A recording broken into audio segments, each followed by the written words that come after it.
All right, well, good morning, everyone, and happy holidays. Trying to get in the holiday spirit a little bit in the midst of all that's going on. Welcome to our Tuesday, December 15th, 2020 meeting of the Placer County Board of Supervisors. We will begin with our flag salute led by Supervisor Euler.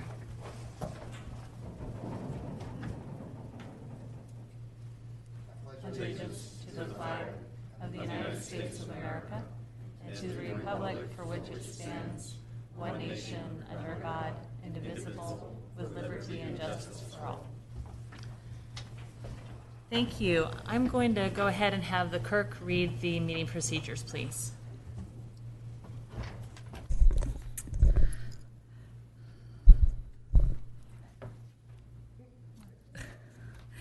The board chambers will be open to in-person attendance. To remain in compliance with the state's public health guidance, the county will limit in-person attendance to 25% of the room's capacity and will require 6-foot social distancing inside and outside of chambers. There will be no standing in the reduced capacity. We ask that citizens only be in chambers during the item they wish to participate on and then leave to allow others to participate in chambers. For those that are not in attendance, they may provide public comment to the board via Zoom. The link is on our website, and you will utilize the raise hand function. Thank you, Megan. All right, let's go ahead and start with our consent agenda. All items will be taken with one motion. They are routine in nature, and is there anyone who would like to remove any items from the agenda? I understand we are removing items 29A and 29B from my colleagues. We also had a member of the public ask us to remove 32A. I think, isn't our Placer Shares program on consent? I forgot to list my item. I'd like to pull that one. What item is that? It is 28D. 28D. Thank you, Megan. What was the first one you mentioned? 29A, 29B. 29 Alpha Bravo? Yes. Anything else from my colleagues? All right, anyone from the public wish to remove an item from the agenda?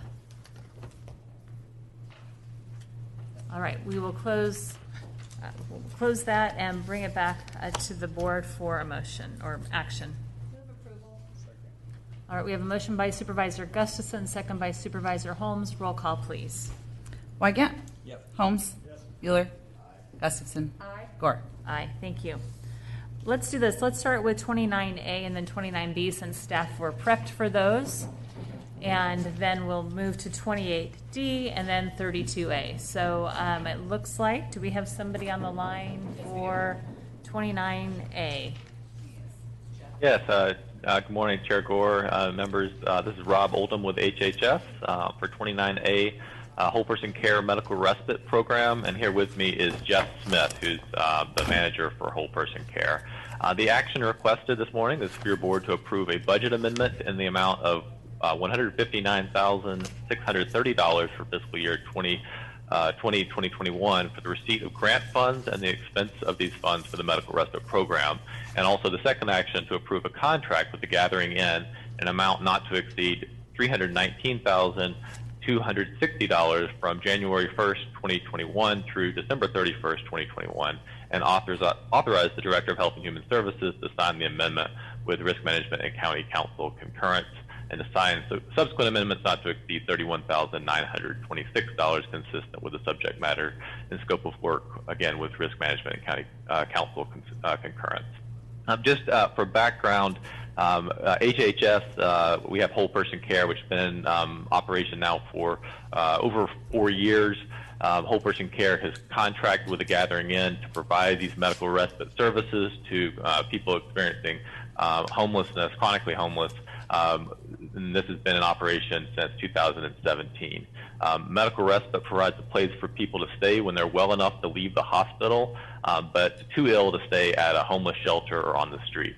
This program has been very effective at helping people leave the hospital more quickly, freeing up space for those that need hospital beds more, and it has helped reduce hospital recidivism by providing a safe place that has services 24/7, on-site monitors, case management, to help with permanent supportive housing placement and nursing visits from our team to provide health education. I'm aware of the correspondence of the clerk of the board related to this item and the underlying concerns about some of the newer permanent supportive housing projects in Placer County. However, this consent item is for renewal of the medical respite program that's located on county property at the Placer County Government Center in North Auburn. This program, again, has been in place for over 3 years, and I'm not sure that we've had any complaints from this location, certainly not in the last 3 months that I've been back with the county. So again, with me to answer any questions that you may have is Jeff Smith, our program manager for whole person care. Jeff, anything else you'd like to add to before we take questions? Nothing in particular to add. I'll just say that yes, it has been an exceptionally successful program. It's gone very well. We have great community partners. I'm glad to answer any questions. But as you said, I don't think this item is related to the questions that came through that had the item pulled. Thank you very much. Appreciate that. Any questions from my colleagues? And just one point of clarification, right? The location is the County Government Center. We've had this program for a number of years. The program is actually taking care of people who've gotten out of the hospital who are recovering. So these folks are staying at that location as they are recovering, getting out of the hospital, correct? That's correct, right. yes. Okay, thank you very much. Let's see, we will go ahead and open this up to the public, please. Natalie? And just a reminder, we have 3 minutes for public comment on each item for individuals. Natalie, can we have you turn the meeting off in the background? Oh, sure. Can you hear it now? Go ahead and give your comments. Oh, okay. I had a question. This is in regards to item number 29B, and I had a question for Jim Holmes. We're on 29A currently, which you had requested to have pulled from the agenda. Oh, okay. Well, I would like to do 29B. I put 29B on my last message. Can I be on hold then for 29B? Yes, you had left too, so we'll put you on hold for now. Okay, thank you. Anyone else for 29A in this item? All right, we will close public comment on 29A and bring it back to the board for action. Motion by Supervisor Holmes, second by Supervisor Euler. All those in favor? Oh, no, she's giving me a roll call look. Roll call, please. Wygant? Yes. Holmes? Yes. Euler? Gustafson? Gore? Aye, thank you. And now at 29B, Dr. Oldham. Yeah, thank you. So the next 29B is permanent supportive housing with AMI Housing. And so the action requested of your board this morning is to approve an agreement with Advocates for Mentally Ill Housing, also known as AMI Housing, in an amount not to exceed $222,300 from January 1st, 2021 through December 31st, 2023, and authorize the Director of HHS to sign the agreement with Risk Management and County Council concurrence, and to sign subsequent agreements not to exceed $22,300 consistent with the subject matter and scope of work with Risk Management and County Council concurrence. So this project, AMI Housing, has been providing permanent supportive housing at these 2 homes with a total of 14 bedrooms to formerly homeless Placer County residents. With AMI Housing support, Whole Person Care has been able to house more than 20 people in these homes over the course of the past 3 years that the homes have been open. Residents pay a portion of their income towards rent.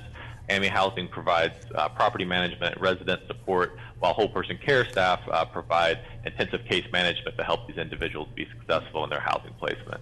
Again, I'm aware of correspondence to the board of the clerk of the board related to this item and the underlying concerns about some of the newer permanent supported housing in Placer County. However, this consent item is for renewal of support for existing permanent supportive housing, 1 home in Mid-Placer and 1 in South Placer. Both of these homes have been in place, again, for 3 years with no significant problems that I've heard, again, certainly not in the last 3 months with these 2 locations. As I believe you're all aware, Placer County has been encouraging permanent supportive housing for the past 2 decades or more. Many of those projects with AMI Housing have a great track record with AMI Housing, working with communities and neighborhoods to make these successful. We've had a consensus for quite some time that building a rich array of permanent supportive housing is a strategic priority for effectively addressing chronic homelessness, and that lack of adequate permanent supportive housing resources was identified as a major gap in the Marbut report several years back. So I think as a result, HHS has renewed focus on building our stock of permanent supportive housing options over the last 6 or 7 years. But just in the last 3 months since I've been back with the county, I think we're seeing a lot more public interest in permanent supportive housing. Perhaps some of that increased interest has been the result of increased transparency around these efforts. Kind of like public health in the past, permanent supportive housing didn't always get a lot of headlines, but I think now it's getting more attention.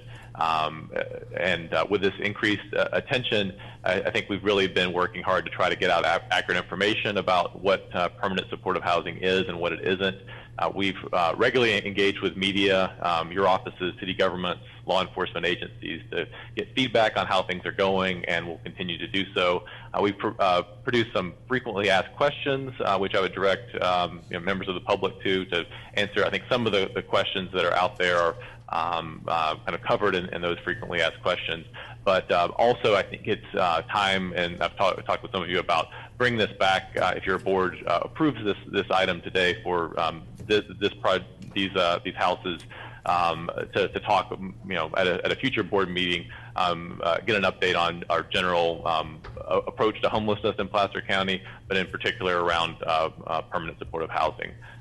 So we're committed to bring that back at a future board meeting. Also, I know I've been asked to come to the Roseville City Council meeting. I know some of the concerns have been out of the city of Roseville for some of the permanent supportive housing in that jurisdiction. So with that, Jeff, anything else that you would like to add on this item? I think that's a great summary. Like you said, this is a renewal for homes that have been existing, and we've had permanent supportive housing in Placer County for 20 years, and they're very successful programs. They integrate well into the community and serve the residents and the community well. The questions that were brought up, I think, are related to some newer purchases, as you said, so I don't know that those are directly related to this item, but I think there's going to be comment questions, and we'll see what those are. And I just want to add that I believe we have a couple representatives from the Gathering Inn there in person as well, in case there's any items that come up for them. I believe Keith and Nathan are there if needed. Great, thanks, Jeff. So happy any questions you have. Thanks. Thank you, Dr. Alden. Appreciate that. Now I don't see questions from my colleagues. Let's move to public comment. Natalie, go ahead and state your full name for the record and give your comments. Okay, my name is Natalie Grand. I'm a resident here in Placer County. And I actually had a question for Jim Holmes. Is he listening? Yes. Okay. I wanted to ask Jim Holmes, what is his current involvement with the Gathering Inn? Natalie, do you have any other comments? Because we will take public comment and then questions will be answered. So. Okay, yeah, I'll make some comments. Okay, so I noticed on Jim Holmes' bio on the Placer County website, he did not disclose that he was on the tax return of the Gathering Inn. There's also a newspaper article in 2018 that he was on the board of the Gathering Inn. He is voting 5-0 to award money, millions of dollars, to the Gathering Inn. I also want to bring out that the Gathering Inn, many residents have pulled the Gathering Inn's CEO tax transcript. There apparently is very large tax liens on his name, and we want to make sure that before you give him a dime, that you pull the tax liens and have him prove that he paid off those tax liens. It was pulled last week, and those funds are not showing reflective that they've been paid off. So he should show some public information that he is in upstanding condition with the IRS. Okay, my other points are, so with that, we want to have line item 29B removed, no money to the Gathering Inn until he's able to prove that. And then we also want some transparency with Jim Holmes and his affiliation with the Gathering Inn since he's on his tax return. So regards to the permanent supporting housing that was purchased last month by AMI in East Roseville, why was it purchased for $50,000 over the asking price? The neighbors said that there did not appear to be any other bids. We want to make sure that these rental appraisals are also made publicly. We also want to make sure, why do they need a swimming pool, an in-ground swimming pool, when you're one of the few counties that are targeting severe mental illness, recent release, and people with medical issues? Are they going to get swimming lessons? Are you going to fence the pool? Who's going to pay for the liability if one of these tenants drowns? Because they're tenants. They have the same rights we do. They have locked doors. And a lot of these homes are unsupervised. They just have a monitor. The other thing is you're one of the only few counties targeting recent release from jail and prison. And none of the other counties are doing this. And the other counties that are participating in this controversial first house principles, they are doing rental pools. They're spending the money on existing mental services to actually help mental severe people. Natalie, can you wrap up your comments, putting please? the Band-Aids on it. All right, thank you And they're very not sober homes. Our other counties are doing sober homes out of. Natalie, Only can you county. please wrap up your Only comments? All right, thank you very much, Natalie. Appreciate your comments. We're going to say thank you. I don't think she can hear me. Thank you. Any other public comments? Yes.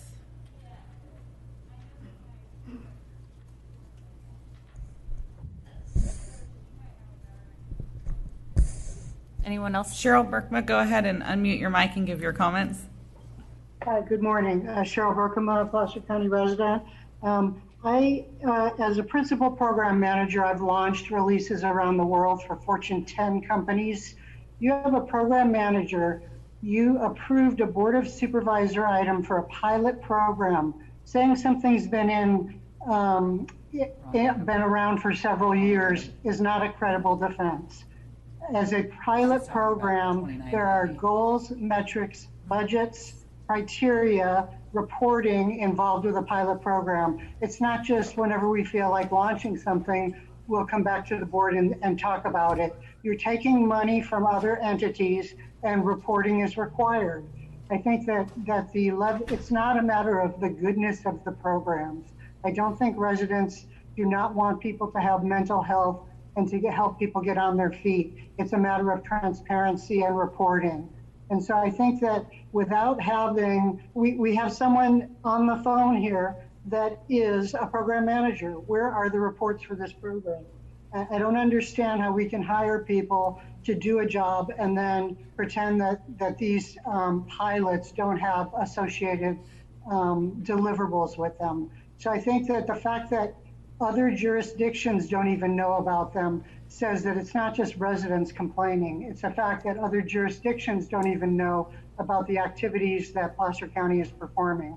So I hope you'll take that to heart and actually produce credible documentation that goes along with this pilot program. Thank you. Thank you. Any other public comment? All right, we'll close public comment. Supervisor Holmes, I'll just let you clarify your role with the Gathering Inn. Well, first of all, I want to emphasize that this item 29B is not about the Gathering Inn, it's about advocates for mentally ill housing. I was formerly a board member of the Gathering Inn. I still am involved with the Gathering Inn as I am with the advocates for mentally ill housing. And so that's my role in both of those organizations. I don't know what to say about the taxes. You don't get paid by the Gathering Inn? No, I don't get paid I anybody. didn't think so. All right, just want to clarify. All right, any other comments from my colleagues about this item? No, move approval. All right, motion to approve by Supervisor Gustafson, second by Supervisor Holmes. All those in, Can I take a roll? All those in favor? Aye. Opposed? Motion carries. Thank you. Next, Jane, let's go ahead and take 28D, which is an update and a request about some action with Placer shares.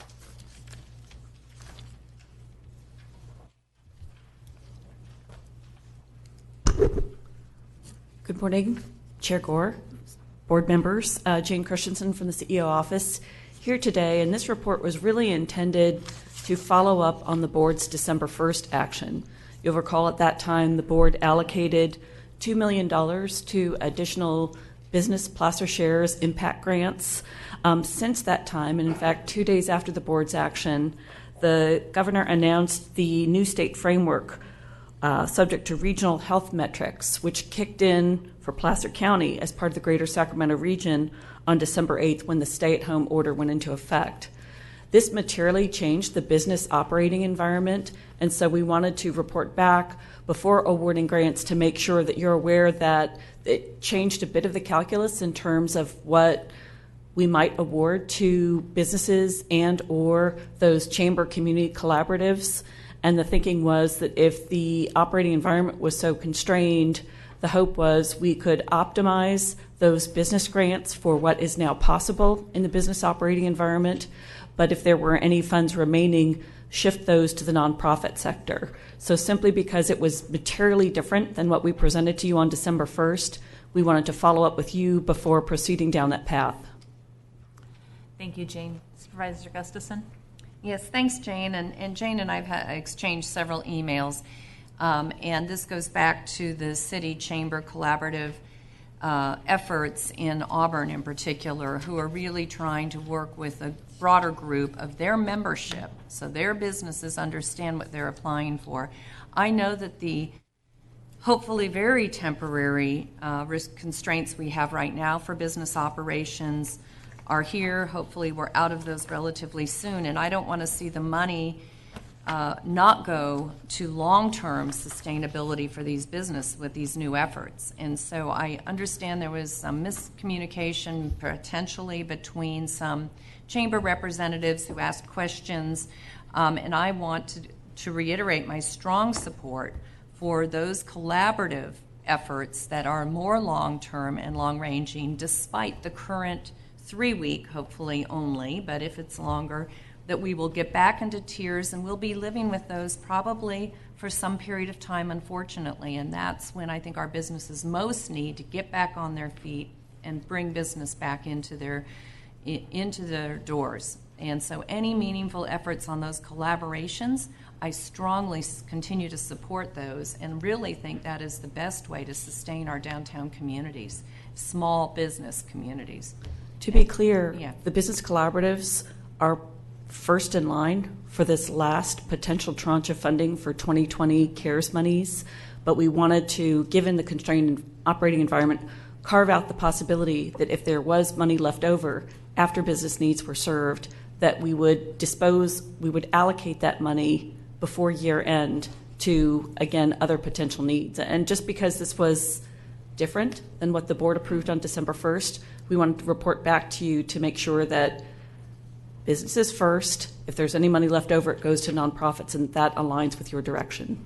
Okay, but this one paragraph is just confusing to me, so I'll just read it. It says, while we authorized it this way, right? It starts the paragraph, and this is, I'm reading the third paragraph in the background. Then it goes to, but now there's shifting needs from potential outdoor dining platforms, venues, to employee retention and marketing and restart capital when conditions improve for reopening. And so the way I read that was it wouldn't be in line with what the board had directed last month. So perhaps I misunderstood this, but the way I read this paragraph, it sounded like staff was making a decision to shift the money now back to immediate business needs away from the collaborative efforts in the first sentence to this kind of the second part of that sentence. So, Certainly. This, as you all know, we meet weekly with all of the chambers, all of the economic development directors, and this was feedback we received from them, again, on the changing nature of business needs. Because that was feedback we received, but because it differed from the board direction, that's why we're before you today, to make sure that whatever we do going forward aligns with board direction.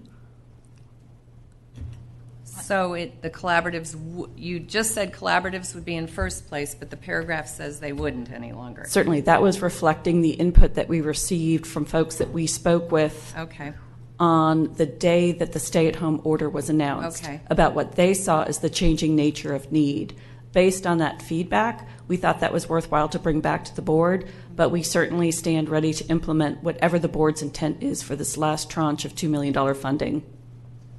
Well, because it was on consent, I'm still not clear how you're allocating the funds. So I can trust you that you're saying the collaborative efforts are still high priority and you're not shifting that away. That is correct. Okay. I'm satisfied then. Supervisor Holmes? Can you give me the status of the nonprofit allocations, the grants that have been allocated? Certainly, we actually meet with our Placer Shares team every Wednesday morning at 8, and we will get the report out on their grant allocation. A week or so ago, Supervisor Gore asked that we provide a list to the board of all of the business grants to date and all of the nonprofit grants to date, and we will get that information tomorrow morning and follow up with a list for all the board members, again, on all of the Placer Shares grants to date, but for this last tranche of funding approved by the board on December 1st and direction clarified this morning. Thank you. All right. Any other questions? Let's see. Well, I just, yeah, my go ahead, Jane. my last comment is I understand and I'm very hopeful we're going to see more funding. If Congress just is slow in acting, what else is new? They've had other things, I guess, on their mind. But if they do, I guess I would ask that we try as best we can to stretch this money as far as we can to the nonprofit needs, understanding that more is coming. This isn't going to be the last shot at this. And I think that's why there's so much anticipation. I'm receiving so many calls because businesses are really being hurt with this last closure. I get it. Nonprofits, so then we have the need at the nonprofit level. The more we can stretch this money and help everybody through this, hopefully we'll see some more funding, and hopefully by January we'll be back here talking about more availability of funding. And Cindy, to clarify, stretch the money for the businesses, correct? The businesses, right. Yes, okay. And those nonprofits, because I understand there's more requests than we have funding for in the nonprofits, and I received a call yesterday suggesting we put more. I'm wondering if there's a way to get them through this month and keep them going so that when January comes around, we know we can find more money. Certainly. On the nonprofit side, our Placer Community Foundation and the Tahoe Truckee Community Foundation know their target markets well, and I have no doubt that they will do their level best to to stretch the funding that's been already approved, the $3 million the board approved back on October 27th, to make that money go as far as possible for their, again, target market of nonprofits, focusing on, as the board directed, rent relief, food insecurity, and mental health and counseling. So they have done their level best to earmark that funding for those very priority causes.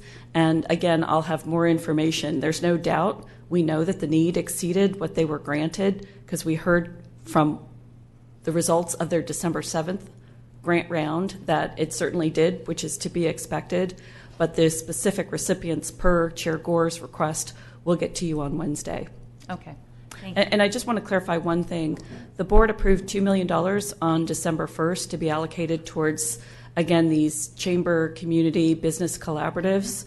I want to be clear, $700,000 of that $2 million was to fully fund the last round of impact grants. So we actually have $1.3 million to allocate now. Right. Thank you. Let's go ahead and open this up to the public. Any comments from the public? All right, we'll bring it back to the board for action. Motion by Gustafson, second by Supervisor Holmes. All those in favor? Aye. Opposed? Motion carries. Thank you, Jane. Thank you. And one more consent item is item 32A, which is the preparation of environmental impact reports, various firms. And I don't know who's speaking to that. Good morning, Brett. Take it away. Good morning, Supervisors. My name is Brett Wood. I'm your purchasing manager, and I am here today to request from you to establish a qualified list based on a competitive RFQ, request for qualifications, number 20121, for the preparation of environmental impact reports for use by various county departments on an as-needed basis from January 1st of 2021 to December 31st of 2024. We're also requesting at this time the ability to renew that qualified list on a year-to-year basis for 2 additional 1-year terms and authorize the purchasing manager to sign all required documents. As a matter of background for your board, our Placer County Environmental Review Ordinance requires that environmental impact reports, EIRs, prepared for private and public projects must be prepared under a contract to Placer County. This provision is mandatory for all projects. The services are utilized on an as-needed basis. The county executes three-party contracts between the county, the consultant, and the applicant for the preparation of the EIRs for those private projects. The county will negotiate and execute contracts directly with consultants for the preparation of EIRs for projects undertaken by the county. To identify a list of qualified firms who can prepare these documents for public and private projects within Placer County, the Community Development Resource Agency, CDRA, enlisted the assistance of procurement to develop this RFQ, and we posted this online. The notices were sent to about 609 firms, and 32 firms reviewed those documents, and we received formal responses from 14 firms. This is a pretty standard number. We advertise them as broadly as possible. Normally, firms that are in that market or are interested will go online and look at our documents, and then we receive responses from those that are truly willing to do the work. So while the numbers appear really large for the notification and really small for the response, this is very consistent with how public contracting works for these projects. We did comprise a panel from representatives from CDRA and the Department of Public Works to evaluate the responses. Based on that response, we're recommending a total of 8 firms be placed on this qualified list with your board's approval today. With that, any contracts resulting from this, if they're below $100,000, they can be executed either by the purchasing manager or by the county executive officer. Contracts for county projects above $100,000 will return to your board for approval at that time. With that, I'm happy to answer any questions that you may have. Thank you very much. No questions from my colleagues. Anyone from the public wish to comment on this item?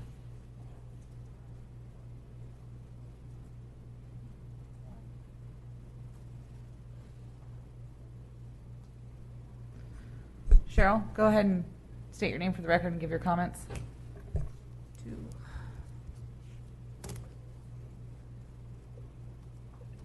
Hello, this is Cheryl Berman. Can you hear me? Yes. Yes, I know that you received comments about this. I have concerns for several reasons. I don't agree that the 14 firms is an acceptable number. I think that the size of the contracts, such as Sunset Area Plan and Martis Valley, are multi-million dollars in EIRs. And I have a problem believing that there isn't more interest. I think that there should be some surveying in the community of why only certain firms are applying for these contracts. There's some problematic issues with the EIRs. Number one, several of the EIRs that, for example, Ascent has produced are under lawsuit. I think that there should be, in that panel that looks at these contracts, is that criteria for hiring a contractor, or should that be an inhibitor? I also think that this does not belong under procurement. It belongs under the CEO as a member of, I worked for HP for 10 years. There's such a thing as ethical clauses in contracts where HP, for example, when I worked there, you're not allowed to be a contractor for over 2 years because there's a fine line between conflict of interest. Even the appearance of conflict of interest is problematic when people have relationships for long times. Companies such as HP, which are known for best practices, have these types of ethics clauses, and I think that the CEO would be best to maybe look along with the DA at some of the concerns like extending the pattern of practice in these EIRs, extending projects, not being reimbursed in a timely fashion, such as Sunset, application fees being foregone through repeated project extensions. And in addition, the Judicial Legislative Audit Committee in Lincoln mentioned these same issues. So I think that it would behoove the CEO to look at the Lincoln audit, to look at the very same issues that I presented here today, and understand if we're moving down the same path as Lincoln moved in, and maybe an audit is warranted based on these types of conditions, hiring the same people over and over again. Thank you. Thank you. Any other public comment?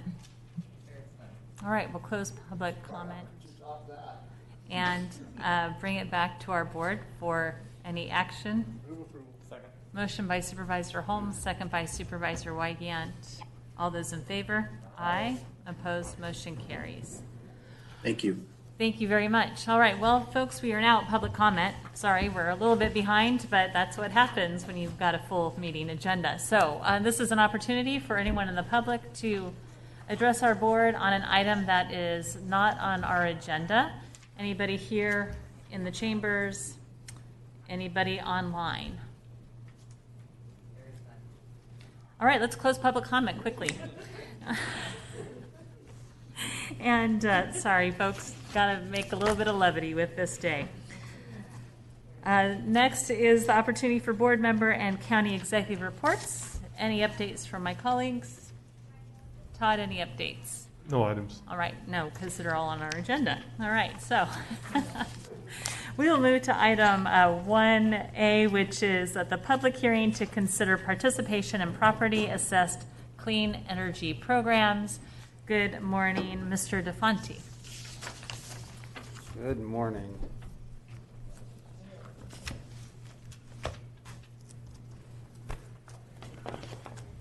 Good morning. Dave DeFonte with the County Executive Office. Happy final hearing of the year. So with that, I'm here to present today an opportunity for your board to consider opting into one or more privately administered PACE financing programs. So the action requested before your board is there on the slide. Essentially, we're asking the board to consider opting into one or more of these programs, and there are a number of ancillary actions as well if your board is interested in doing so, and we'll get into those as we move forward through the presentation. So first, just a bit of background. In October of last year, representatives from a number of these programs approached your board requesting that your board opt into these programs, which essentially means that you would authorize the programs to operate within Placer County and provide PACE financing to property owners within the unincorporated area. In December 17th, almost exactly 1 year ago, I'm sort of sad to say, the board received a presentation and conducted a public hearing to consider doing so, and during that hearing received testimony both from county staff as well as a number of stakeholders, including the real estate community, with some concerns about these programs. So based on some of that comment, your board directed staff to work with those PACE administrators and the stakeholders that had provided public comment and look at ways that we might explore resolving some of these considerations, including either amending the resolutions that were presented to the board and or looking towards crafting a separate and additional agreement, which is actually what we've done and have attached to your staff report here today. So we're back now almost 1 year later, and again, this is something we had hoped to bring back to the board in early to mid 2020, but it's, as you know, been quite a year. So unfortunately, we're here a bit later than we had originally anticipated, but we do come with a proposed path forward. So first, just a very quick overview of PACE financing. The state legislature originally approved PACE financing back via AB 811 in 2008. And that amended the Streets and Highways Code to allow PACE financing via voluntary contractual assessments with property owners. The state then followed that up in 2011 with SB 555, which amended the Mello-Roos Community Facilities Act of 1982 to allow PACE financing via community facilities districts. So while at one point in time those were two fairly different paths forward on the PACE front, subsequent state law has essentially amended it such that they're almost one and the same at this point, so not a big difference between the two. In both cases, essentially, PACE financing is provided to a property owner, and the property owner then agrees to either a voluntary contractual assessment or then agrees to annex their property into a CFD to pay back that financing on the property tax bill. So some example PACE financing terms include no upfront cost, so the full freight of the improvement is worked into the financing. Interest rates are generally between 6 and 8%, and the financing term is generally equal to or less than the life of the improvement. So if the life of the improvement, like a water heater, is 10 years, then the financing could be no longer than 10 years. If it's something like a solar PV system which has a useful life of maybe 20 or 25 years, the financing could be extended out that long. So there's really two options for local governments that are interested in providing PACE financing to do so. The first is to create and administer our own program, and that's actually what Placer did, one of the few jurisdictions in the state of California that did so via the Empower program, which is now administered by Pioneer Community Energy. For the most part, most jurisdictions that want to launch a PACE program for their constituents do so by joining a statewide JPA and then opting in to their PACE program. And those statewide JPAs those programs are administered by private PACE financing companies, and we'll talk just about that in just a moment. There are 3 different PACE programs that are interested in your board opting in. The first is California Statewide Community Development Authority, or CSCDA. They have what's called an open PACE program with a number of different PACE administrators or companies that operate underneath that program. I think there's between 8 and 10 right now, but it is ever evolving. We also have the Golden State Finance Authority Y-Green Energy Fund program. That was established in 2015, and Y-Green is the sole PACE administrator for that program. Both CSCDA and Golden State Finance are both residential and commercial programs, whereas the third and final program, California Economic Development Authority Fig Tree PACE program, is commercial only. I'll also mention that there were 2 other programs interested in having us opt in when we originally presented this in December of last year. Both of those programs are no longer providing PACE financing in California. So quickly, examples of eligible improvements include energy efficiency, renewable energy, water efficiency, and fire resiliency. So I think the first 3 are relatively straightforward. I do want to pause for just a moment on fire resiliency. There's really 2 types of fire hardening or fire resiliency improvements that are allowed under PACE financing. The first is energy or water efficiency improvements that sort of double as fire hardening. Those would be allowed essentially day one should your board opt into one or more of these programs. So examples might be landscape or hardscape improvements that are intended to be water efficiency improvements around the home, but might also double as defensible space improvements. We also have air sealing or soffit sealing type improvements that are both energy efficiency improvements, but also might double as a means to prohibit embers and smoke from entering into a building envelope. So those improvements would be allowed day one. We did have a recent state law that was passed that would allow additional fire hardening improvements as well. And those improvements are listed in your staff report. It actually sends you to a website for improvements as approved by CAL FIRE. So if we are interested in opting into one or more of these programs and want to authorize those types of improvements, it would require your board pass an additional ordinance. And that ordinance would require that your board accept the designation of very high fire hazard severity zone to designate that area for improvements. That's something we need to look into a little bit more and work with our CAL FIRE partners on to understand what, if any, additional impacts may come with that type of designation. We just haven't been able to dig in deep enough to make that recommendation to the board at this point. But if your board is interested in opting in one of these programs, we can come back in early 2021 with that for your consideration. So the benefits of PACE on the energy and water efficiency front, certainly helping reduce utility bills and saving property owners money is paramount to the program. Improving home comfort and the quality of structures is also a benefit to those property owners. And as we just talked about, improving resiliency relative to natural disasters is sort of an emerging topic in PACE financing. Other sort of countywide or societal benefits include obviously additional local economic activity, job creation, and something maybe overlooked is improving the quality of existing building stock. We have a lot of older homes in the county, and this is another means by which to help folks invest in their properties, either homes or businesses. And then finally, reduced carbon emissions associated with less water and energy consumption.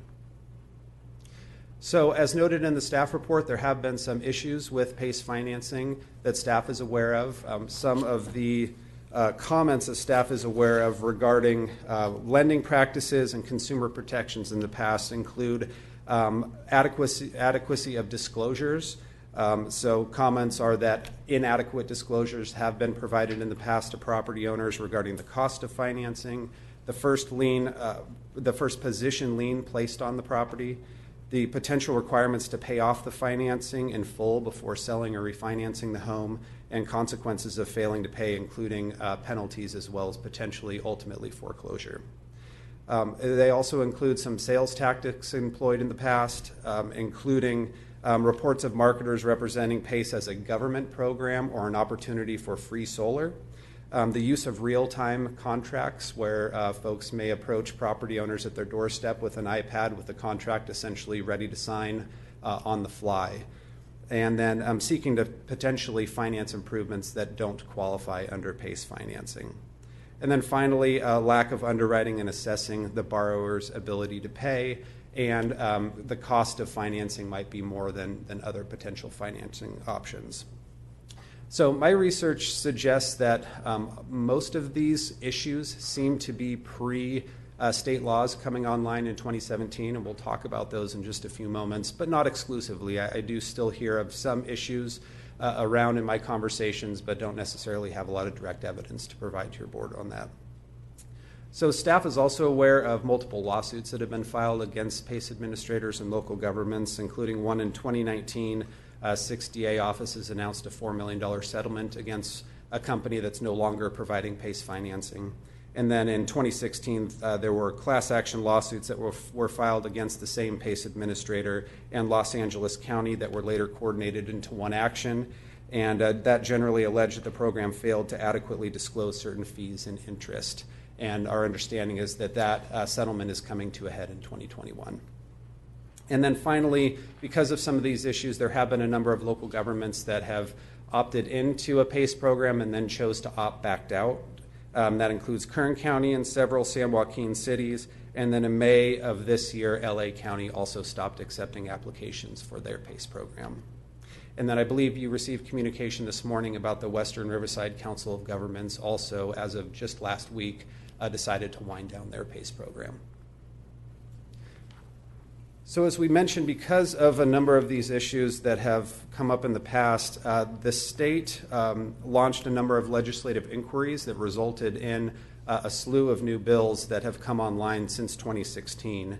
And these new laws place significant new requirements on PACE administrators and really require fundamental changes in the way that these programs do business in the state of California. So I'll quickly run through each of these.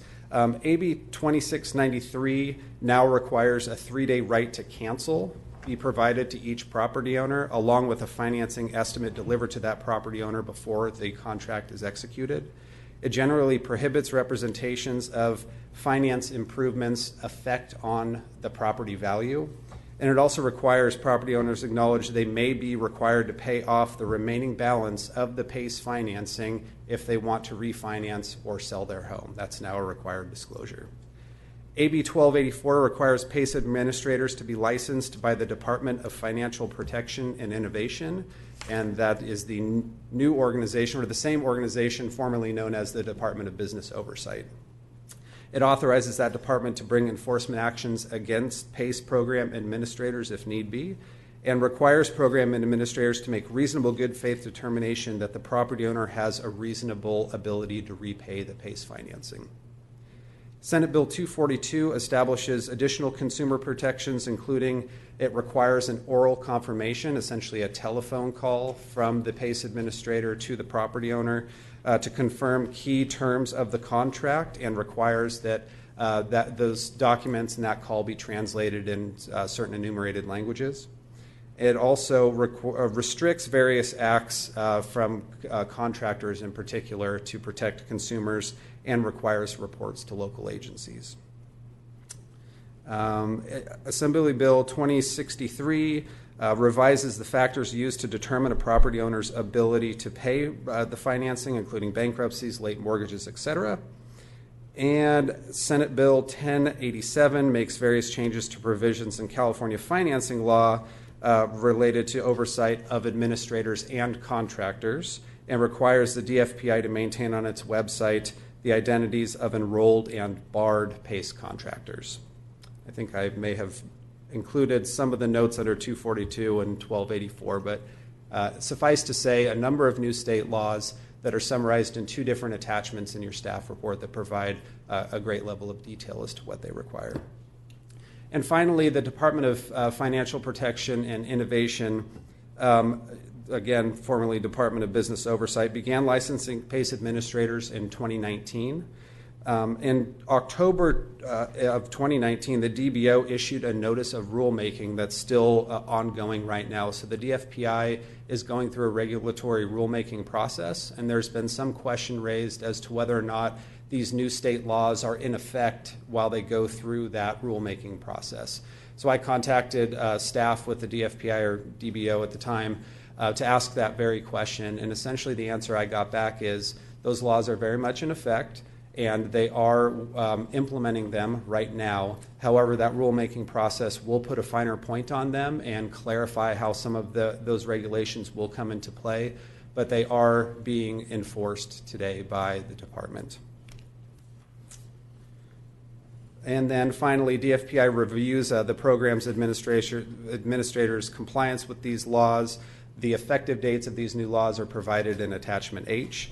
And they review the compliance with these laws during the licensing process, during the regulatory examinations, and part of any investigations or enforcement actions should they be necessary. On the federal front, in 2010, FHFA prohibited Fannie Mae and Freddie Mac from purchasing mortgages for home sales or refinancing encumbered with PACE liens. So that led to some of these disclosures, again, just making sure property owners understand that if they opt into PACE financing, that if they want to refinance or sell, they may have to pay that off in full before doing so. And then in 2019, the Consumer Financial Protection Bureau also issued a proposed rulemaking that's still ongoing right now. So there's rulemaking going on at the federal and state level today. So with that exhaustive background, now on to the good stuff. So as directed by your board, county staff, namely myself, engaged with a number of stakeholders to discuss some of the concerns raised last year. Those key stakeholders included the PACE administrator representatives, some of which are here today and I believe on the phone as well, the Placer County Association of Realtors, the Tahoe Sierra Board of Realtors, and county staff. I also wanted to mention that we did reach out to the Building Industry Association just to let them know that this was coming to the board should they choose to participate. And we also reached out to Pioneer Community Energy in that should you want to opt into one or more of these programs, it would require that your board rescind a resolution passed in 2015 that currently provides Empower with exclusive rights to provide PACE financing in Placer County. So I reached out to Mr. Eckert at Pioneer and let him know that if your board so chose, that would be one of the outcomes. And he did not represent that he had issue with that. It would not affect Empower's ability to still remain a program in Placer. It could go forward just as it is today. It just wouldn't be doing so under an exclusive agreement with the county. So based on all of that, the testimony received last December and all of the discussions since, we created a draft agreement that we're recommending your board, should you want to opt into one or more of these programs, require each PACE administrator to execute before providing PACE financing in the county. And this agreement, I believe, hits on most, if not all, of the issues that we encountered in our discussions. I didn't want to put too exhaustive of a list here. It's already small enough font as to being hard to be read. But I'll go through a couple of these. It does require additional disclosures and making sure that we're providing disclosures both orally and in written form. It requires lender notification, so any lender with a lien on a residential property needs to be notified that PACE financing is being considered. And then on the commercial front, it requires written lender acknowledgement, just to make sure that any commercial property owners are not defaulting on their commercial loans. It requires PACE administrators requires the administrators to ensure that contractors are also abiding by both state law as well as some requirements in this agreement, including requiring building permits when required by the county. It also requires PACE administrators to strip delinquent assessments off of the property tax bills. And some PACE administrators already do so just by a matter of course through their existing programs, and some do not, but this would require all PACE administrators to do so. It also requires the administrators to retain copies of underwriting documents that could be inspected by the county should we choose to do so. It requires semi-annual reports to county staff, and if your board is interested as well, to you. And then it also includes a termination clause that allows our CEO to terminate the agreement immediately with cause or within a reasonable but fairly short timeline without cause, and a host of other requirements as well. So we did provide that draft agreement to county staff, to the PACE administrators, and to both realtor groups. The staff report represents the positions that I received back relative to the agreement. The PACE program folks are here today. I think they'll represent their position to you directly, so I won't do so. The Placer County Association of Realtors provided a letter that's attached to your staff report, essentially saying that they're still not fans necessarily of PACE financing, but do believe the agreement provides a minimum amount of consumer protection that they would deem necessary. Mr. Falk with the Tahoe Sierra Board of Realtors also provided comment. He was pleased to see the consumer protections in the agreement and also very supportive of the fire hardening measures, and implored me to get in front of your board an ordinance that would authorize those immediately, and was pretty emphatic about that. And again, as I mentioned earlier in this presentation, we're more than happy to bring that back to the board in early 2021 should your board choose to opt into these programs. So with that, should your board desire to opt into these programs, our recommendations would include the following. It would be, again, to rescind that resolution 2015-247 that currently provides Empower with exclusive rights to operate within the county. We would request your board require that each PACE administrator execute a PACE administrator agreement with the county that would require the things that we had just spoke about a moment ago. We would also recommend that your board launch this as a 2-year pilot program. So this would allow county, myself, to monitor initial program, county, it's me, to monitor initial program implementation, really to ensure consistency, not just with state law, but also with our draft agreement, and also to gauge staff time spent on this. So I don't anticipate it being a heavy lift for myself. But that really depends on how much we as a county want to put ourselves between the private property owner and the PACE administrators. Some counties really take a heavy-handed approach and insert themselves very heavily within that process, and others essentially are just there to answer questions should they come up from constituents. And I think our approach would be more the latter, but I do certainly expect questions to come from constituents, and reaching out to other cities and counties that have PACE programs. They do get a number of calls, some with just general questions, and others with folks upset as to the deal that they got themselves into. So I do expect some of that coming our way, and we'll track that as we go forward should your board again opt into one of these programs.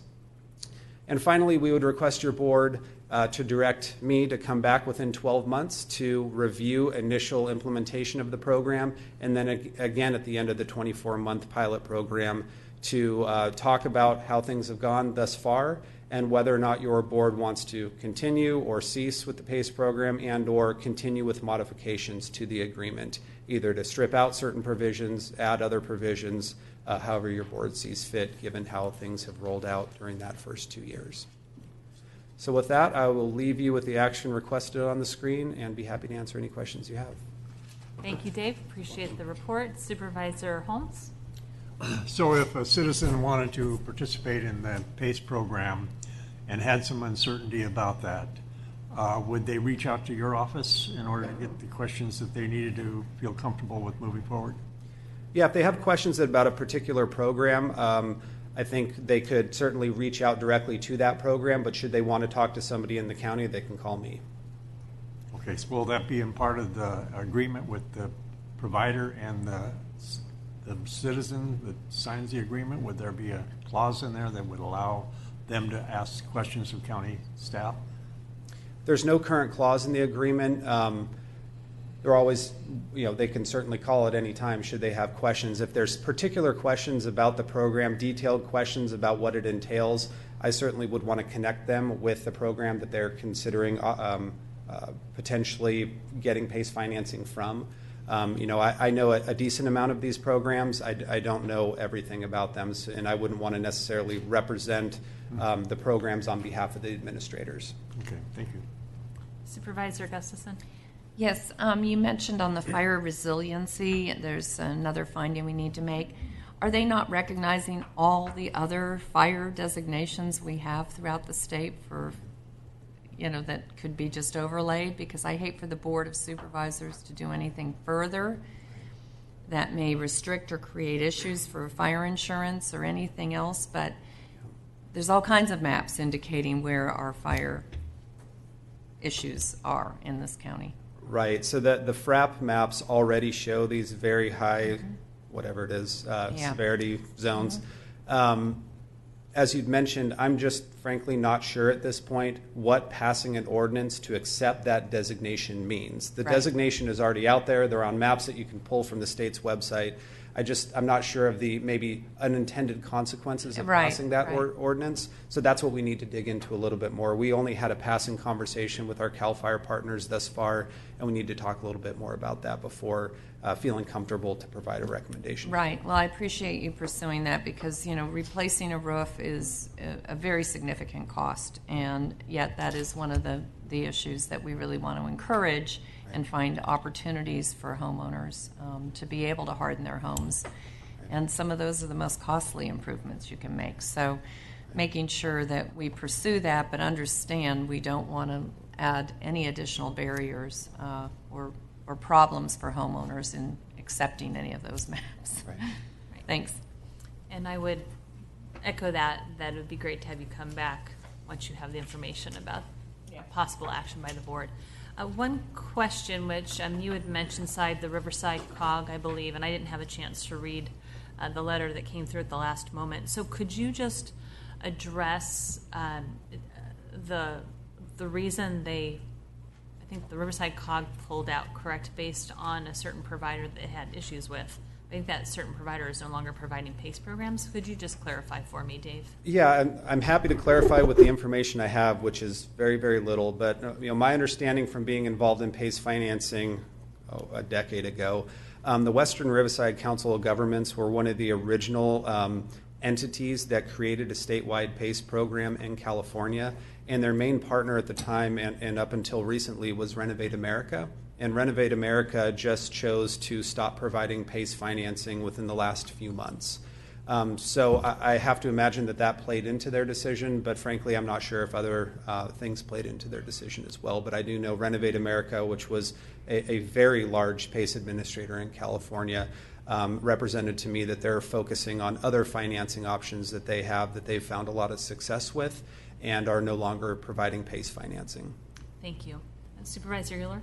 Yeah, Dave was responding to Supervisor Holmes' question about if somebody asks a question, who are they calling and all the rest.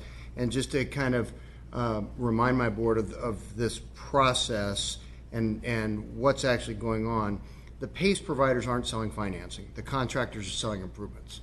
And the financing is a tool to sell the improvement. And the last thing that the lender wants is to have deals unwind. When I ran the Electric and Gas Industries Association, we were one of very few Fannie Mae energy efficiency home improvement lenders.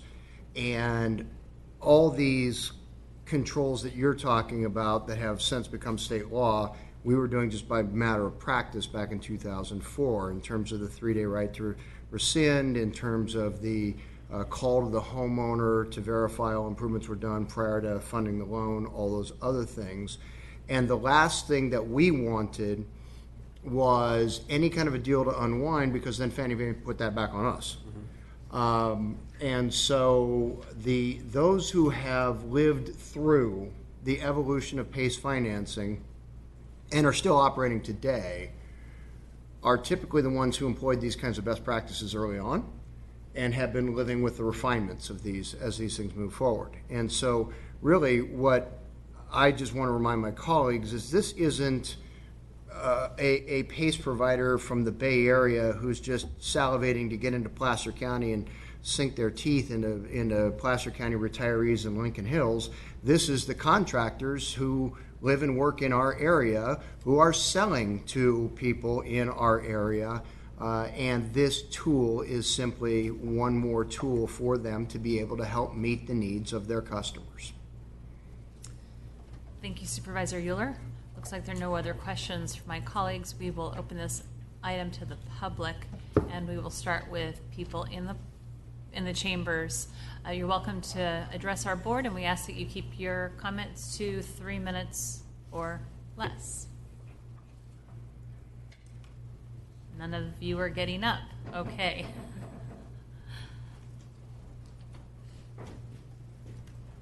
Good morning, members of the board, members of the public. Can you hear me okay? Yes. Okay, great.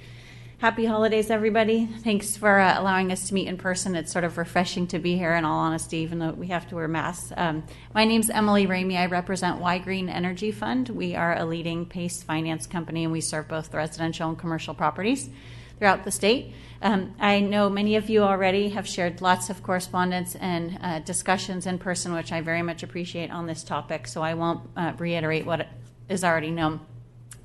Wanted to take a moment to recognize the excellence in staff, Dave, essentially, who's worked with us over the last year to be fair and objective and to offer dialogue and communication and true collaboration among all the stakeholders, including local realtors, members of the tax collector's office, PACE administrators, and other community organizations.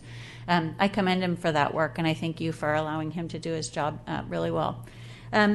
Y Green Energy Fund is very successful throughout the state of California, fundamentally by allowing for optimal customer service and contractor oversight.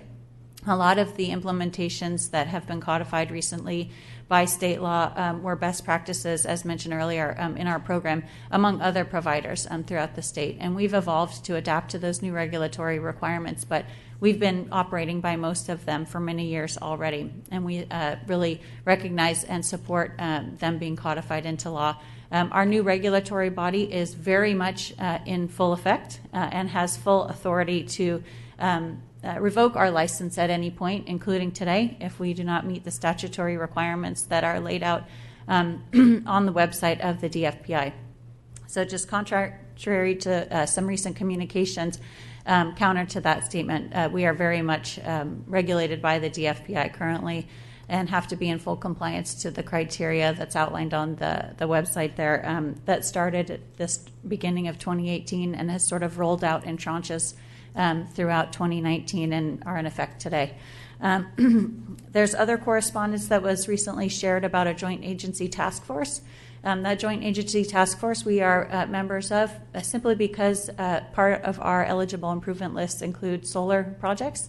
That task force was created to address solar financing and solar projects, not specifically PACE financing. So just to clarify, we are a part of that agency task force. I'm very happy to be part of that task force that includes 3 regulatory bodies, but it is not solely created and in effect to focus on PACE financing. Lastly, the optimal customer experience really comes when there's choice and competition in any industry. Empower has been served quite well by the Empower program. We operate in other communities like Sonoma County where there are county-run PACE programs, and we look forward to operating in harmony with the Empower program should that program continue. But we just support choice and competition and appreciate your consideration today for that purpose. Thank you. Thank you, Emily. Somebody else? Did you have a question? Emily, Supervisor Gustafson has a question. And then if there's anybody else in the public who wants to speak, if you would stand up, socially distance behind her, that would be helpful. Thank you. Emily, I apologize. I appreciate the briefing you gave me the other day, and I forgot to ask, does any of this financing apply to new construction? That's a very good question. That's sort of the $1 million question in PACE. In our program, we are modeled after 555, SB 555, so that allows for new construction. It's sort of more applicable to the commercial side, and I can go into detail about that offline. But it's not typically attributed to new construction, at least PACE financing historically, but going forward, at least our program has been adapted after SB 555 and does allow for some new construction financing, particularly on the commercial side. On the commercial side. Okay, great. Thank and you. I did have one comment about the fire hardening piece and a recommendation with the Sonoma County Skype program, how they've implemented their fire hardening portfolio recently. I can connect you with staff there, and I can connect Dave with my contact there as far as talking about what's needed by the county to implement some of those more broad fire measures without taking on issues of recording a map or a particular type of map. The county of Sonoma, of course, has its own PACE program, so that may be a little different, but nonetheless, I can connect you with an excellent resource there. Thank you. Thank you, Emily. Thank you. Any other comments from the members of the public in person or online? Got somebody online?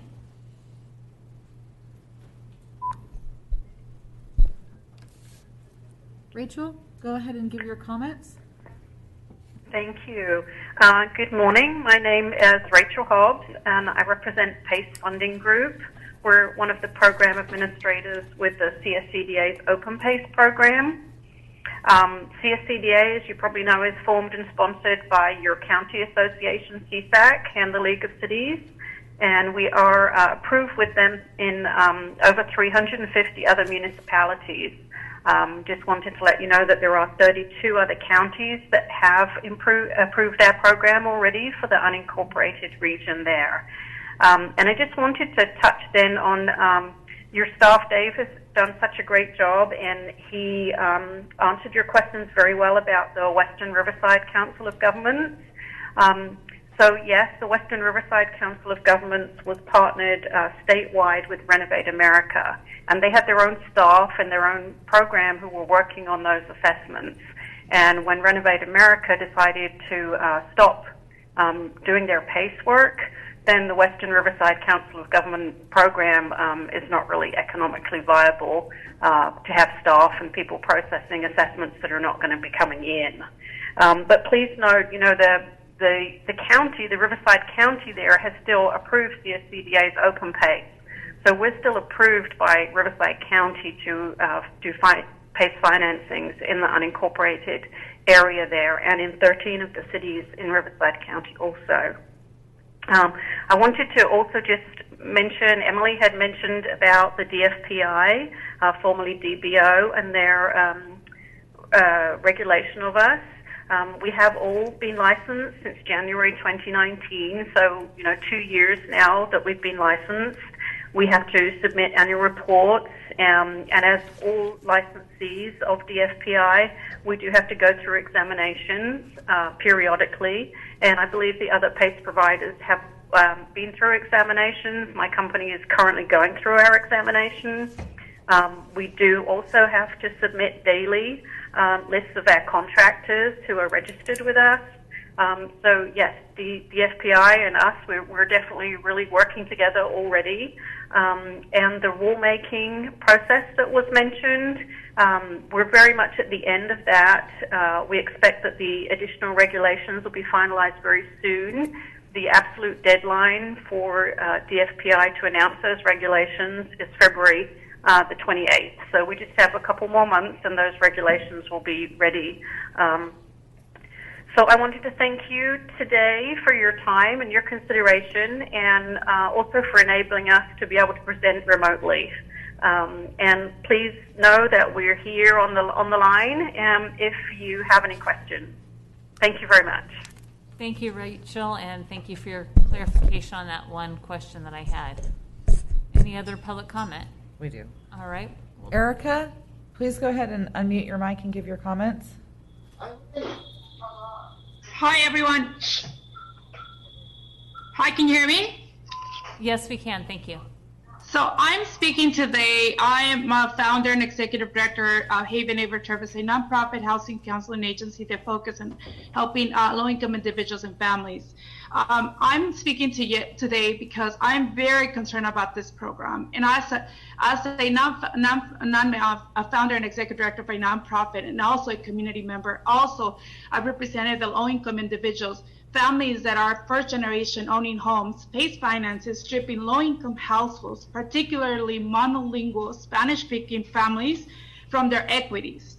I would urge you to please look into this program. This is a criminal program that really, I am not an attorney to say these words, but the reason why I mentioned this big word is because it has affected hundreds and hundreds of family members. I am with other coalition of attorneys.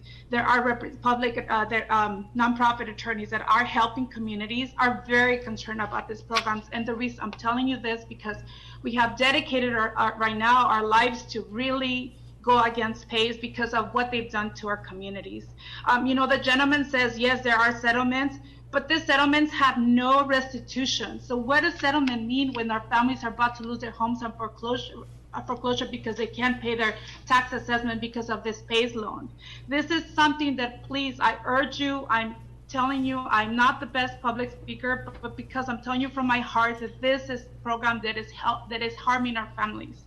I'm surprised that the gentleman also said that has a very little knowledge about why some counties cancel the PACE financing. When you're saying you have very little knowledge, please look more deep into why these counties stop the PACE financing, because this is not working for our families. It's stripping away their equity, is taking their homes. I have a client that came in, this is the house that they bought 30 years ago. They have a lien on their house for $125,000. They're about to lose their house because they cannot pay the loan. The contractor never did a work. They never saw a penny. These people are living paycheck to paycheck. They can't afford this $125,000. We all want energy. We all want our health communities to take advantage of these programs, but not this type of programs. The lady from White Green also spoke. I'm sorry, but you're not really with reality. Reality, I urge you to look into our clients and how our clients have been affected by this PACE program. I'm dedicated. I don't get paid through my nonprofit. I do this pro bono to help my community because I'm worried about, I want our community to keep their homes. And this program is not working. We need clean energy funding that is actually working for this, not this PACE type of program that they're doing. Please, thank you so much. Thank you for your comments. Any other public comment, Megan? Stacy, go ahead and unmute your mic and start your video to give your comments. Hi, this is Don Krivasara. I am with Hooked on Solar. We are headquartered out of Rockland and employ 130 people. We've been in business for 10 years. Are one of the largest solar installation contractors, residentially and commercially, in Northern California. We find White Green's partnership to be invaluable to our company and our customers, and are strongly support approving them to operate in Placer County, where we're headquartered. That's pretty much what I wanted to express today about the value that they bring, integrity, professionalism, and a valuable service, especially during COVID. Thank you very much. Stacy, go ahead and unmute your mic and give your comments. Thank you for the opportunity to comment here today. As the director of UC Irvine's Consumer Law Clinic, I'm here speaking on behalf of my clients. Only 2 years ago, I launched the clinic and had the opportunity to assess and select the most salient consumer problems as our focus. The issue that came up again and again were fraudulent PACE assessments. Within a year of opening the clinic, we had to shut down our intake because of the overwhelming need. Our cases include PACE assessments originated after 2019, so the state legislation has not addressed the problem homeowners are experiencing, and our claims are not limited to just one PACE authority or JPA or program administrator. Now, every day, we struggle to keep seniors in their homes. One such senior is 74-year-old Alma Foster. Ms. Foster's Black neighborhood was targeted by pay solicitors who made false promises and turned her simple $7,500 roof repair into an $84,000 nightmare, increasing her property taxes by almost $9,000 a year for repairs that were never completed. This happened because she received no hard copy disclosures or contract. Instead, the transaction was done using the email address None at Hero Financing. Now, in the throes of a pandemic, Ms. Foster has received a notice of foreclosure sale. We have also learned that Ms. Foster is not the only one. In fact, a recent declaration reveals that the None at Hero Financing email address was used in over 6,500 transactions. This came to light when Renovate America agreed to provide $2.5 million to settle the NRA Renovate financing class action. This may seem like a significant sum, but given the number of class members, homeowners will receive less than $20 for the harms caused. Though the proposal before you puts in place additional requirements, such as final permits, the proposed administration contract is still too similar to those used by other counties and JPAs and fails to address the breadth of fraud and unfair practices homeowners across the state have been subjected to, including price gouging, fraudulent electronic transactions, lack of language access, and preying upon vulnerable populations such as older adults and persons of color. The staff report mentions a few of the class actions involving PACE, but there are more, including the Morgan class action filed on behalf of older adults against Renew, Wygreen, Renovate America, and all of their bond trustees, as well as the class action filed by HERA, alleging PACE funding group targeted hundreds of Spanish-speaking and Latino homeowners throughout California. We also believe the staff report fails to take into account the significant risk of foreclosure this program poses. At this point in time, the DFPI has yet to issue its final PACE regulations, leaving the industry largely unregulated. PACE-induced foreclosures are happening, and many more homeowners are at imminent risk of their mortgage servicers paying their property taxes and then defaulting the homeowners due to inability to pay. We are very concerned that once the COVID mortgage foreclosure forbearances expire, a number of homeowners with PACE assessments will be foreclosed upon. With the high penalties and interest charged for delinquent taxes and PACE's use of equity in determining eligibility, we believe many homeowners will have insufficient equity to transition into alternative housing and will be at imminent risk of homelessness. Both the County of LA and Western Riverside Council of Governments have ended their PACE programs. Placers should not pick up where they left off. Thank you. Thank you. Any other public comments? Yes. Sparky, go ahead and unmute your mic and give your comments. Yeah, hi, hello, thank you. Can you hear me? It's a little low, so maybe turn up your volume. Oh, how about this? Is this better? Thank you. Okay. Hi, thanks for the opportunity to comment. My name's Sparky Abraham. I'm an attorney at Tzedek Legal Services in Los Angeles. We provide free legal services to low-income individuals, particularly seniors. I wanted to comment today for a couple of reasons. You know, first of all, in the county's presentation, I was a little bit surprised and concerned that among the stakeholders talked to, I didn't see legal aid or legal services on the list. I can tell you all that for Tzedek, we are overwhelmed and have been for years with PACE cases. Public counsel in Los Angeles is overwhelmed. Elder Law and Advocacy in San Diego is overwhelmed. Legal Aid Society of San Diego is overwhelmed. We have been deluged with homeowners who are in trouble due to PACE. This is pre-state law with consumer protections and post-state law with consumer protections. This includes people who are in trouble directly on their PACE assessment and with their mortgage as a result of the PACE assessment. And I would implore you all to please do a detailed study of the effects of PACE on mortgages and mortgage foreclosures before you jump into this program. One of the things that you often hear is that the default rate on PACE assessments is relatively low. That's likely very true because mortgage servicers are the ones who step in and pay taxes, and people end up in trouble on their mortgages, which is a very hard thing to sort out, but a very real problem. I also just want to note a couple of things. We've had a couple of comments about the relatively, about the incentives that the PACE administrators and lenders have with regard to consumer protection. This is not a normal lending program. The fact that it is a tax creates some difficulties and differences in terms of what a normal lending program would look like. You can't normally sell property secured loans door to door, and yet most of the PACE sales that we see, is particularly in Los Angeles County, are done door to door. It's not people who are going out looking for energy efficient improvements. It's people who are having their doors knocked on out of the blue to offer them something. Another thing is that, most property secured loans require a notarized signature. PACE assessments generally do not require a notarized signature, and we've seen issues on issues on issues with electronic signature fraud, as Stacy mentioned, with fraudulent email addresses, and many similar things, again, both pre-consumer protection law and post-consumer protection law. So, I don't have much time here. I would be more than happy, one of the points I'd like to make is we don't have a financial interest in PACE. I would actually much rather be spending my time dealing with different issues other than PACE. But we've had to significantly ramp up our real estate services, our real estate fraud services as a direct result of the PACE program.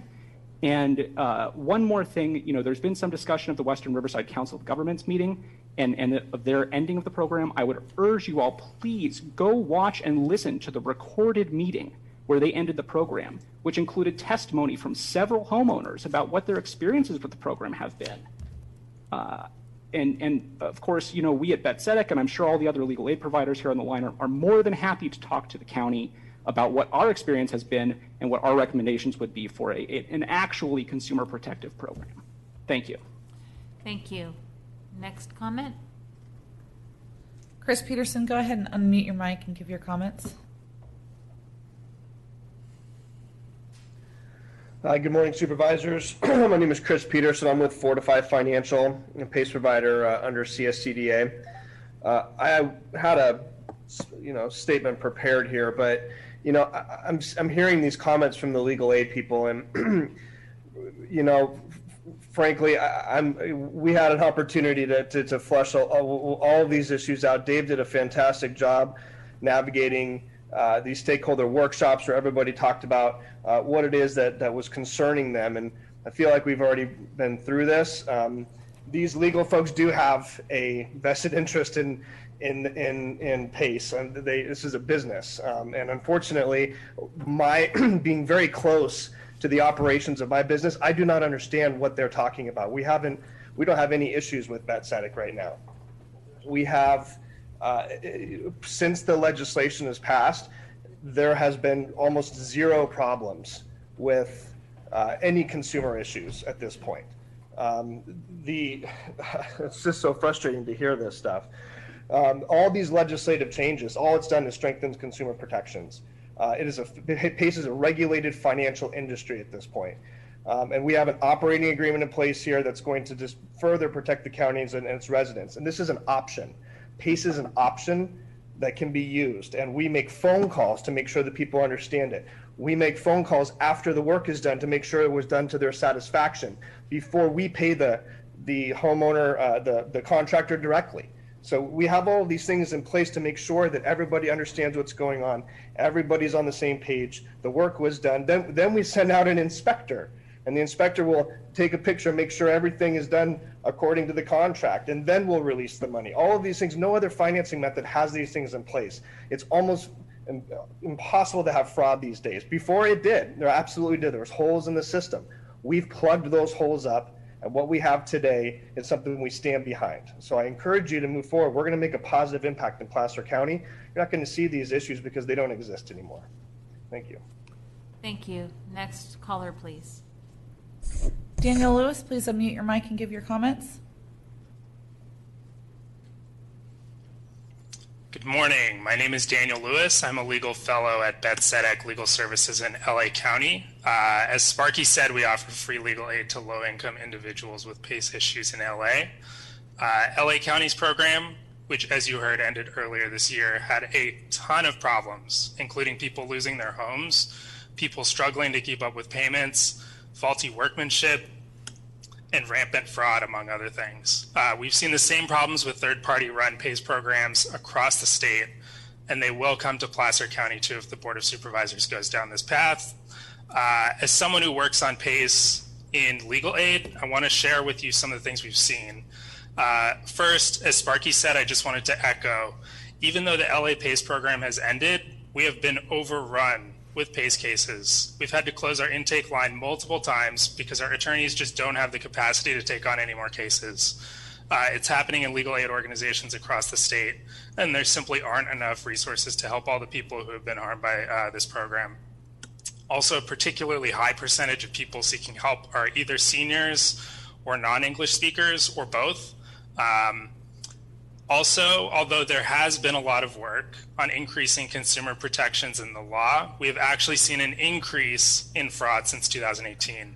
We've seen contractors creating fake emails for customers. We've seen people being impersonated on required welcome calls. We've seen contractors defrauding PACE administrators too, and the PACE administrators just don't exercise enough oversight to prevent these things. We've also seen more and more cases that we call no work cases, where contractors will fraudulently obtain a completion certificate from the homeowner as part of the process, which then enables the contractor to get paid and then never doing any of the work. And then the client calls the PACE administrator and they say, sorry, you signed the contract.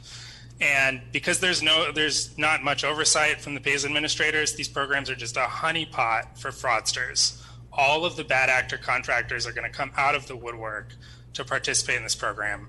Third, most importantly, this program will result in people losing their homes. It's happened everywhere with PACE.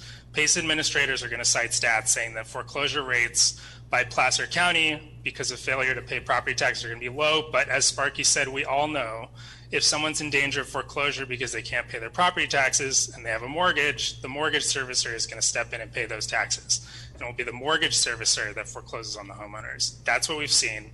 We've seen people come in with huge mortgage payments as a result of PACE, and it's a huge stressor for families who take out a PACE loan.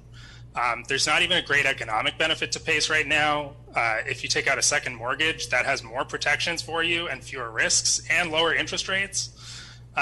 Lastly, I just want to say we support the goals of energy efficiency, and we think it's fantastic that cities and counties in California are trying to implement green policies, but we urge you all to accomplish these goals through a program that's not going to result in people losing their homes or having to live hand to mouth for years or decades to keep up with them. Thank you. Thank you. Next commenter. Leah Wiggs, go ahead and unmute your mic and give your comments. Thank you. My name is Leah Wiggs, and I'm with Renew Financial. I wanted to respond to a couple of the consumer advocates. There was a bill earlier this year, and Dave, I also wanted to thank you for all of your hard work in not only researching PACE, but bringing stakeholders together from the Treasurer Tax Collector's Office and local realtors, and other folks in the community who have had questions or concerns about PACE. It's been well over a year that we've talked about PACE with you, and I appreciate all of your hard work to again flesh out additional amendments to the resolution and ensure that there's an additional operating agreement for PACE providers in Placer County. I did want to just address a couple of things that I believe one of the consumer advocates had mentioned, and one additional piece of policy that was instituted at the state level earlier this year, which is AB 1551, which does three things. It says that PACE will not provide prepayment penalties. PACE will not operate on homes with reverse mortgages.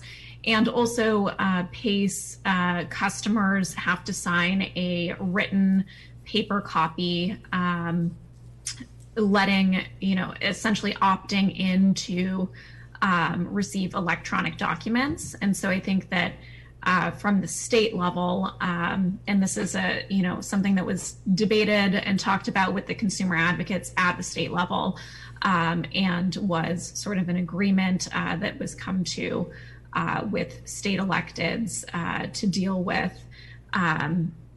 one of the issues that one of the consumer advocates brought up regarding homeowners not being notified properly. So there have been multiple pieces of legislation, and I also wanted to bring up third-party studies that have come out recently, actually this year. One study from the USC Schwarzenegger Institute on Public Policy highlights the long-lasting benefits of PACE. This is a third-party study, again, that came out July 15th, 2020, and I just wanted to bring to light a couple of issues. This study was done from a $1 billion PACE investment. So this is just a view of a subset of PACE. The industry is around $7 billion. So the result of that research was extremely positive. It established that PACE was successful in creating more than 21,000 jobs, producing more than $1.5 billion in local economic growth, saving more than $640 million in avoided property damage and displacement cost in the event of natural disasters, and reducing CO2 emissions by more than 1.1 million metric tons, which is the equivalent of taking 237,000 cars off the road for a year. Another study Can we that have you wrap recently up your came out- comments, please? If you just wrap them up. Yes, sure. I just wanted to mention one more study that came out this year from the Lawrence Berkeley National Lab, LBNL, talked about how PACE is one of the public policy tools to accelerate solar adoption for the underserved. So again, these are third parties that are attesting to the good work of PACE in the public policy realm. Thank you so much, and thank you, supervisors, for your consideration, and Dave, for all of your hard work. Thank you. Any other public comment? Karen Schiff, go ahead and unmute your mic, start your video, and give your comments. Hi, I apologize. My name is Jamie Levine, but I am unable to change the name that's appearing. But I'm an attorney with elder law and advocacy in San Diego. We're a nonprofit law firm that works on elder abuse cases. We work on a lot of different types of scams. We've had, just in our office, well over 100 PACE cases. The facts almost always involve a contractor selling upgrades to a senior citizen, and those upgrades just do not make sense financially or otherwise. In almost every case, our clients do not understand what they're being sold and what their obligations will be. In most cases, our clients are told outright falsehoods. And in almost every case, they learn of their liability when their property tax bill arrives. They don't even know that they're going to have this elevated tax bill. Sometimes it goes up by many thousands of dollars, and because our clients are elderly and because of Prop 13, sometimes they're just getting by paying, $1,000 a year or $2,000 a year with their Prop 13 assessment, and sometimes it'll go up by many thousands of dollars, and they're just completely blindsided by that increase. A lot has been said, and we've seen all of the types of abuses that have already been mentioned. But I do want to express that this really has become a predatory lending situation. And it's very similar to what was happening with liar's loans in 2006, 2007. And the issue really is that contractors, once they sense that they're able to, once they find a mark essentially, and you get some contractors who are just not as honest as we would hope, they will upsell people as much as possible. And we've had individuals who have had over $100,000 of so-called property clean energy upgrades done to their homes. And very often it can include solar, like huge arrays of solar that make no sense for our clients that use almost no electricity. Paint that's been tripled or quadrupled in terms of price, and then called an energy upgrade. I'm just saying this because we all understand what predatory lending is, and because of the fact that this subordinates all other liens and interests in a property, it really is a protected way for an individual to sell something with zero risk. And that's why it really is so dangerous and has been weaponized. Thank you. Mr. Garabedian, go ahead and unmute your mic and give your comments. Thank you. This is Mike Garabedian. You can hear me, I think. I'm commenting on the fire hazard severity mapping. Am I being heard? Hello? Yes, you are. Sorry, I had my mic off. Okay, thank you. CAL FIRE has the responsibility to do the fire hazard mapping, and they do it periodically. I don't recall the length of the period with public involvement. And if someone was looking to find that out, they certainly weren't looking very hard. Thank you. Thank you. Next caller, please. Mr. Lawrence, go ahead and unmute your mic and give your comments. Yeah, hi, my name is Mike St. Lawrence. I'm the VP of Sales for PACE Funding Group in Northern California area. And you might want to turn up your microphone. We can't hear you very well. Got it. Can you hear me a little bit better now? Thank you. Yeah, so my name is Mike St. Lawrence. I work with PACE Funding Group. I apologize, I'm a little sick here, so I might be a little hoarse. But not only did I used to sell solar and work for contractors years ago, I got out of that industry and into the financing world. I think based on what we've heard today, it's pretty clear that not all PACE providers or contractors are created equal. I quit a very great job because I had integrity and didn't like what was going on, but PACE was not any reason for that. In fact, I think if you ask any contractor out there, PACE is probably one of the harder finance companies to work with. It's a great product, but it requires 6 hours of training just to get certified. And not only is my company that I work with, but I am flooded all day with compliance. Every day my job is when I find an issue, a brand new email that was used or created recently, we red flag it and freeze the account. We will not move forward with that job until our team has called and confirmed again with the homeowner on a second verbal call to make sure that they indeed created the email, and likely we will still want wet documents signed anyway with front and back pictures of every driver's license. Contractors don't like us because we're easy to use and easy to push on homeowners. They like us because we can generally help the people that need it, that don't often get the opportunities. But I know we're not comparing ourselves to everybody else. This is just about PACE. Anyone can get a loan anywhere, and PACE has really just provided a lot of opportunities for people. But I just wanted to stress that a lot of what I do is complying with our compliance team. We even have fraud protection alerts that we look through FICO and confirm the income, because we do have to prove income, and we verify it on multiple levels. And if anything doesn't look right, it immediately holds every application up. And we record every phone call with every homeowner, and we have everything printed in Spanish and English. I don't know any other finance company that has half as many consumer protection rules as PACE. And that's why I'm still here and still working with it, because I really do believe it is often the right thing for homeowners. And I myself have used PACE for my own property.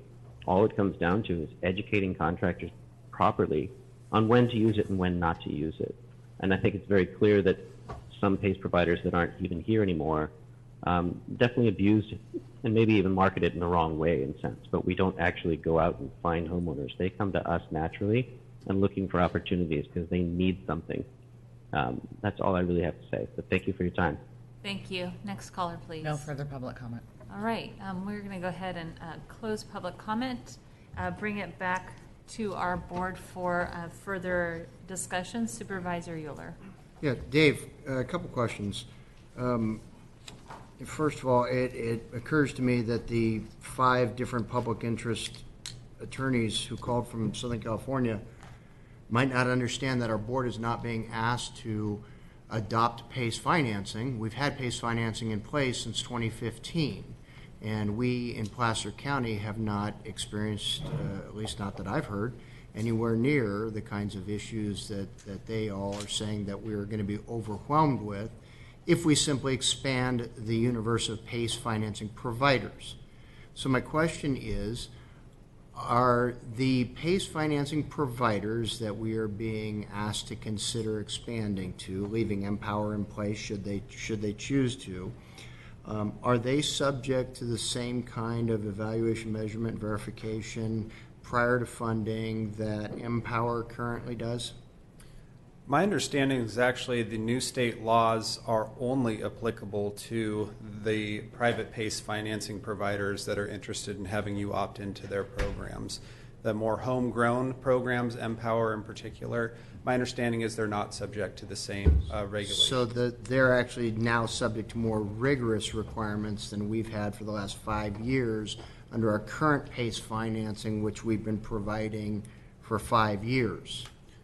I would say, and I'm not an Empower expert, but I would say that Empower, when it was created, really was sort of the gold standard as it relates to consumer protections.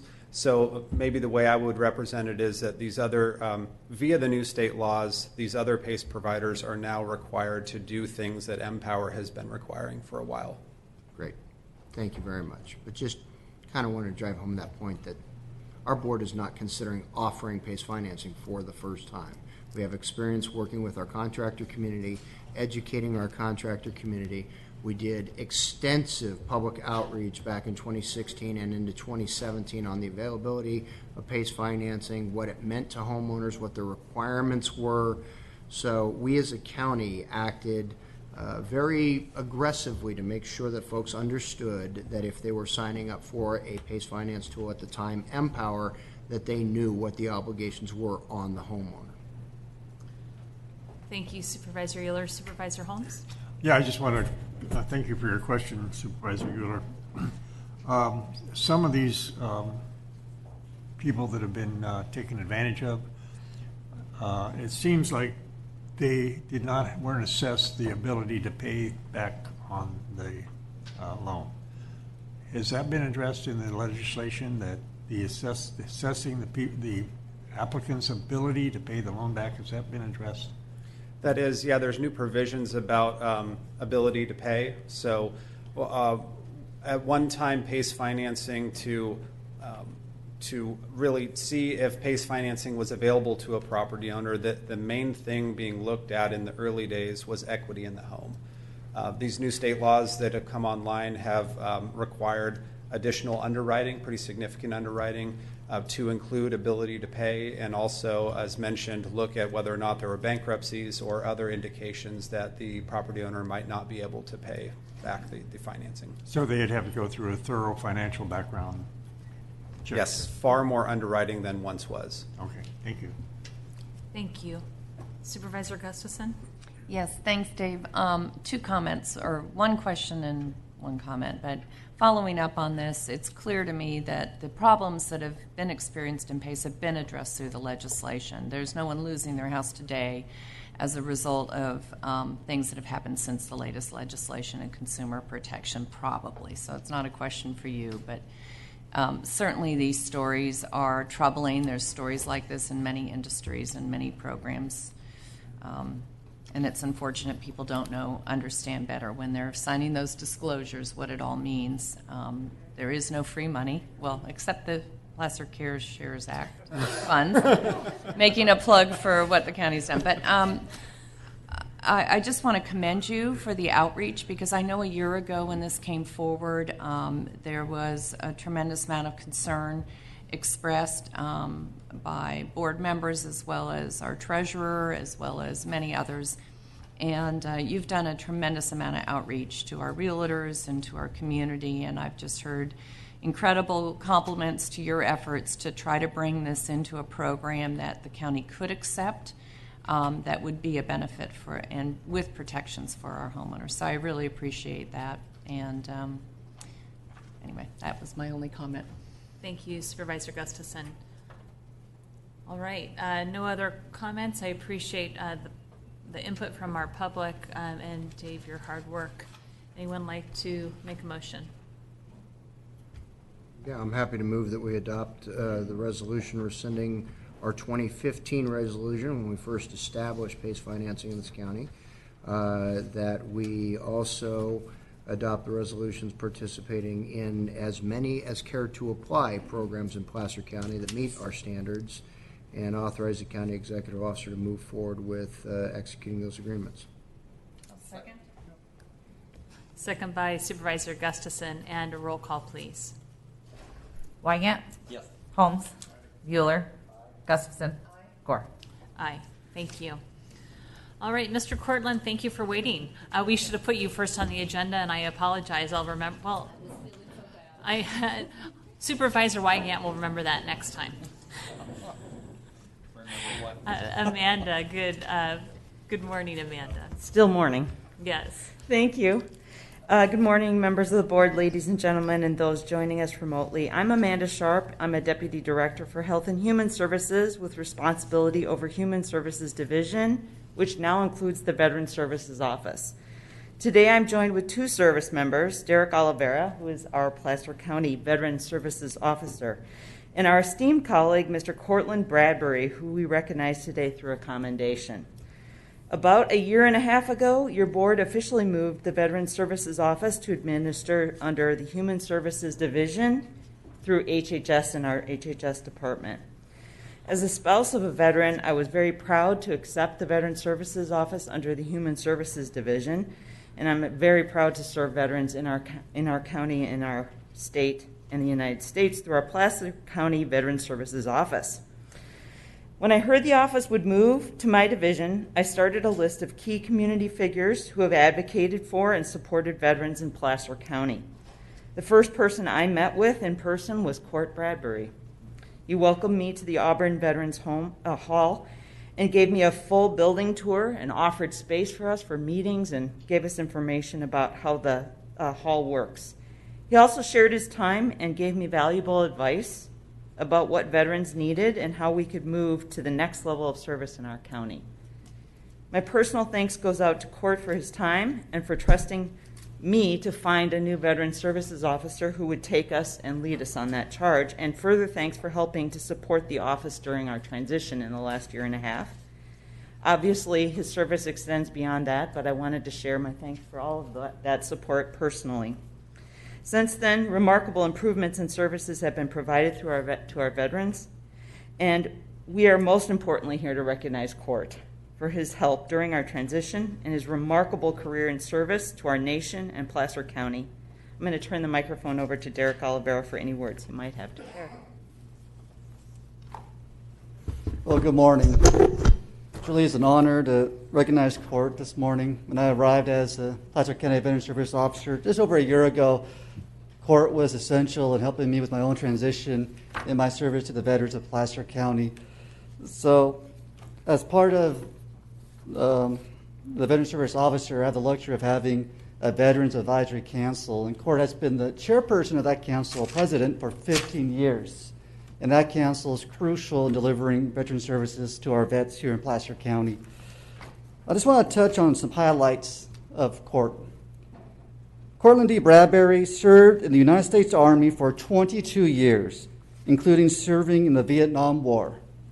Retiring in 1982 as a Criminal Investigation Division Special Agent, Cortland continued his service to citizens of Placer County as a Placer County Deputy Sheriff until retiring in 1993. Cortland is highly regarded as an outstanding leader in veteran services throughout the state and even nationally. Over the past 50 years, Cortland has served U.S. Army 22 years, Sheriff's Deputy 11 years, Commander of the American Legion here in Auburn, Post 84, 2 years, Adjutant Finance Officer, Post 84, 30 years, Auburn Hall Board for over 30 years, and the list goes on and on and on.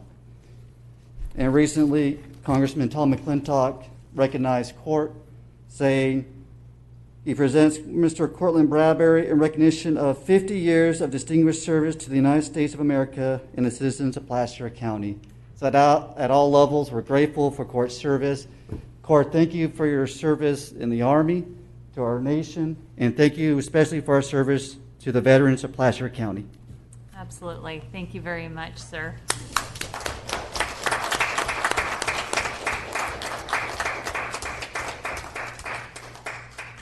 And Mr. Bradbury, we have a resolution here, so what I'd like to do is just have our board adopt that resolution, commendation, excuse me, and then if you'd like to make a comment, you're welcome to do so. So I've got a wonderful commendation by the Placer County Board of Supervisors. Second. We have a motion and a second. All those in favor? Aye. All right. Motion carries. Mr. Bradbury, would you like to make a comment, and then I'll bring this back down to you? All right. Well, we really do appreciate your service to our community. We are so much stronger when we work together, and she's asking me to make sure I open it up to the public. And do I have any comments from the public? Alex, go ahead and unmute your mic We have to a give your comment comment. from the public.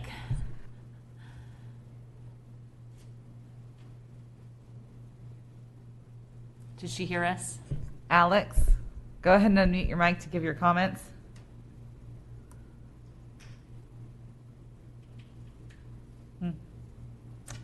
All right, maybe not, Alex. All right. Well, let me hand this to you. We do, once again, appreciate all of your service. And I will come over this way.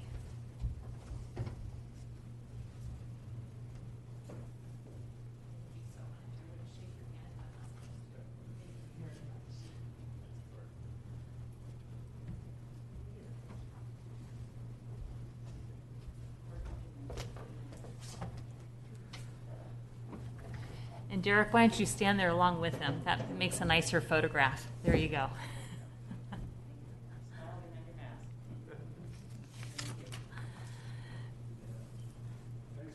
Thank you very much.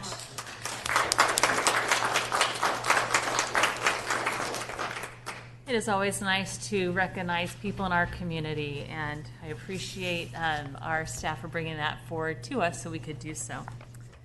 We will move to item 3A, which is the establishment of a new agricultural preserve and Williamson Act contract. And Bennett Smithart, I believe, then is online. Good morning. Good morning. Can you hear me? Yes. I am Bennett Smithart with the Planning Services Division. The next item today is a request for an agriculture preserve and Williamson Act contract for a property located on Superior Town Road in the rural Lincoln area. The parcel was purchased by Patricia Beard in 2020 and was previously farmed in conjunction with several other adjacent properties totaling 1,000 acres. Next slide. The 80-acre parcel is located at 7190 Superior Town Road. The property has been vacant for several years, but it was previously irrigated with water from the Nevada Irrigation District's Camp Far West Canal. The property contains an existing irrigation system that gives it the ability to irrigate up to 40 acres, approximately half the parcel.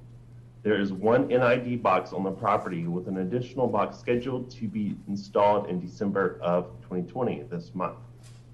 The property is allocated 2 inches of water through NID, but the property owner plans to expand it to 12 inches of water in the coming years. Once complete, the property owner anticipates the acreage breakdown will be 40 acres irrigated pasture, 32 acres dry land, and 8 acres home sites, barn, and corrals.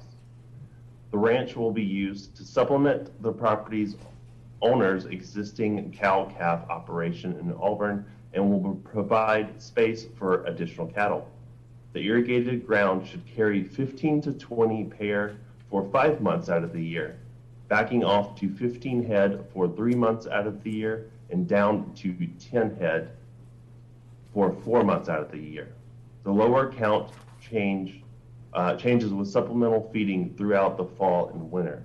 The 32 acres of dry land should support 15 head during the first 4 months of the spring.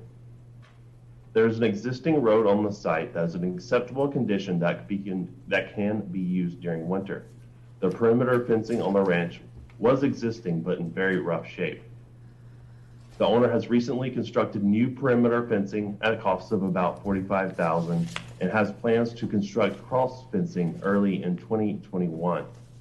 Additionally, the property owner plans on restoring power to the site, which was removed when the previous structures on site burned down and were demolished.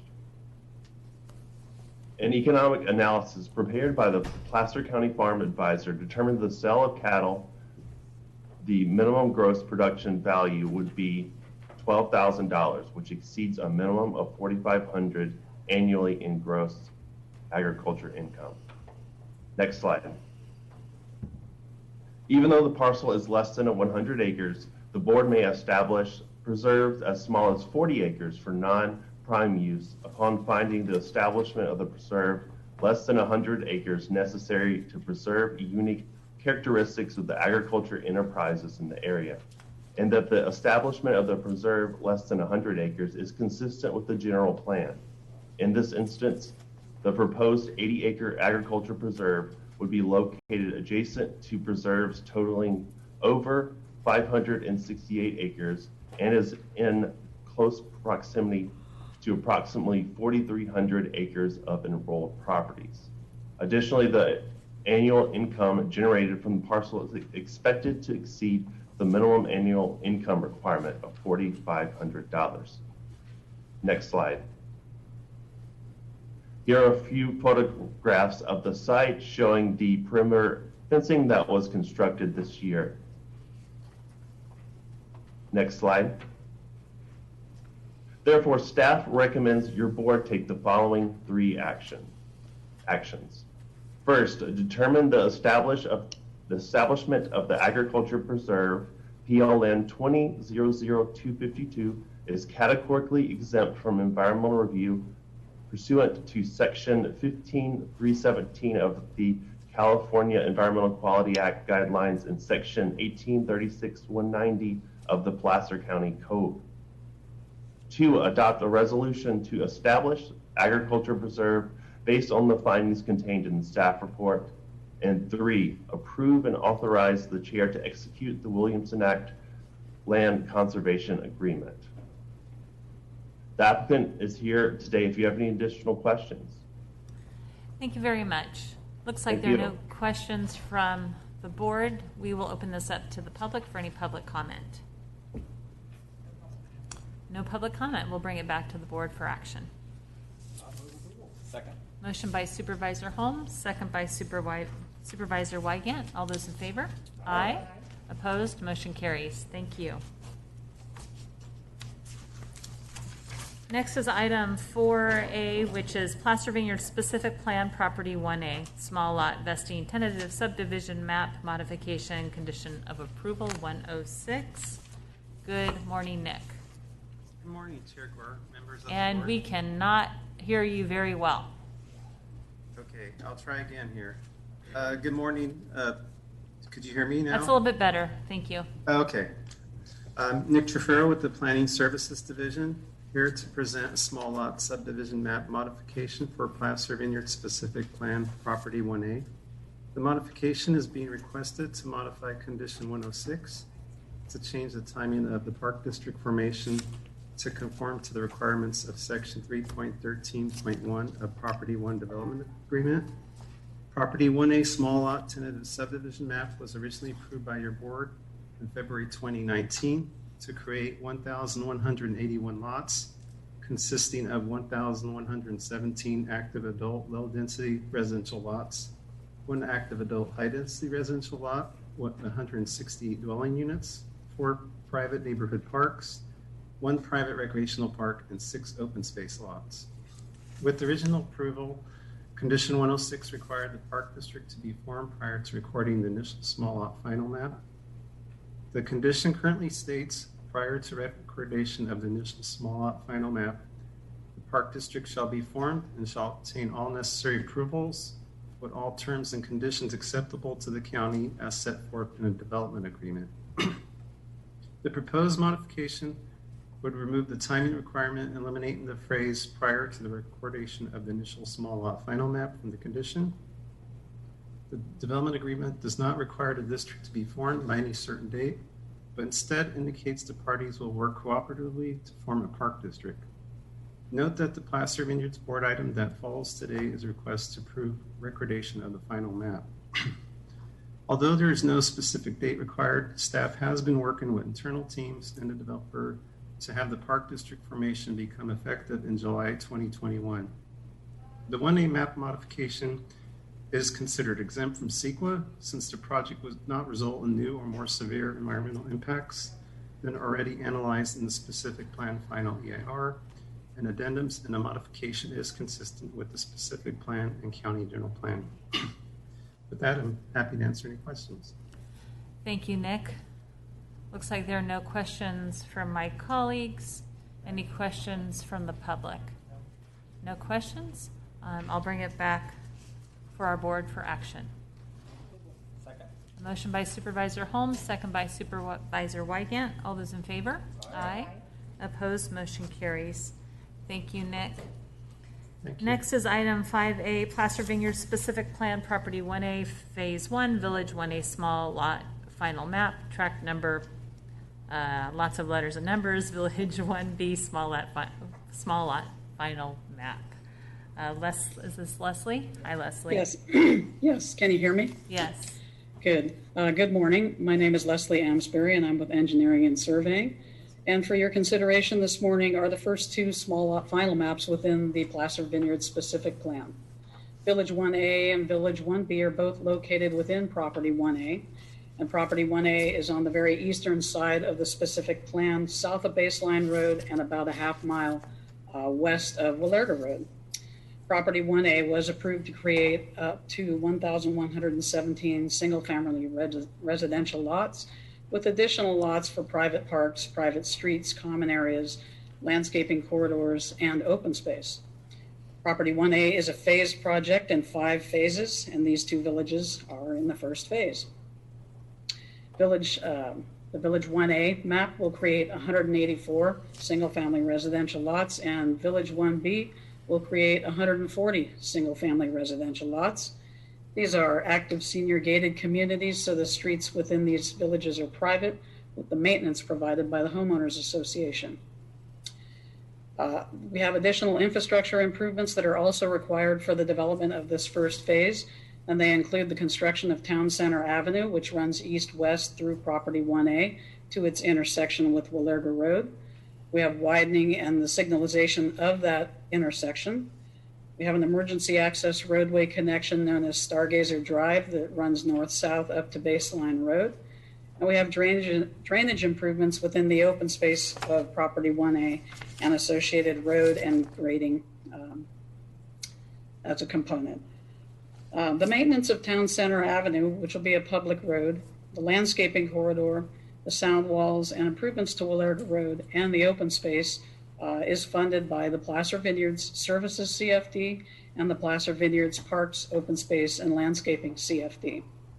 Each village has a subdivision improvement agreement, and we have 4 improvement agreements for the additional infrastructure improvements.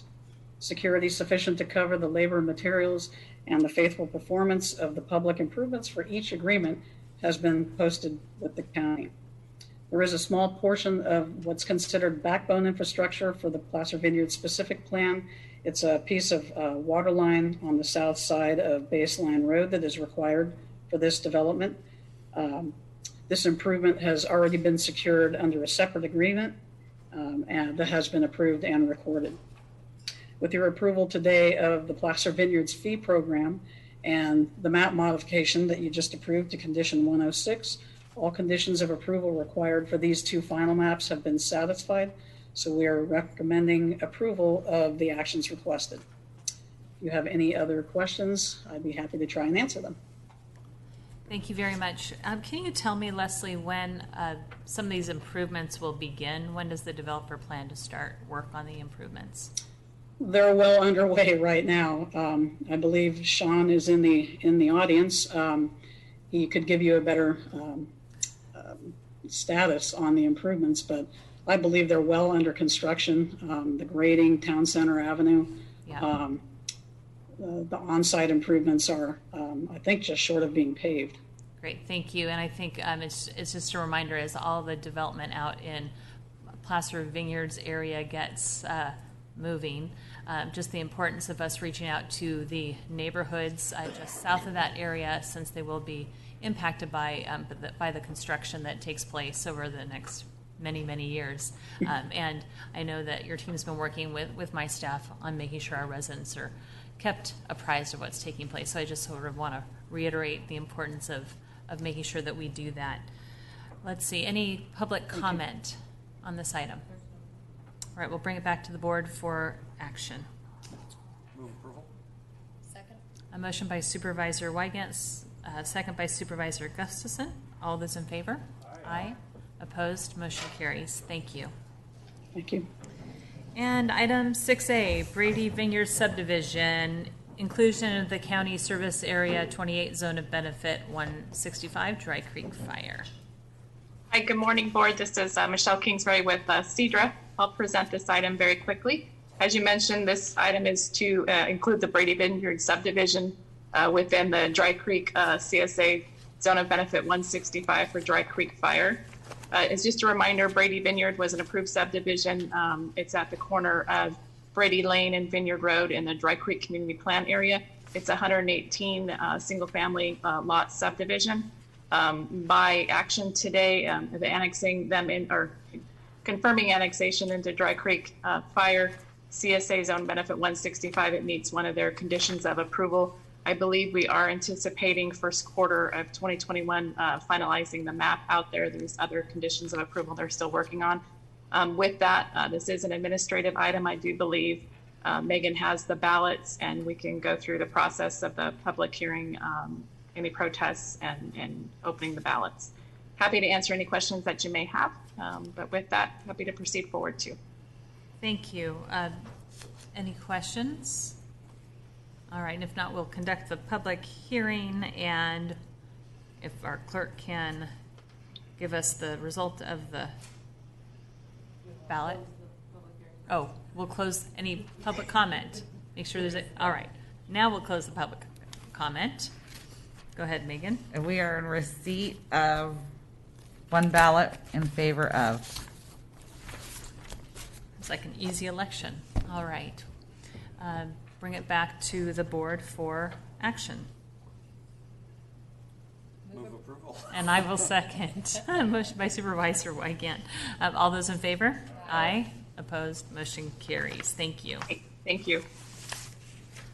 Item 7A, the Tahoe Basin Area Plan, housing-related amendments. And it looks like Patrick is in the room. Good morning, Patrick. Good morning, Madam Chairman. Supervisors, Patrick Dobbs, Planning Services Division. Here to present a request for housing-related amendments to the Tahoe Basin Area Plan and implementing regulations. This is a county-initiated, these are county-initiated programmatic amendments. There is no specific site or project that's being analyzed. The goal is to align the area plan with state law and TRPA policy that further removes barriers and provides opportunities for additional affordable housing and achievable housing for the local workforce. Your board adopted the Tahoe Basin Area Plan 4 years ago this month. The plan is comprised of a policy document and implementing regulations. Area plans are an essential part of TRPA's regional plan update that was completed in 2012, allowing additional delegation to counties like Placer to implement the regulations of the county as well as the TRPA. There have been, these amendments are based on builds on the work that has been provided from the Mountain Housing Council and the Tahoe Truckee Community Foundation, as well as the TRPA, and information from the public.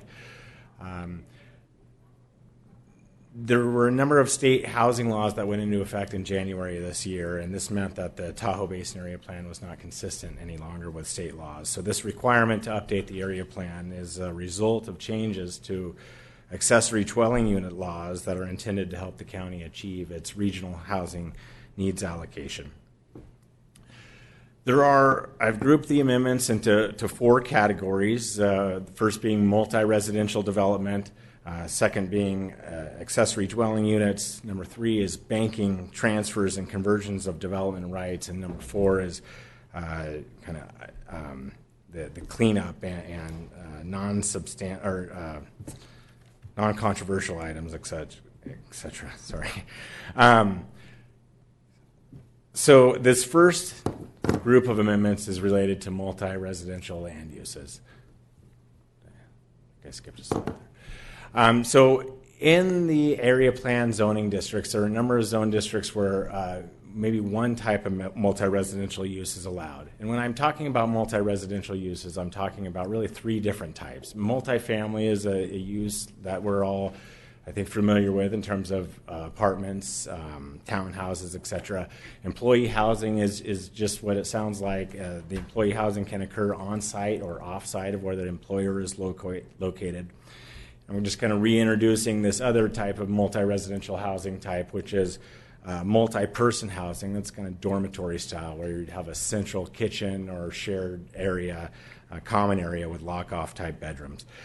So there are a number of zoning districts in the area plan where maybe multifamily is allowed, but not these other multi-residential uses. And so we want to fill those gaps, and basically we're making the case that these different types of multi-residential uses have similar levels of impacts and compatibility considerations. And so where one or more of these uses is currently allowed, we want to allow all three subject to the same entitlement process. So if multifamily residential currently allows a use permit and we introduced multi-person residential, that too would require a use permit. The second bullet there is regarding density, and I don't think I need to go into this in much detail, but some of the uses measure density in people per acre, some of them measure density in units per acre. TRPA does have an equivalency factor or multiplier, and so we are working within the established framework and have apples to apples comparisons that relates to the density between these different multi-residential uses. The third bullet here, there's one exception to what I just mentioned regarding these districts where multi-residential uses are currently allowed, and that's in the Kings Beach Industrial Zone District. There are no multi-residential uses allowed there currently. As this project has evolved and through discussions with the California Tahoe Conservancy, they've identified some properties that they own in the Industrial Zone District that are well suited for future development. So this would add multi-residential uses as a permissible discretionary use within the Industrial Zone District and would be limited to only affordable and achievable income levels only. So this is the second slide, continuing along with multi-residential land uses. The proposal would add special planning designations and policies that support the construction of affordable housing. This would allow transfers of development rights into these various zone districts where multi-residential uses are permissible to allow maximum flexibility and development potential of these sites that are designated for multi-residential development. The second bullet is involving affordable or senior housing limitations. There are 4 zone districts currently that have some restriction in terms of affordability and limiting it to seniors. One of those zone districts, the mixed-use neighborhood, Dollar Hill, is where the Nahas property is located, Dollar Creek Crossing. So we want to remove that limitation for affordable housing for seniors, and we want to provide opportunities for affordable housing for all. And so that second point would remove references to senior housing limitations. The third bullet there, since the area plan was adopted, TRPA has adopted kind of this third tier of affordability, achievable housing. We've always had affordable and moderate housing, so now this third tier of achievable housing would be incorporated into the plan. And then the final bullet there is the amendments would recognize Placer County's, all the housing efforts that we have underway, including our workforce housing preservation program, our infill acceleration program. The proposed amendments would recognize Placer County as maintaining and implementing a affordable housing program. Again, just providing additional flexibility to get the commodities and such necessary to develop these type of projects. So those are the proposed amendments as they relate to affordable or multi-residential development. This next category is regarding accessory dwelling units. And we are in this unique situation where California housing law and TRPA regulations have diverged as it relates to accessory dwelling units. And so the proposal is to establish a 2-step permitting process. Currently, there are a number of standards in the area plan as it relates to accessory dwelling units. This would basically delete that language in those standards and replace it with language that says something to the effect of, until such time as state law changes or the regional plan is updated, it establishes this 2-step permitting process. So if someone were to construct an ADU in Placer County, they would need a permit from the county, a very streamlined permit. And then they would also need to go get a permit from the TRPA, and that TRPA permit would include analysis of things like land coverage. It would deed restrict for affordability. It could require discretionary hearings, all of these things that the state law has said we as a county cannot do as it relates to ADUs. The amendments as it relates to ADUs would update the parking standards, basically establishing a maximum of 1 parking space for ADUs. In many situations, no additional parking would be required. It certainly doesn't prohibit a project proponent from proposing parking for their ADU.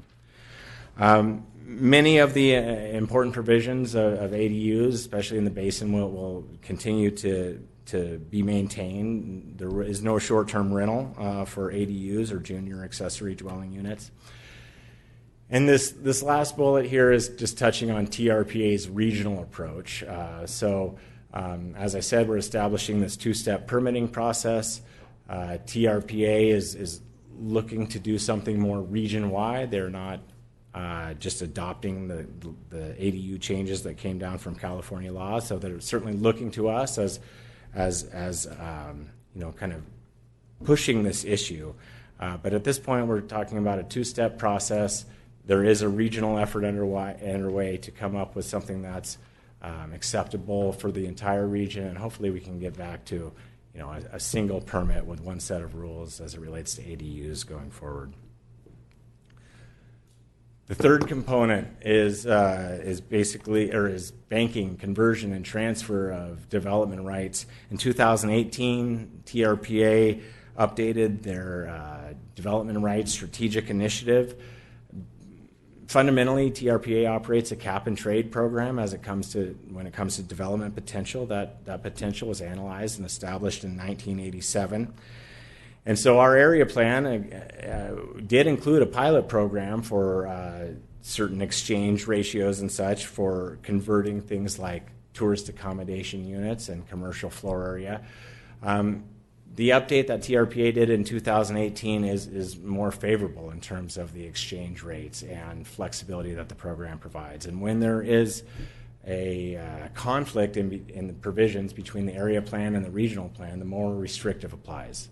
So this is basically an update to catch up to the changes that TRPA made. Just for example, in the area plan currently, it would require 450 square feet of commercial floor area to be converted to a tourist accommodation unit. TRPA is now 300 square feet. We want to take advantage of those more favorable exchange rates. Let's see here. This final bullet is kind of the fourth category, administrative corrections and minor amendments. And anytime you're updating these plans, there's going to be some cleanup. Most of this relates to consistent terminology and correcting cross-references. I did point out one example of TRPA asked that we add threshold-related facilities to all zone districts throughout the plan. It's currently in about 5 of them. Adding threshold-related facilities, it would require a minor use permit. But the idea is that they want opportunities to put air quality monitoring stations or those sort of environmental information gathering devices throughout the basin. So these are things that would be subject to discretionary public hearings and such. But that's kind of just it on the cleanup items. There is no known controversy for amending the plan in Lake Tahoe. That's remarkable. And I'd like to think that is in some part due to our robust outreach. We've presented information items at North Tahoe Regional Advisory Council last year and this year. We've presented to the Tahoe Regional Planning Agency Regional Plan Implementation Committee, again, last year and this year. We've noticed former Tahoe Basin Area Plan team members that helped develop the plan for the previous Planning Commission meeting last month. So there's been a lot of outreach here.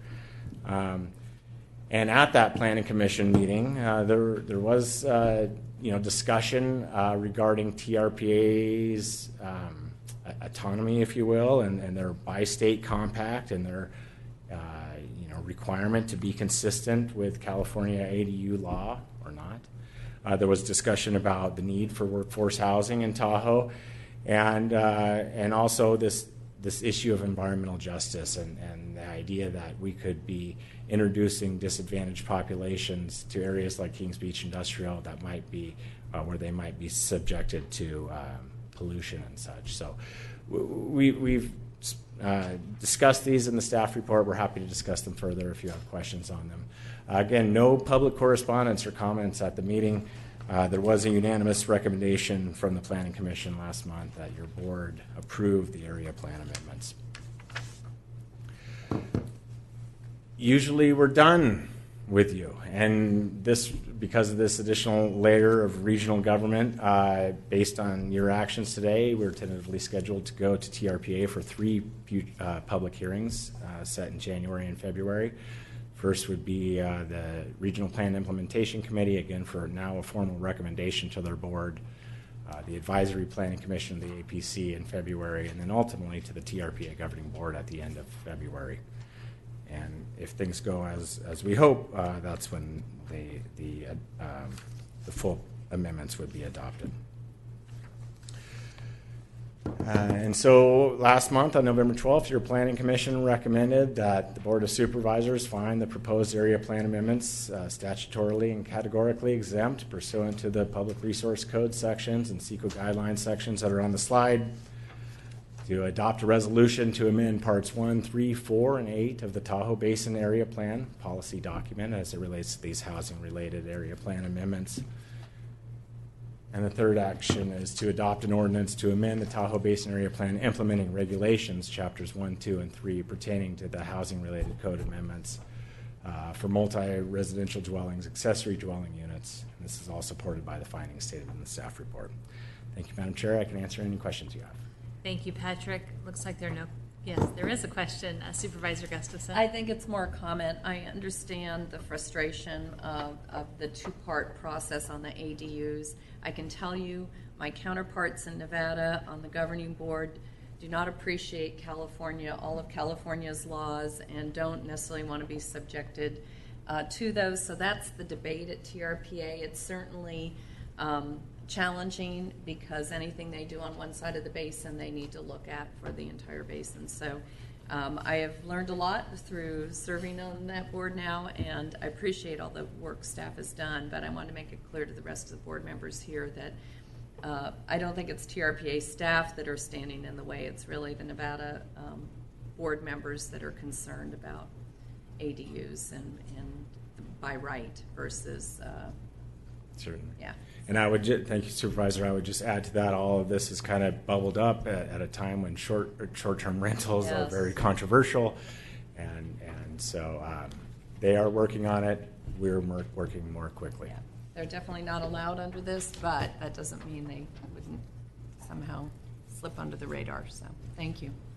Thank you. Any questions from the public? All right, you didn't jinx yourself, Patrick. Thank you.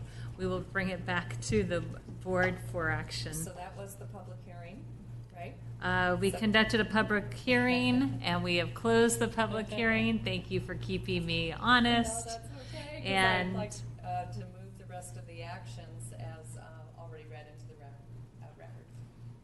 All right, we have a motion, and I'll second. And roll call, please. Wygant? Yes. Holmes? Yes. Euler? Gustafson? Gore? Aye, thank you.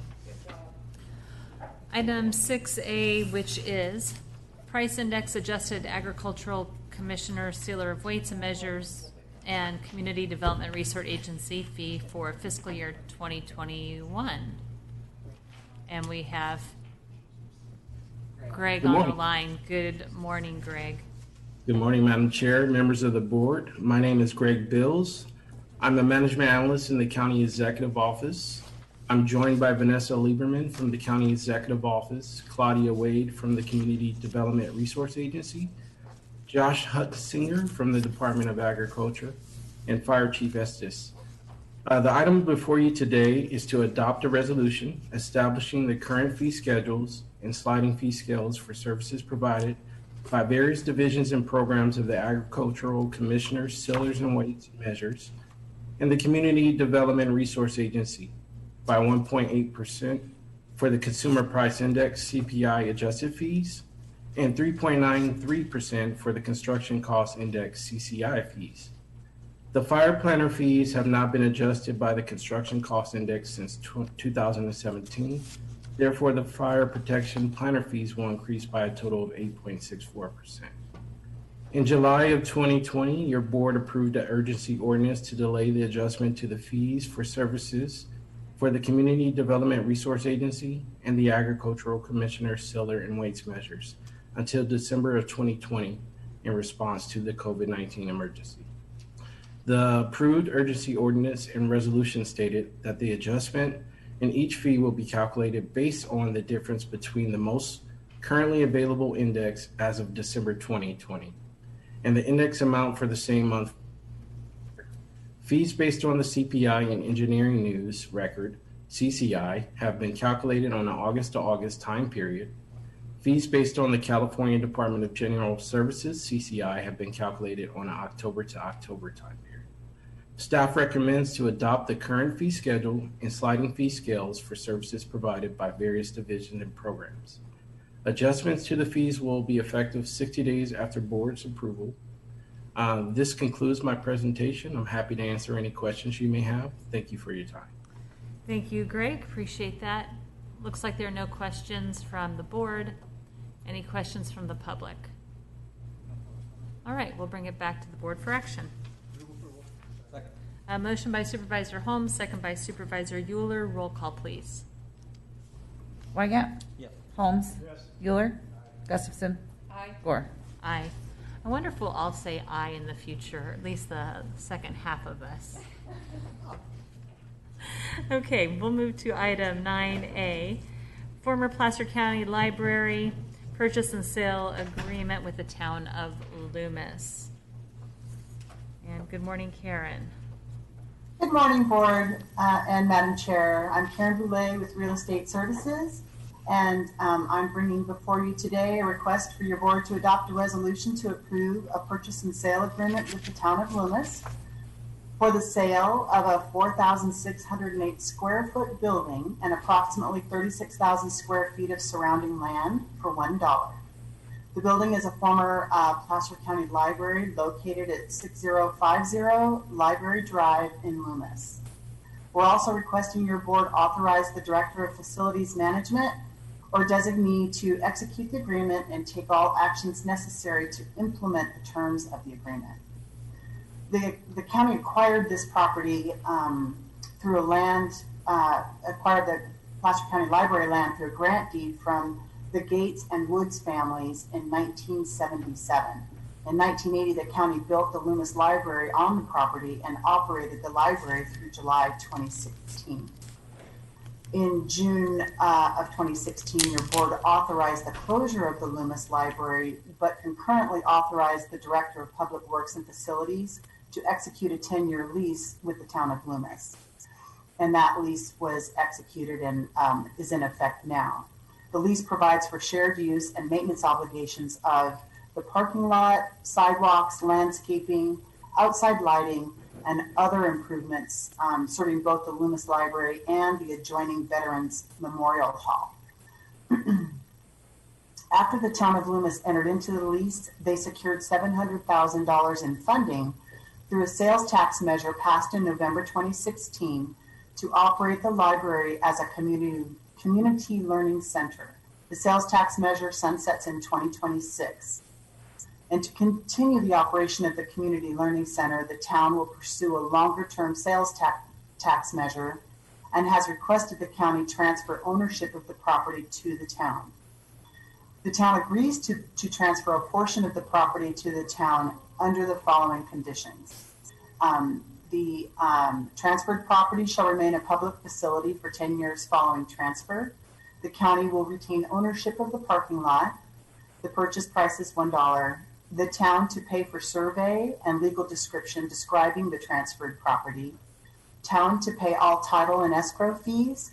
And town and county will enter into a parking lot use agreement to ensure adequate shared parking, assign maintenance obligations, and provide for shared costs of the shared parking lot. And the town of Loomis approved the purchase and sale agreement at their regularly scheduled meeting on December 8th, 2020. The board action authorizing this agreement is exempt from review pursuant to CEQA guidelines section 15301, and the cost to prepare the agreement is included in the Real Estate Services Division's fiscal year 2021 adopted budget. And that concludes my presentation. Are there any questions? Thank you. It looks like there are no questions, and we'll open this up to the public. I think we've got some public comment. Jenny, go ahead and unmute your mic and give your comments. All right. Jenny Nisley, and current Town of Loomis council member. Good morning, Madam Chair and Board of Supervisors. I just want to say, if you go back in history, you'll see that Loomis has had a library since 1910. And as a kid in the 1980s, I would use the Loomis Library and remember exactly where the Nancy Drew books were located. So in 2016, our residents passed a sales tax to fund and operate the Loomis Library Community Center, showing their support. And as a current resident and the Friends of the Loomis Library president, I want to thank you in advance for considering to adopt the resolution for sale of the former Placer County Library building.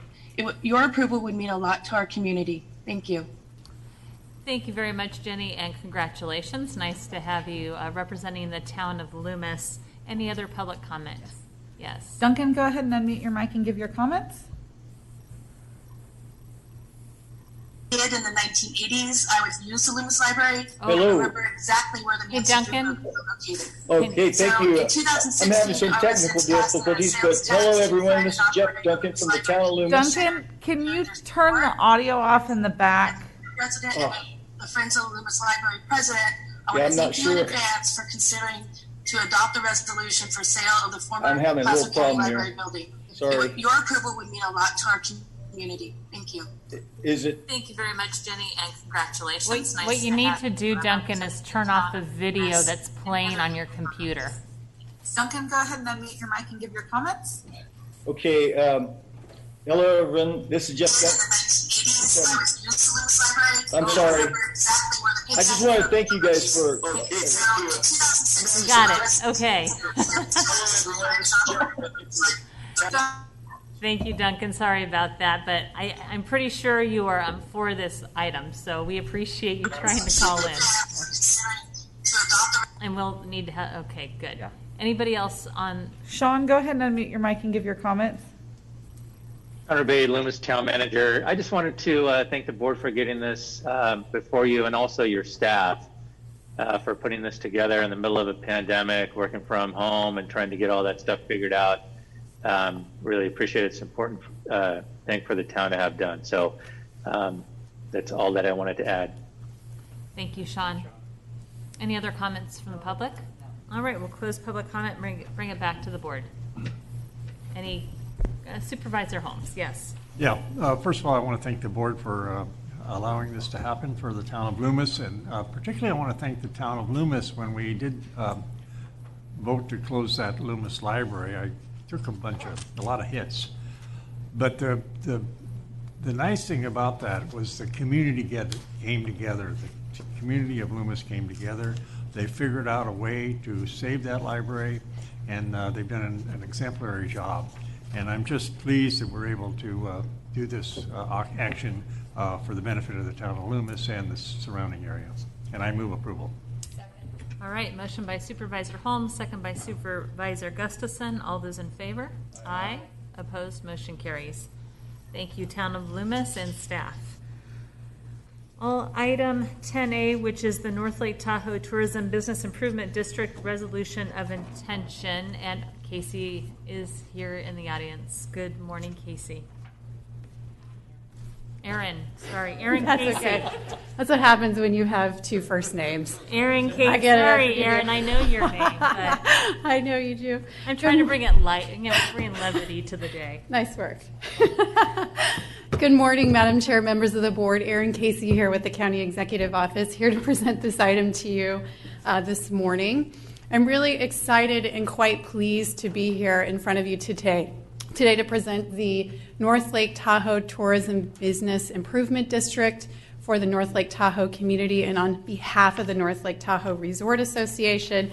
I have here this folder of signed petitions, which Jeffrey Hens from the Resort Association brought in this morning. So it's a very nice, thick folder filled with yes signatures in here in support of the T-bid. So I just had to show you visually what we have here. Very exciting, particularly during these challenging times.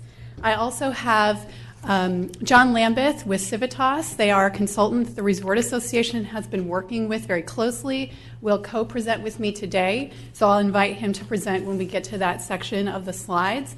You also have the management district plan that was just handed out to you from the clerk of the board.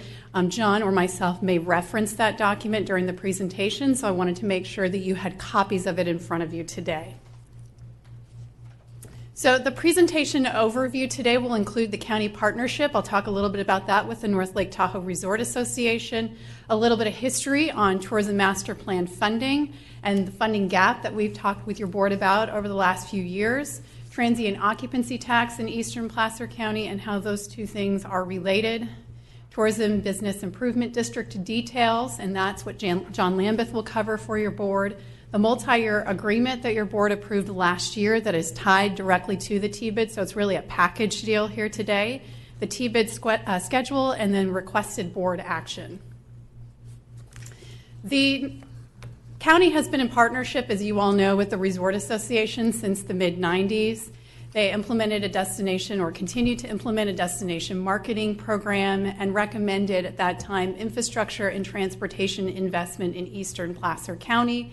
The Tourism Master Plan was created in 1996 to really create a roadmap to investment around transportation infrastructure as well as destination marketing services. It guided the Resort Association and its work, as well as its recommendations to your board over that period. That document was updated in 2004 and again in 2015. A little bit on the TOT funding history. The countywide rate is at 8%. There is an additional 2% rate for the North Lake Tahoe area or the Eastern Placer County section of the county, which is essentially from Donner Summit all the way to the basin, the Placer County portion of the Lake Tahoe Basin. That was reauthorized in 2002 and again in 2012 and will sunset in 2022. We expect to move forward with renewal and extension of that next year. Those additional funds that the voters approved have been used to invest in infrastructure and transportation services over the last few decades. Specifically, those projects include trails, expanded transportation service, visitor-serving facilities like theaters, museums, and other, and recreation facilities, including parks. A few years ago, we looked at the funding gap that was identified in the Tourism Master Plan. When you take a look at that 2015 document, it essentially shows about a $100 million gap for us to implement all of the projects that are identified in that document. And I'll remind you that the 2015 Tourism Master Plan was really intended to be about an 8 to 10 year plan. So you're looking at a $100 million gap over an 8 to 10 year period, which is quite significant. We did update that gap in 2019. We took a look at the projects that were included in the document, and we worked with staff and other community leaders to add additional projects. Many of those had been supported by your board through the grant program, so we simply added those projects. We felt comfortable doing that because there was a demonstration that the community supported the project. Your board had taken action to support the project with TOT funds.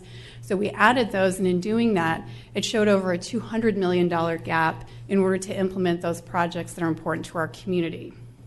In addition to that, the original gap that we looked at were in 2015 dollars. And so we know that many of the costs associated with building these projects, even planning for these projects, have increased since 2015. So it's likely that that funding gap is more significant than the number we're presenting to your board today. I'll also add that this does not include housing and the cost to implement workforce housing in our communities. Closing the gap. So that's really where we're at today. The T-bid is in part designed to really close that funding gap that I outlined for your board. The Resort Association did contract with Civitas Advisors Civitas has experience working throughout the state of California and forming several T-bids.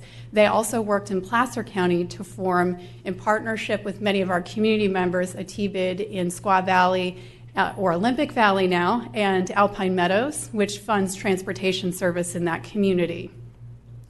The consultant has worked with the Resort Association to develop the management district plan that you have in front of you, as well as to provide guidance on how to work with businesses, to submit petitions, etc. With that, I'm going to invite John Lambeth with Civitas to present on the next few slides, specifically around T-bid details. And with that, I'll hand it over to you, John. Thank you. Thank you very much, Erin, and good morning, Madam Chair and members of the board. It's a pleasure to be with you today, if only virtually. First, a little bit of background on tourism business improvement districts. If you can imagine, there are now 109 of these districts around California. They are generally set up under the state law that I drafted way back in 1994, the Property and Business Improvement District Law of 94, and it provides for assessments on businesses in addition to assessments on property. Today, the district we're talking about only assesses businesses, not parcels. The statute requires that we have a significant support up front for forming a district. In fact, what we wrote in is that over 50% of the assessed businesses, weighted by how much they pay in assessment, have to submit petitions for the process to start. And you can imagine that's a difficult standard. We have to have 50% of the total. It's not like a balloting where it's only counted based on what's returned. This is 50% of the total dollars raised. So businesses that we don't hear from essentially count against us in that process. So it is a high standard of showing support. It does show that there is a consensus amongst the businesses to put a district like this in place. And finally, the process is a front-loaded process in that we spend a great deal of time working with the businesses, working with NLTRA and others, community leaders, to put together all the details of the program. So the boundaries, the assessments, the budgets, the governance, the term, all of that goes into a plan that is the constitution of the district. It's called the Management District Plan, and it lays out all the details. So in this particular case, the proposed district includes lodging businesses, it includes retail, restaurants, and recreation providers are all included within the profile of this plan. Essentially, the governance has called out North Lake Tahoe Resort Association as what we call the Owners Association. It is the entity that essentially manages this with oversight from the County Board of Supervisors. And essentially, even within the document itself, we've added some additional detail about the governance in that there will be some committees that are going to be set up. We talk about the membership of those committees. The idea here was to make it representative, both on a geographic basis and size basis, to make sure that businesses had a strong voice in how this district gets governed and how it's operated. This mentions that the boundaries are coterminous with the TOT collection area. They are almost.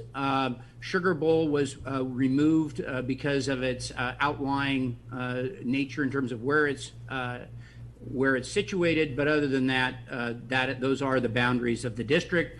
We've estimated a revenue of about $6.5 million. You can imagine in COVID times, estimating business revenue is no easy task, but we've done our best based on previous collections to come up with what we think is a reasonable estimate.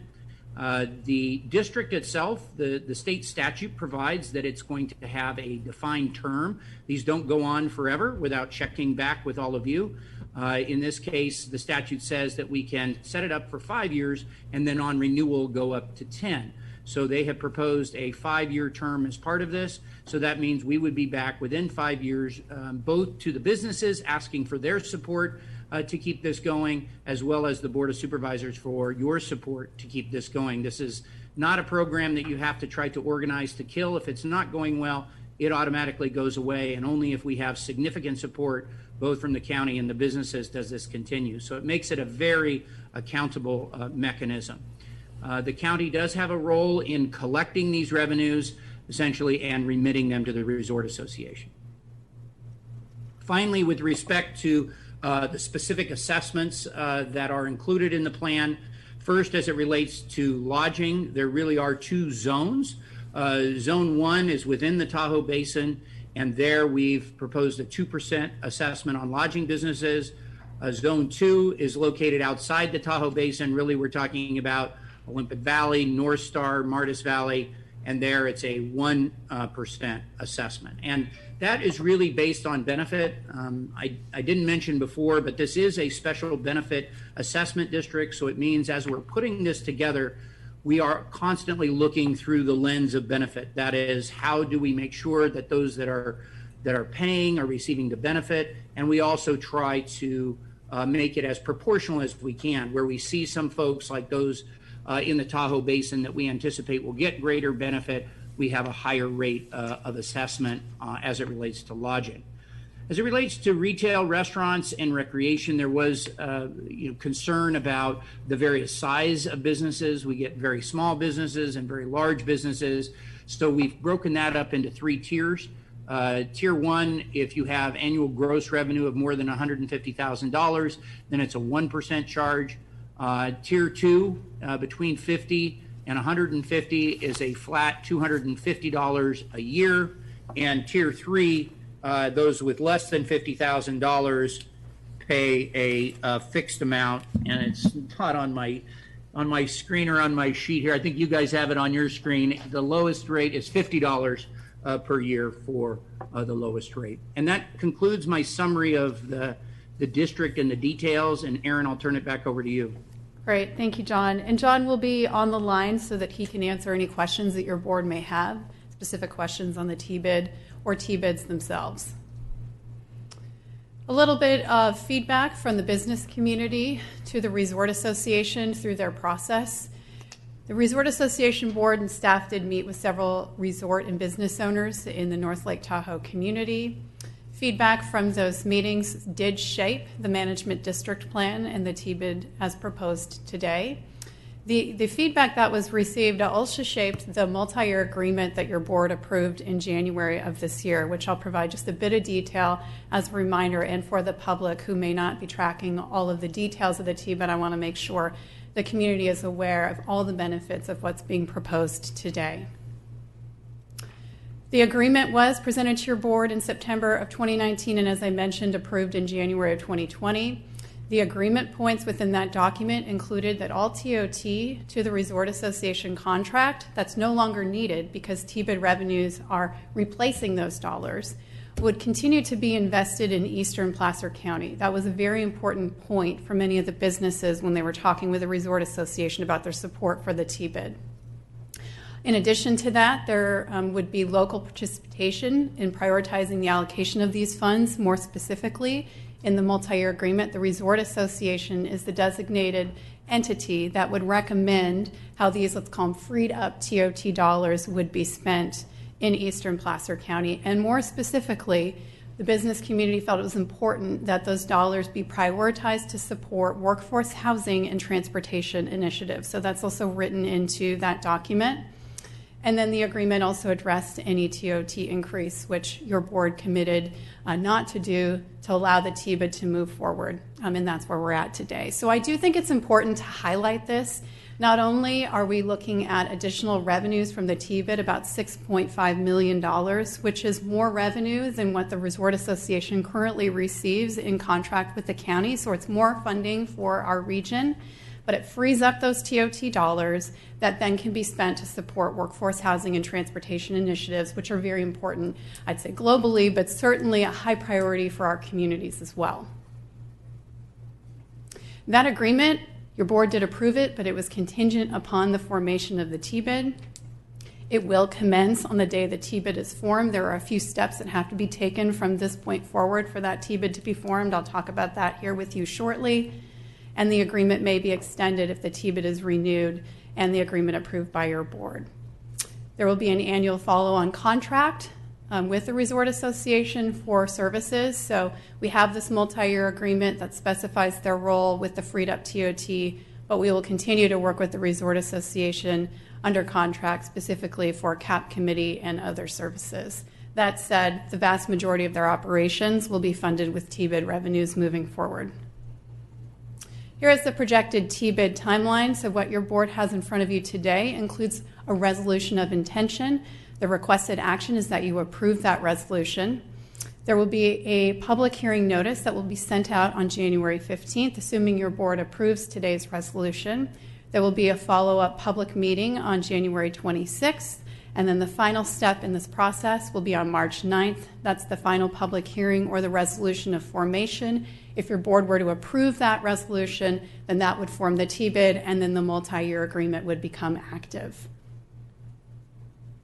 So I have in front of you board action as requested today. I also just wanted to mention that this has been an ongoing effort for quite some time. I know some of you, or maybe all of you, are quite aware of that.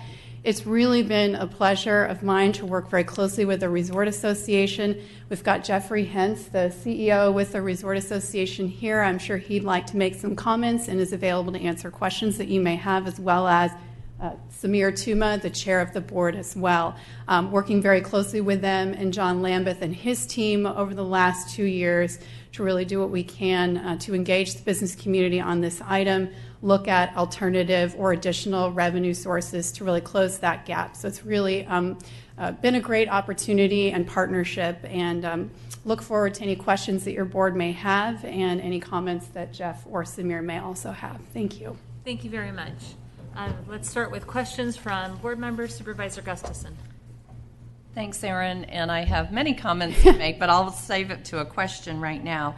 I know at one point the business associations were going to be funded out of this contract and yes. Relieve the county of that. Is that still included? That is the case, yes. So our small business associations will also That's correct. benefit from this. Okay. Absolutely. We currently contract with 2 business associations in Eastern Placer County, and the TBID as proposed would fund those contracts with them. So they'd be working more closely with the Chamber of Commerce and Resort Association, so there's a lot of synergy there. So it seemed to make a lot of sense, and both organizations were very interested in that model moving forward. Thank you. Looks like there are no other questions right now from our board. We'll open it up to the public, and so Jeffrey, come on up.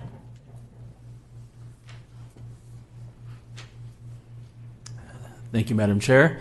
Board of Supervisors, first of all, happy holidays. Thrilled to be here. Very exciting day. Very exciting day. A lot of work has been put into this well before I got here. It's a vision that I know has been in place for quite a number of years, and for us to bring it across the finish line is one that I can't really tell you how excited the community is, and we are at North Lake Tahoe Resort Association. I want to personally extend my thanks to all of you, especially Supervisor Gustafson for all her support on this. Erin Casey, I can't say enough good things about the help and support that we continually get from her office. And I want to thank very much Chief Executive Officer Tyler Ipo for his support and the important call that we had back in October that really framed where we needed to get this going and how we had to get across the finish line, because this has been one challenging process because of the pandemic. The pandemic, certainly, we had hoped to have this in front of you several months ago. We launched it back in late February, the petition signing process, and immediately had to put it on pause due to the pandemic. And asking our businesses to try to focus on this while they're so distracted on pandemic issues has been a salute and an amazing effort by our business community. Reaching them has been most challenging, but it's worth every effort. If it's 10 phone calls, 100 emails, it's worth it, because I know how well this TBID is going to do and how much positive impact this is going to have on our community over the next 5 years. The exciting results about this TBID and us presenting to you the signatures above the threshold is the fact that we got so much consensus from all of our sectors of the business community, from our retail, from our food and beverage, from our lodging, and from our activities, as well as the support from throughout the basin, from the mountainside, from Kings Beach over to the West Shore and Tahoe City, across the board. The support is there.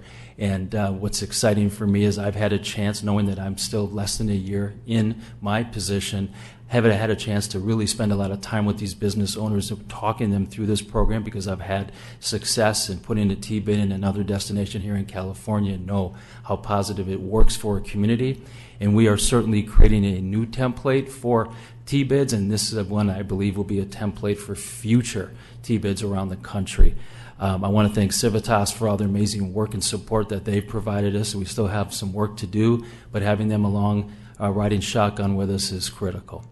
Again, we're so excited to present this to you, our business community. I want to thank for putting up with our efforts during this pandemic, but it's certainly going to benefit them, and we're looking forward to get this started. So thank you again. Thank you, Jeffrey. Next public comment. Good afternoon, Samir. Good afternoon. It is afternoon. Samir Tuma, Chair of the Board of the Resort Association. So this is the point where protocol would say I'm supposed to thank you all for the partnership and how wonderful it's been and all the great work with the county and all of that stuff. And I'm going to get to that in a minute. But first, I want to make sure that people understand kind of where we've come from and how we've gotten to this point. When we first started talking about the need to fill the funding gap on the tourism master plan, we talked about, should it be more TOT funding? Should it be T-bid funding? Variety of different sources we looked at. And the sort of the preference from the business community and from the Resort Association was we thought that the T-bid was a better path for a variety of reasons. One is it's considerably more equitable in the sense that historically the funds for the TOT come from the hotels, but this allows all of the various businesses who benefit from tourism to be a part of the solution. And so that's a big difference. The other thing is, from the business community's perspective, is that by doing the T-bid, we control those dollars. Ultimately, they do have to come back through the county, but the way that those are set up, the local people who are receiving those benefits, the local businesses, are the ones that get to decide how those dollars are spent.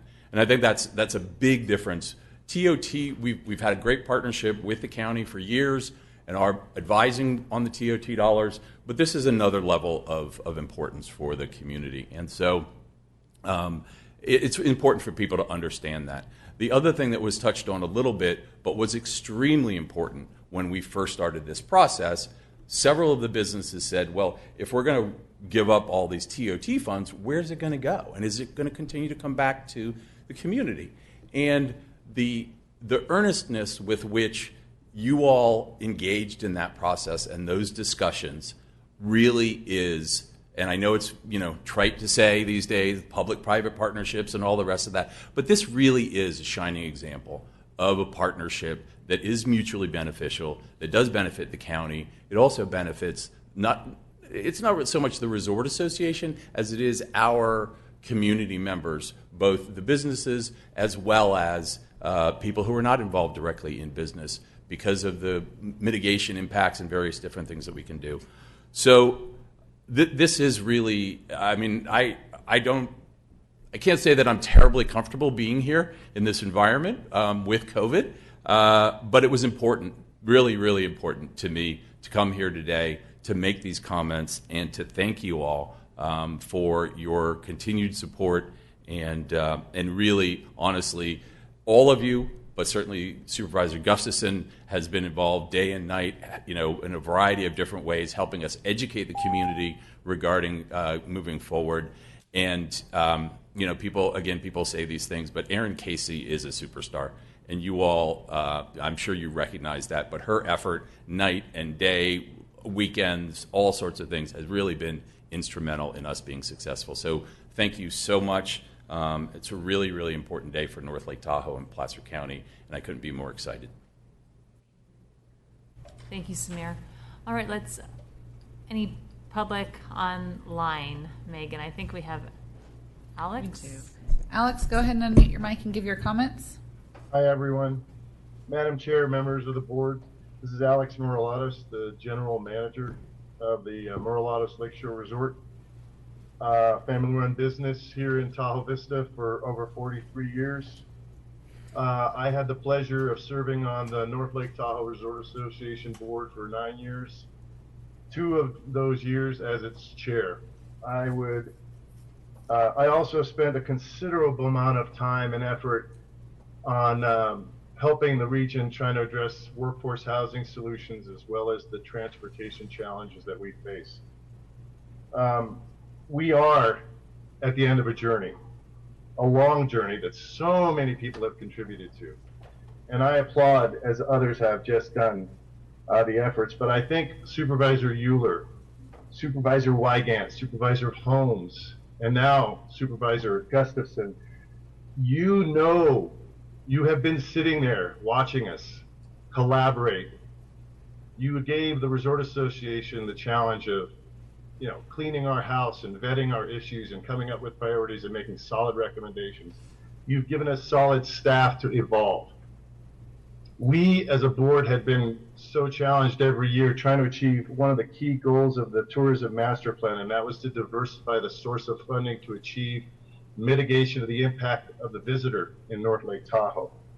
We are now finally at a place where, as Samir said, the autonomy, the equitable distribution of the burden, and our demonstrated ability to collaborate are all being shown and being delivered. And I think the future is going to be bright. Our ability to free up TOT for workforce housing and improve transportation solutions is critical. And I think you're going to see a lot of solidarity and consolidation of the business community as we move forward. And I just, again, will echo, you've got rock stars in your staff, and you've got an engaged, diversified, collaborative business community. It's not trite, it's a reality. And I think as a county and as an area, as a business community, we benefit from the work we've done together. And this is, we're on the precipice here, and I look forward to the future. Thank you. Thank you. Next comment, please. Jim, go ahead and unmute your mic and give your comments.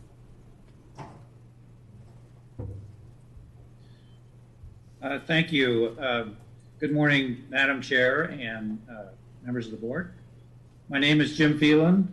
I'm a longtime resident of having grown up in Squaw Valley and currently live in Tahoe City. I have been an active participant in the business community for over 30 years and currently serve on the Resort Association board, and I also served as its chair for 2 terms about 10 years ago. Having been a participant in the last 2 attempts to start a business-based assessment district in our community, I am pleased to anticipate the successful completion of a T-bid for the North Tahoe region.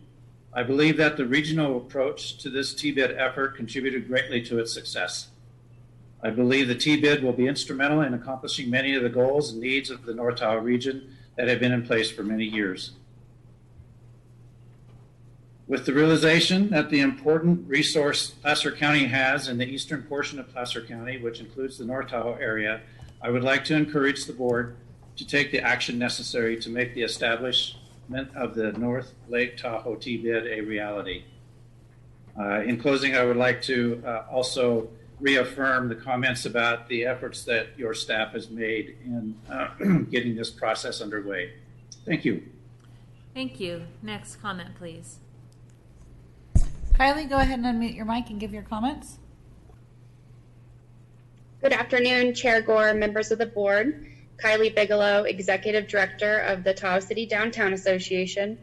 First, I'd like to echo the congratulations to Jeffrey Hintz and his team at NLTRA for their dedication to the T-bid. This T-bid is more sophisticated than most, and it took perseverance to communicate with such a large and diverse business community to get their support. So great work. My comment today is to let your board know that the Tahoe City Downtown Association is supportive of the T-bid. The TCDA Board of Directors voted to advocate for the T-bid in June of 2019 after multiple discussions with the NLTRA. TCDA has been highly engaged with the process since then, and we are supportive of the management district plan as proposed. We believe a T-bid benefits the community in many ways. Many of these have been mentioned. We believe it's important to have local control of the funds raised.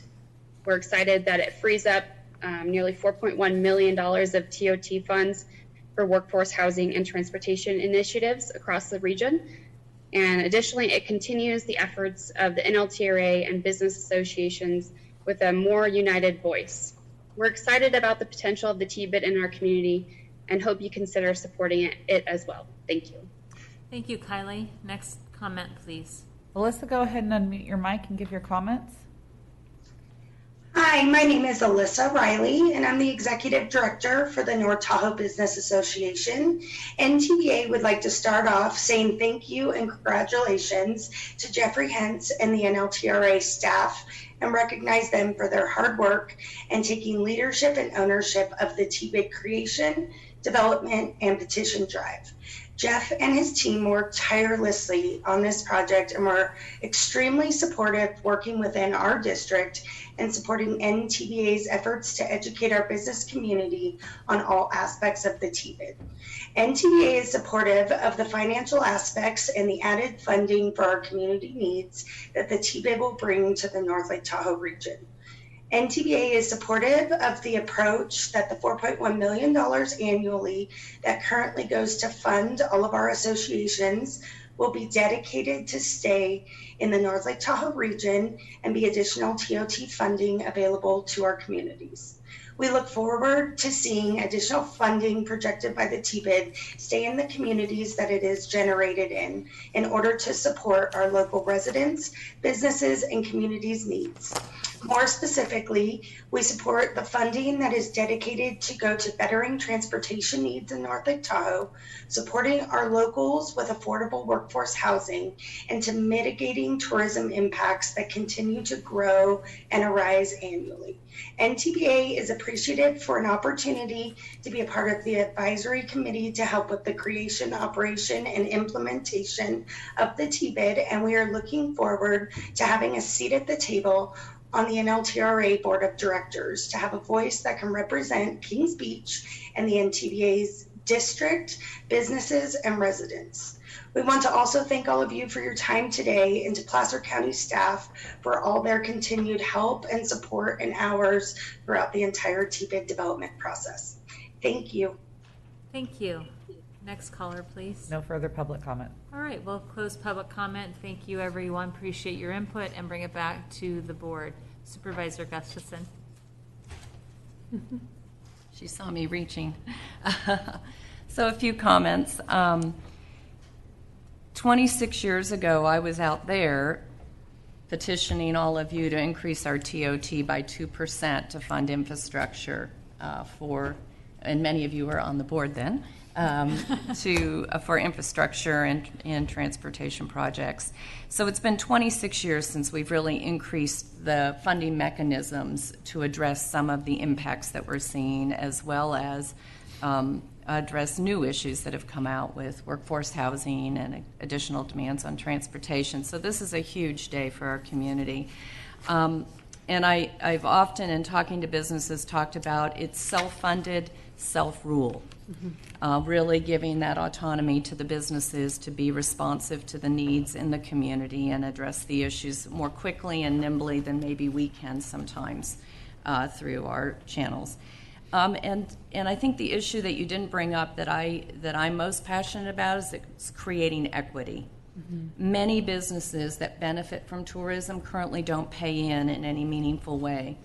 And similar to the Mammoth model, this one really creates that equity that all businesses are working together in some manner. And I think that's so important, and it wasn't brought up, but I really think that is a big effort forward for the TBID versus any of the other mechanisms the county controls.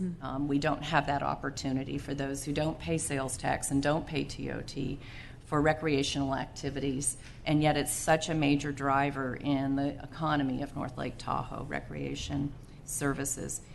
And of course I have to commend Erin. She has been round the clock and definitely weekends and evenings and many, many times texting me, giving me updates on what's happening and being involved. And so a lot of credit to her, but also to Jeffrey and to Samir, to the North Lake Tahoe Resort Association Board of Directors for having the courage to move forward with this in light of COVID and with all the challenges that the businesses currently face. Also, North Tahoe Business Association and Tahoe City Downtown Association and all of their members, and of course all the business leaders. I'm really thrilled to have some of our West Shore businesses especially stepping up with JMA and the Homewood Project being involved. That meant a lot to me to see their leadership step up and support this as well. And I know that these are challenging times, but this is probably, we'll look back at this as such a landmark day for the future and the efforts that we can invest, both from the county side with the TOT that's freed up and from the business side in a partnership with you. So it really is a landmark day, much as it was 26 years ago. And I really commend all the efforts and I'm so pleased that we're here today before Supervisor Euler leaves, who's been a huge supporter of this effort as well. Thank you. Absolutely. Thank you, Supervisor Euler. Yeah, I just wanted to say thank you to our businesses up there, but to Cindy's point, it was 1995 that our board formed a very unique partnership, one that not many counties had engaged, when we decided to work with our businesses that generated the bulk of the TOT dollars on the eastern slope and hear from them what their priorities were. Most jurisdictions simply collect the TOT and say thank you very much. But our board made the decision back then to reinvest those tax dollars back into the community that was generating the revenue. And I think we've seen the success of that. And prior to Supervisor Gustafson's arrival, there was a brief time where I was very concerned that our board was going to go back on that commitment to our businesses up there. There were pressures being brought to bear on this board and on our business community up there that were calling into question the integrity of that relationship going forward. And our board persevered, and I want to thank my colleagues for that, because without that partnership, without that continued commitment to those businesses up in Tahoe, this never would have been possible. And it's this entire board's commitment to directing those TOT dollars to the much needed, as we all know, transportation and housing improvements for the basin that gave, I believe, the business community the fortitude to move forward with this. And so I know this board will continue to keep faith with our business community up in Tahoe, and I encourage you, wherever you see opportunities in the future to engage in partnership with the business community, just please continue to do so, because this has proven to be a tremendous success, and thank you for those of you that made it happen. Thank you, Supervisor Euler. Supervisor Wygant. Just want to add my thanks to everyone. Been a real pleasure actually being a part of all of this and seeing the huge improvements over all the years that I've been on the board, and before that the Planning Commission. So I really don't have anything to add other than that. It is historic. I'm sure we'll look back and see some huge benefits from all of this, and it's always reminding myself that the east side is so dramatically different than the west side, but both of us together are so important to work together and realize that there is that connection. So thanks again to everyone, and echoing what everybody else already said. Thank you, Supervisor Holmes. Oh, I just have to thank staff for this. This is another historic moment in 2020. It's amazing how everything we went through, and we've gotten the Placer Ranch, we've got the Placer County Conservation Plan, and now this. And so we look back on all the travails that we've gone through this year, but then we've got some really good programs that have come to fruition. So thank you to the board, Supervisor Gustafson. Thank you for your leadership on this. And thank you again, Aaron. You are a rock star. Thank you, Supervisor Holmes. Thank you. I won't add anything more to what my colleagues have already said. And with that, I'm sure somebody might like to make a motion. I would love to make a motion to adopt the resolution of intention, and with the dates and times as shown on the screen. I won't read all that, and enthusiastically. All right, we have a motion, and is there a second? Supervisor Euler seconded. All those in favor? Aye. Opposed? Motion carries. Thank you, everyone. Thank you. Have a public meeting next year to move forward. I'll see you then. Thank you. All right, we have finished our timed items. We're going to move into some department items. 15A. Excuse me? We're going to take that one first.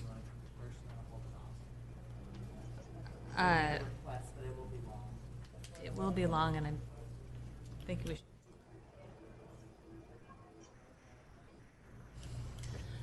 All right, item 16A, emergency lodging. You know what? Hold on a second.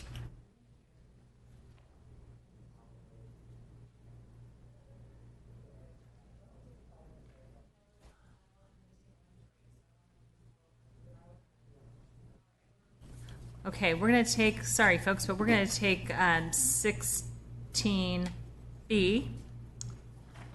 All right, so that way folks are interested in commenting about it, and so we'll give them that opportunity before we actually move into items that are timed after lunch. So this is the Placer County Government Center Demolition 2021 project, and hopefully, Paul, you are aware that we were going to do that. There you are, Paul. So we are going to take that item, and if you will go ahead, please. Thank you. Great. How's the audio? We can hear you just fine. Thanks. Good. Good afternoon, Chair Gore, members of the board. Paul Breckenridge, Capital Improvements Manager. The action requested of your board today is for the approval of plans and specifications for the Demolition 2021 project located at the Placer County Government Center with an estimated total project cost of $6.5 million, including $6 million for construction demolition with contingency, and authorize staff to advertise for bids.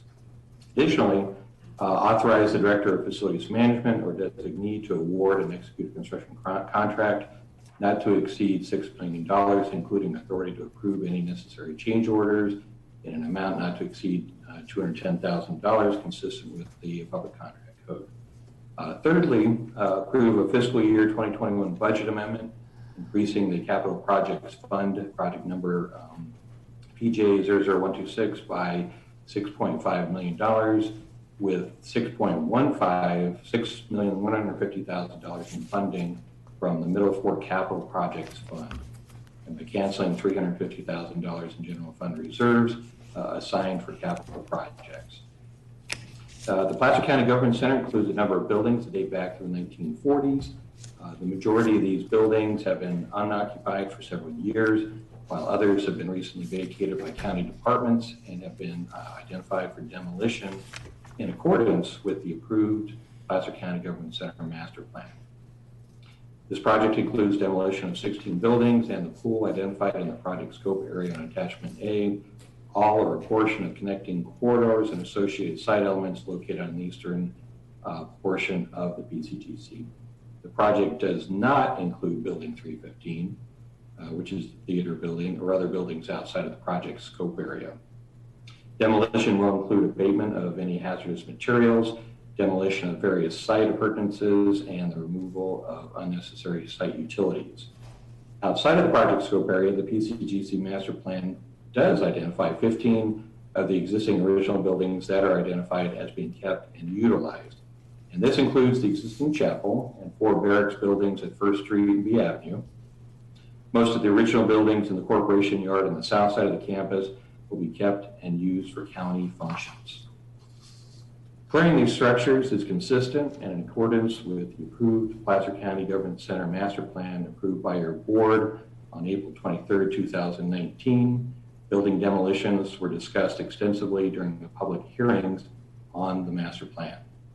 In regards to a potential reuse of buildings 313 and 314 for a senior center, staff does not support rehabilitating these 75-year-old buildings as not cost effective.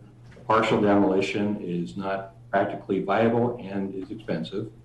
Space for a potential community center in Central Green has been identified elsewhere in the PCGC master plan.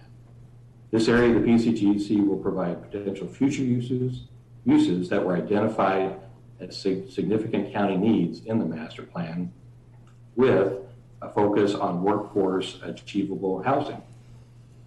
The approval of plans and specifications, contract authority, and budget actions are each not actions that are subject to review under the CEQA, the California Environmental Quality Act, the demolition that is subject to the construction contract was evaluated in the PCDC Master Plan Update Final Environmental Impact Report.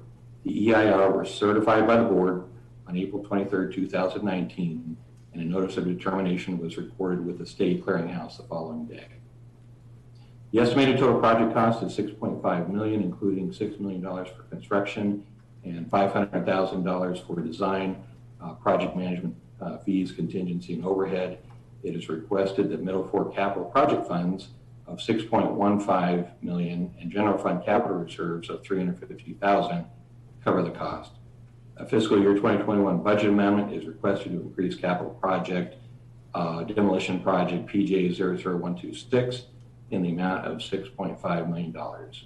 With that, staff is prepared to answer any questions you may have. Thank you, Paul. I appreciate the update. I don't yet have questions from my colleagues, but we'll go ahead and open this item up to the public, please. Charlene, go ahead and give your comments. Charlene, go ahead and give your comments, please.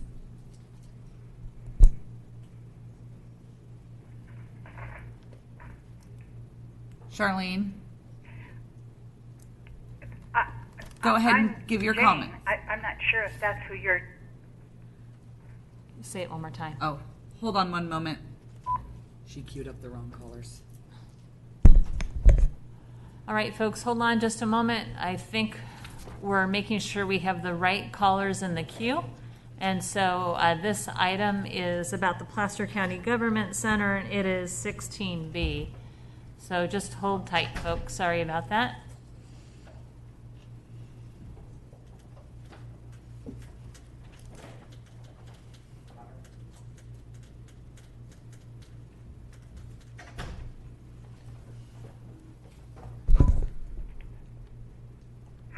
Charlene, go ahead and give your comments for the record. Oh, okay. Yes, this is Charlene Daniels.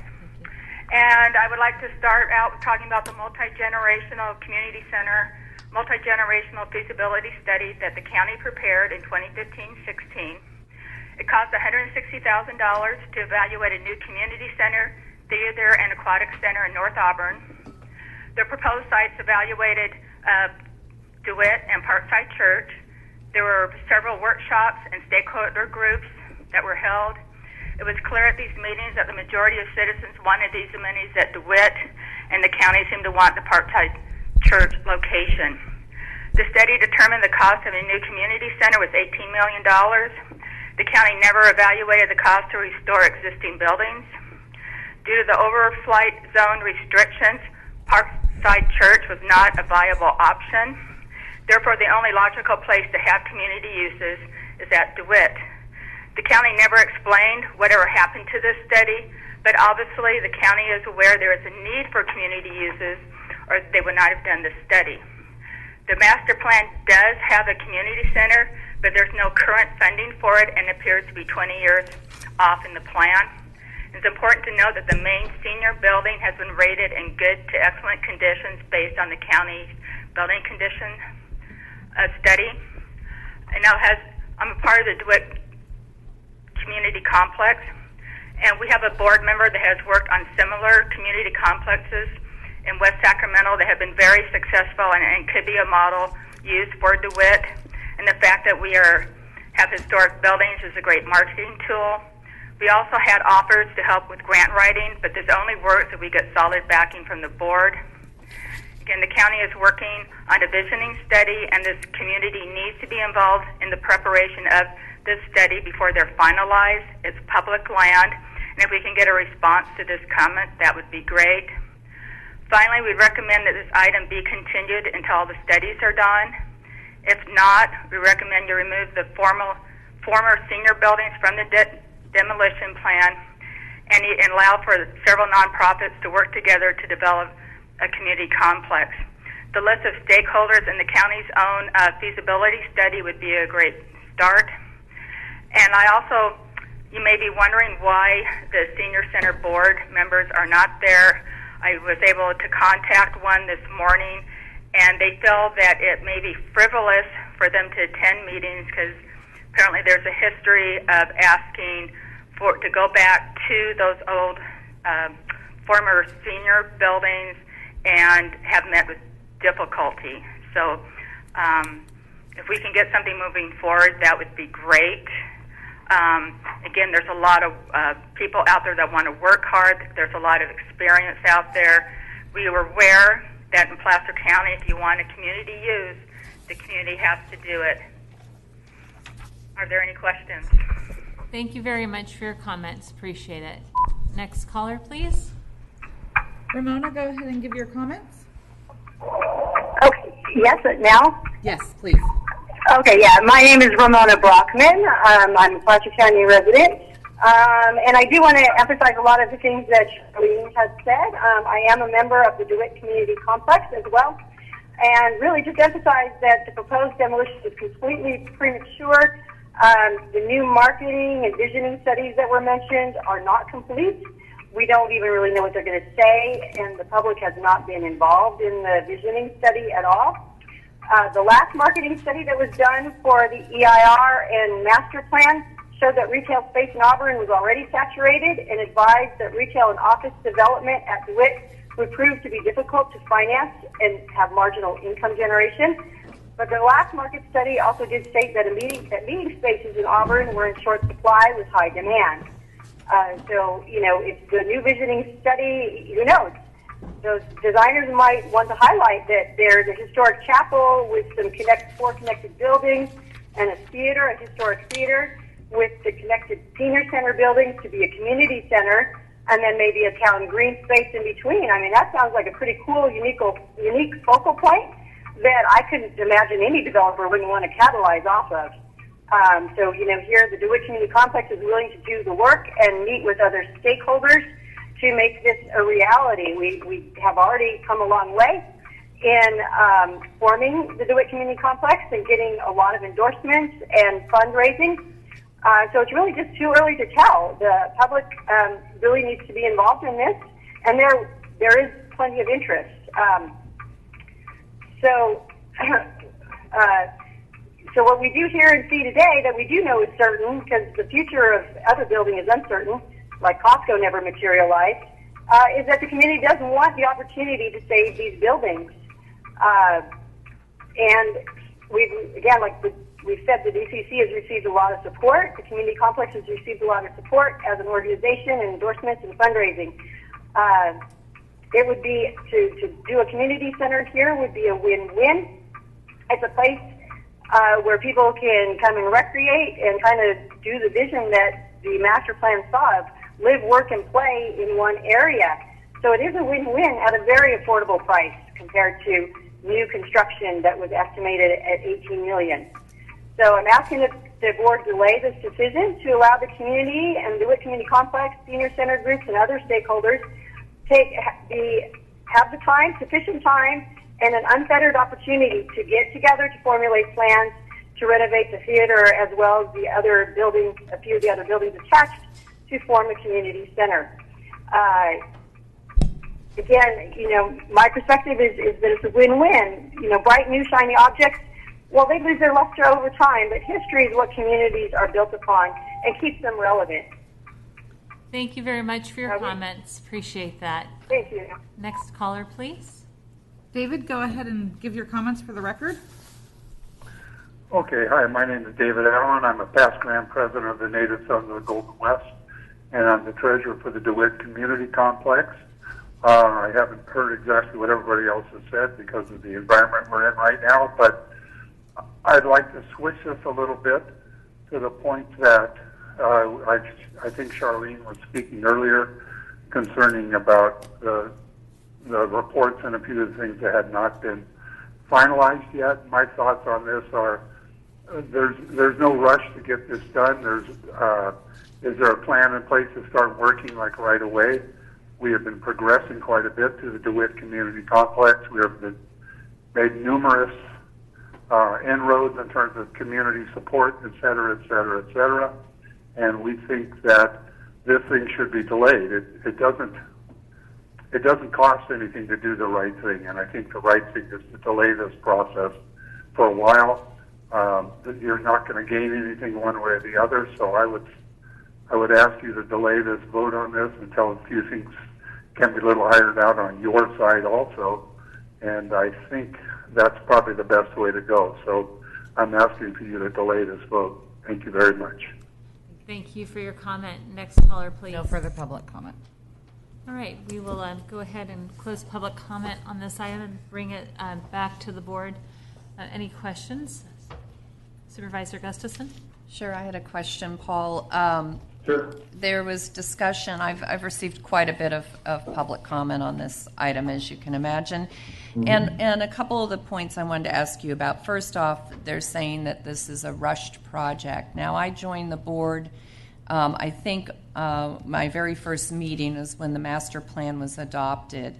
And I just want to make sure I understand that this was contemplated back then. How many months ago was that, or?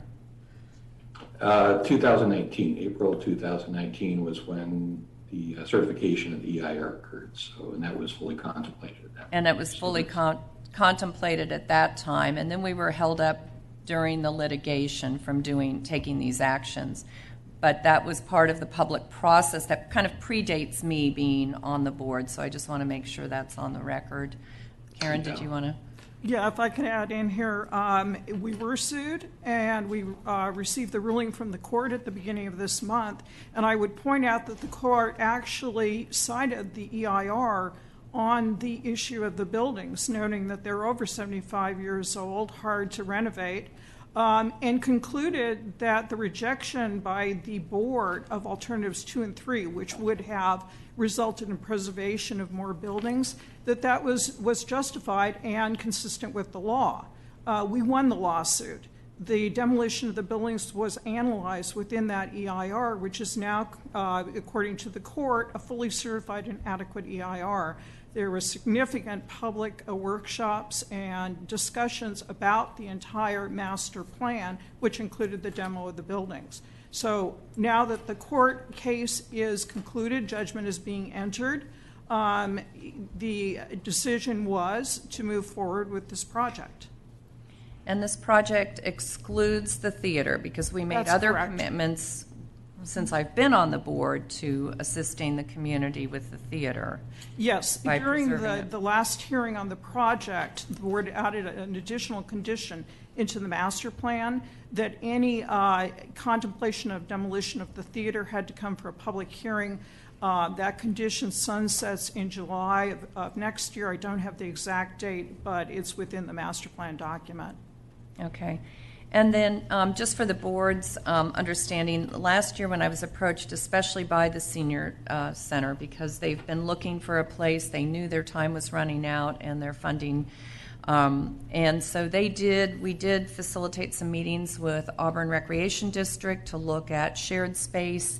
In my previous career, obviously, I did a lot with parks and recreation and community buildings. They're often a drain on resources for all of us, require subsidies of general tax dollars in order to keep them up and operating.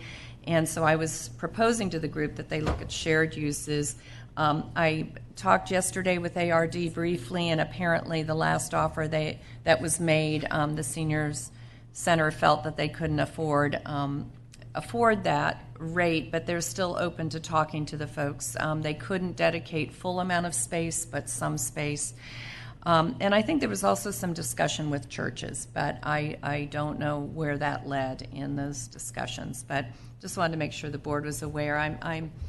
I'm also sensitive to probably every community in the county would like to have their own senior center, and if we do one for one, I would ask that we be consistent for all in what we invest in these types of community buildings, because we often do have park and rec districts that are overlapping and providing services there as well.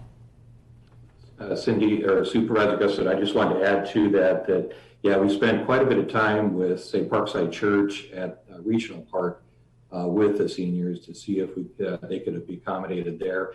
We actually went through an overflight review to see if there was consistency in the overflight plan to allow that function to occur up there, and we did find consistency. So we went through a series of meetings with TRP or with our local transportation agency to make sure that there was consistency there and it was found to be there. So we've actually spent quite a bit of time working with the seniors, trying to find other locations, and just haven't been able to get to that. Thank you, Paul. Supervisor Holmes? Paul, we also did a survey to see if there was any interest in a quarter-cent sales tax or property tax, and there was no support, from what I understand, from that for the ongoing funding for that. And it's been about 6 or 7 years since that senior center moved to downtown because of the Costco project. Has it been that long since they? And have we done an evaluation of what it would take what the cost would be to upgrade that so it'd be safe and to allow it to be used again? Do we have any idea? Yeah, we've the assessment that was noted in the comments for the old senior center here at the campus is made up of 3 buildings, building what is known as 313, 314, and then a newer 1980s addition for what is known as Burback Hall between the two. And that building is still 33 years old. So, for the condition of the 313, 314, which are 77 years old, and the building in between, that the condition there was assessed 5 years ago. The 2 on either side were rated as poor, and the Burback Hall was in that, at the time, good. But that it hasn't had any maintenance in 5 years, so that's kind of changed the metrics on that particular 3-building composition. And we did go through, and we're looking at what if you go by the facility now, the deck on the back side is falling apart and failing. The entrance is boarded up because of some of the local issues with vandalism. The mechanical systems are going to need to be looked at. Roofing, the exterior enclosure, the stucco, the plaster, if you will. Roofing is potentially an issue. So we're thinking the kitchen was completely dismantled as well. Yeah. So as they moved out, all the equipment disappeared or moved outside. So to get them back in there is going to be a considerable amount of money, and we're looking at upwards of $1 million to get back to where they can reoccupy that space, and we still end up with World War II infrastructure. So we do all the renovations, and we still have all the issues associated with having World War II buildings. So the ongoing maintenance over the years would be very not cost effective.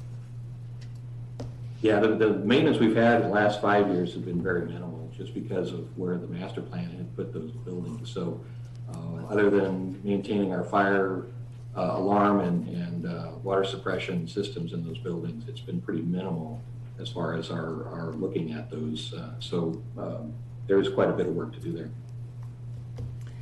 Thank you, Paul. And thank you, everyone, for the questions. Appreciate the public's input. I appreciate the interest. And fortunately, we are preserving, I think you said, Paul, 15 buildings. We're still preserving the theater if the community does put together funds to help do some work on that. And I know there's always often a desire to keep history, but we are keeping a number of these buildings, and I think this is the time to move forward on this item. With that, anyone want to make a motion? Second. Motion by Supervisor Euler, second by Supervisor Wygant. May we do a roll call, please, Megan? Wygant? Yes. Holmes? Yes. Euler? Gustafson? Gore? Aye. Thank you. All right. We need to take a lunch break before our 1 o'clock timed item. So we will probably get back here at about 1:05, give us a little bit of time to have some lunch, and then we'll move from there. Thank you, everyone.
prepared. So we're going to the 1 o'clock timed item, which is the Placer County Housing Element Update. It's 11A, and it's the draft 2021-2029 Housing Element Workshop and authorization to submit draft to state housing and community development for review.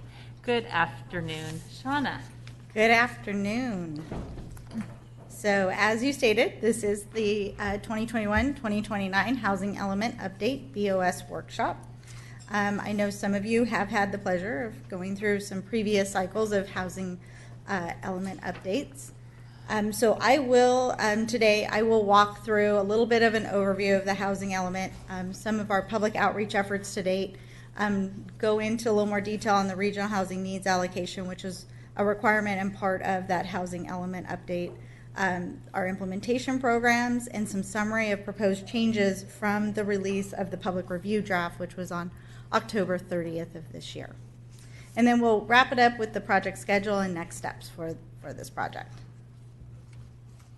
So just by way of overview, well, let me stop for a second. I do have our consultants here from PlaceWorks and our housing specialist. So any additional, they'll be able to answer. So by quick way of overview, housing elements are required part of the general plan, one of the 8 required elements of the general plan. It does and is the only element in a general plan that requires it has a state mandated update schedule. More recently, we are seeing as part of that update requirements and other elements to be updated, like through the safety element. So we are concurrently running a safety element update, and you will hear more about that as that goes forward. The housing element is the only element that is required to be certified by the State Housing and Community Development Agency for compliance with state law. It does plan for accommodating the county's fair share of the regional housing needs, and I'll explain that in more detail. And then it plans to meet existing and projected housing needs of all economic segments of our community.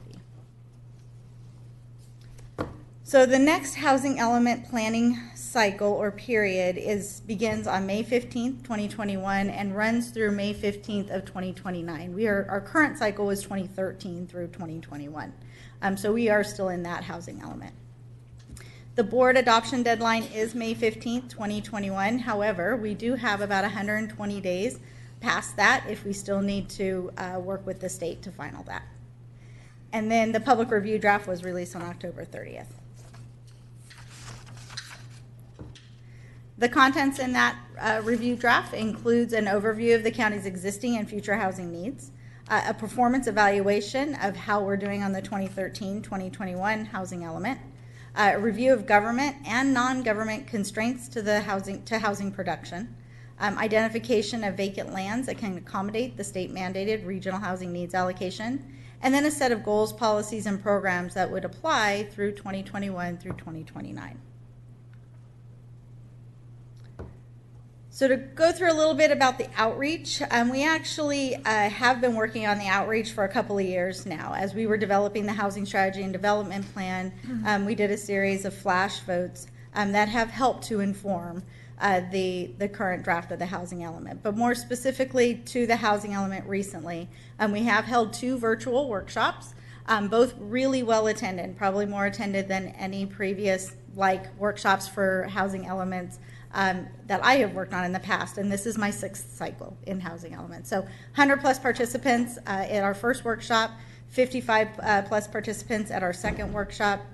We also did some focused stakeholder group workshops, and then we worked with the Mountain Housing Council of Tahoe-Truckee to do a survey of the 28 partners there to also learn a little bit about what their needs or requests would be as part of that housing element update.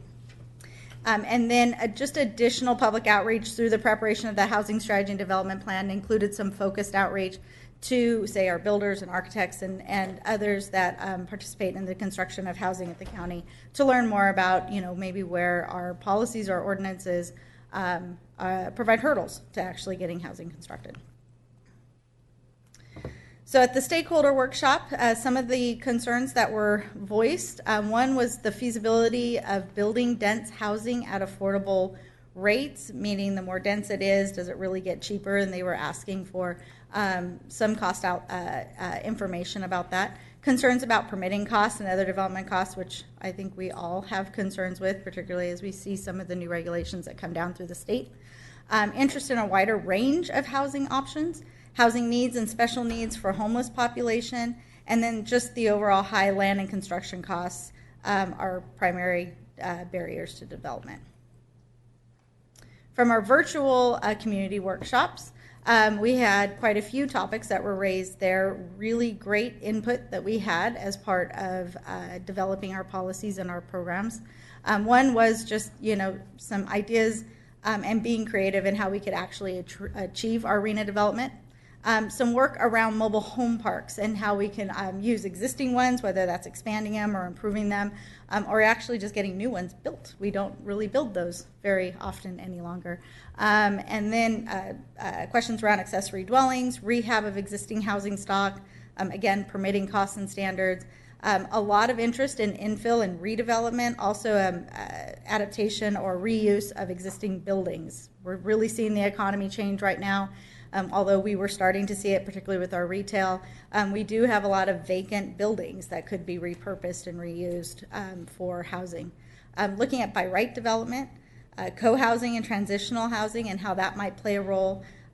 Reducing our vehicle miles travel, meaning back to kind of that infill concept, bringing projects in areas where we already have existing transportation infrastructure. Input from our municipal advisory councils, we did hear some concerns with the fact that those are not available at this time. And then the site inventory and developer outreach, tiny homes was an interest by many of our participants. And then just kind of overall pandemic impacts on housing. And so with that, just to go into a little more detail about the flash votes and the survey results that we had, as I mentioned, we've been doing these flash votes for a couple of years now. We did one that was really specific to the Tahoe area, really looking at second homes and trying to learn what it might take to entice people to maybe go from using them as short-term rentals and putting them into more long-term housing options. And then we ran 3 fairly close together on housing costs and needs, housing choices, and then accessory dwelling units. As you can see, we had a great amount of participants and a lot of really good information was provided through those flash votes. We also had open-ended questions, so we have literally thousands of just open comments as part of those, which was good to hear the voices, not just picking A, B, or C in a survey. But when we got ready to do the housing element update, we were, in the pandemic. We were now in that June timeframe, and we really felt like we probably needed to get at least one more flash vote out there and to see what the pandemic may be having as an impact on housing. This was done in about mid to late June. At that time, about 1 in 4 had an impact as it related to the pandemic. I'm sure if we took that today, that would be a very different number. But it was a mix, actually, of kind of both, it was a problem. They were either losing their housing because of a loss of a job, or it was just they were changing housing because they no longer have to report to an office. So they were able to relocate to different areas. But it was having an impact on their housing. All of these surveys are available on the county's housing webpage and are searchable by districts or by different areas. So it is good information if you're interested. So I'll talk a little bit about the regional housing needs allocation as well. So this actually starts with the Department of Housing and Community Development. It actually really starts with the Department of Finance. They're the ones that set the projections, and then those go down to the COGs. Ours is being SACOG, or to HCD, and then to SACOG. SACOG is responsible for doing a regional allocation. So for SACOG, total units that were allocated to our region, that's the 6 counties and 28 jurisdictions, was 512 total units. Once that was allocated out to those different jurisdictions, Placer County's allocation was about 7,500 on the west and a little over 400 on the east, for a total of about 8,000 units. So this is how it breaks out. It also is broken out into these 4 income areas. So above moderate, very low, low, moderate, and above moderate are broken out both for the unincorporated area of Placer County, that is the west, and then specifically up in the Tahoe Basin. So the requirement of RENA or of a local jurisdiction is that for the next years, we plan for or have the land available to accommodate the construction of the units that are identified. It does not require the local jurisdiction to actually construct those units. So part of that process, or part of the requirements of the housing element, is that we do need to prepare a land inventory. And this is where we identify the sites that we would be able to accommodate these units. We approach that by first looking at approved and planned projects, anticipated development within specific plans. We do need to stay within that 8-year cycle. So some of our specific plans actually have a longer life and will be, have development much later. We weren't able to actually capture those numbers. We needed to look realistically what we could expect in the next 8 years. Capacity on vacant and non-vacant sites, projected new accessory dwelling units, and projected new manufacturing homes. So based on our inventory, for our moderate income and our above moderate income, we have plenty of sites available to accommodate those units. For our lower and income units, we're running about 1,000 units short of meeting those. Primary reason for that is under state law, as we are part of the Sacramento metropolitan region, is that we need to meet those requirements with sites that allow for at least 30 units to the acre. In Placer County, there's only actually 2 places that we allow up to that level of density. The first one is with Placer Ranch, and that is a more new specific plan, so we're not anticipating it to be fully built out as part of this next 8-year cycle, but we are capturing some of those units. We do anticipate some will go in the next 8 years. And then the other is the Government Center, or the former DeWitt Center. And so we were able to count those. So going forward, to meet our regional housing needs requirement, we do need to identify some sites where we can allow higher density on those sites, up to those 30 units to the acre. Based on our best estimate, we're looking at about 52 acres. That would be the minimum that we would need to rezone or modify the density. So if they're already planned for multifamily, but maybe at 15 units the acre, look at where we can just increase, where it makes sense on those parcels to increase that density to accommodate our RENA in areas that are, have those services and sewer and water and transit and those types of services. We do want to provide a buffer to address this, because under state law there is a no net loss provision, meaning if one of the sites that we've identified we find a higher and better use, then that means it comes off of that RENA inventory. We need to be able to show that we can still accommodate or replace that. So by building in a little bit of a buffer, meaning we'd probably go a little beyond that 52 acres, is something we would look at. We would also look at selecting sites, prioritizing our infill, or considering where infrastructure is already available. So we will look for places where we think this is a good fit to go those densities. We actually have up to 3 years to identify and approve these sites after the housing element has been approved and certified by the state. So it has been included as one of our programs as part of the housing element implementation over the next 8 years. So you've heard me talk a lot about changes in state law. Seems like we were definitely on a run there for a little while. Actually, this past year with COVID gave us a little bit of a break, but we're expecting it to pick right back up next year. But we are required to accommodate some of the new changes in state law in our next cycle of the housing element, or this one that's coming up, 2021 through 2029. So I'm just going to highlight some of the big ones for you. One is SB 35, which requires local governments to streamline approval processes for affordable housing projects. This is based on how much housing we have developed. So they come in and they look at if we are actually building housing, but maybe not enough affordable housing, then certain projects can come in if they're, say, 50% affordable. For jurisdictions that are just not building housing at all, or very low, or not meeting their overall housing numbers, then projects can come in and go through a streamlined by right ministerial approval with only 10% affordable. So the important thing here is that local jurisdictions do still get to apply objective design standards. So that's part of one of our other projects, the Housing Code Update, is to look to update our design manual for multifamily and mixed use, so that as projects do want to come through a more by right or ministerial process, we do have objective standards to apply. SB 166 requires local governments to maintain enough land to meet RENA. That's that no net loss I spoke of. And AB 68 requires local governments to include a goal and program for firmly furthering fair housing. And then AB 1763 requires us to amend our density bonus development to bring it consistent with state law.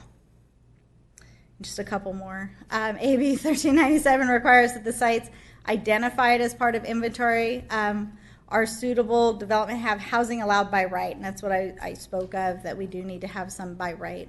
And then AB 2162 and 48 requires local governments to update their zoning codes to allow for emergency and supportive housing, along with reduced parking requirements for these types of projects. So I'm going to go through the implementation program summary here. So we are proposing as part of the draft 44 implementation programs. These are ones that we'll roll out over the next probably 3 to 5 years primarily. Some will be done sooner than that. For this set of programs, 12 programs are just continuing forward. They're ones we already had as part of the current housing element. We'll be taking those forward. 8 are slightly modified, but we have 24 new programs, and that is a result of some of that public input and then changes in state law that we needed to accommodate. So continuing programs include things like minimum density standards and continuing our forums and our educational pieces, and in working with TRPA on various code changes and implementing the basin plan. Some of the ones that we're looking at modifying is just updating some of our legislative initiatives, supporting affordable housing development, the private projects, establishing permanent funding for housing, looking at at-risk properties. These are ones that are currently affordable that we may be losing, and being able to figure out ways to save them. And of course, then looking at supporting new mechanisms for achievable housing and emergency shelters. The 24 new programs, as I mentioned, the very first one, that is to rezone to meet RENA. So that is to accommodate those about 1,000 units that we still need to accommodate to meet our RENA. Other ones are those objective design standards. That goes back to that SB 35 and the by right housing that we're going to need to be able to accommodate. There is a couple of programs in and around infill development.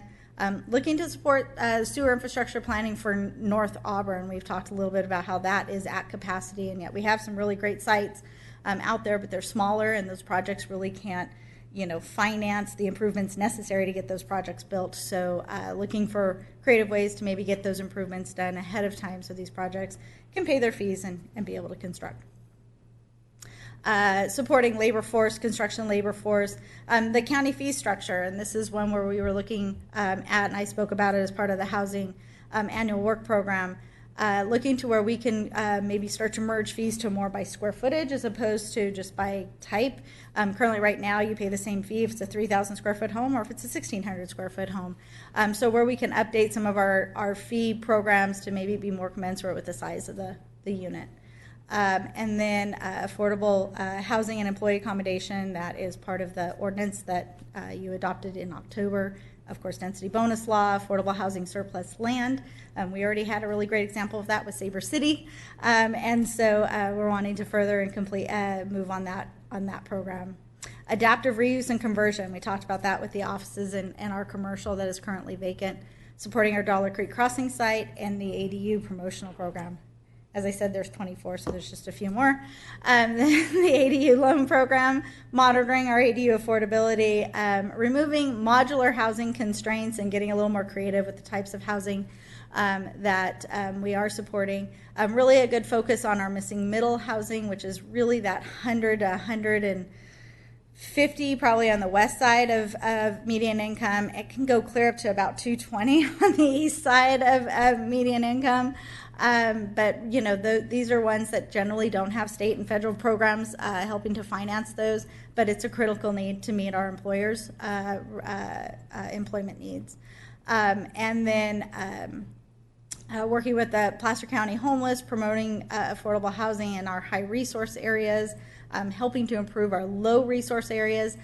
This is actually defined by the state treasurer's office, where they've gone in and mapped the entire state of California, identifying the areas where housing would be best supported based on access to jobs, higher education, and those types of things, and then analyzing potential tenant protection.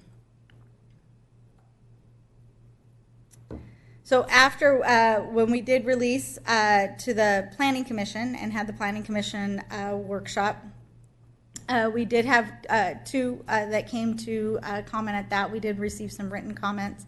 One commenter expressed support for the 10% inclusionary housing. This is CAT, or the Contractors Association of Tahoe Truckee. And then we had a commenter that had some suggestions for kind of general strategy on affordable housing, and then just had some questions about the way we wrote the language on our VMT. And I will admit it was a little confusing, so as part of our amendments, we are recommending to revise that to show for more clarity. Some of the written comments that came in was supporting, again, those mobile home parks, and being able to look at things like the concerns about raising space rents, and then ownership opportunities where the internal people can actually own their own parks. Vehicle miles traveled, as I mentioned, that is a cleanup that we would like to do to address that. In addition to that, since this draft came out, your board has also approved something on that I will need to address in our update in our housing element. Senior housing definition, some affordable housing in specific plans, particularly just the support of not allowing in lieu fees in the specific plans and encouraging them to construct those in the plan area. And then again, the concern of the municipal advisory councils not being available for the outreach process. So attached to your staff report is an errata sheet. There were so few changes that we felt this would be a little easier way to identify the changes we're proposing to the draft today. And so as we mentioned, there is some changes to the mobile home, adding space rent, just to clarify.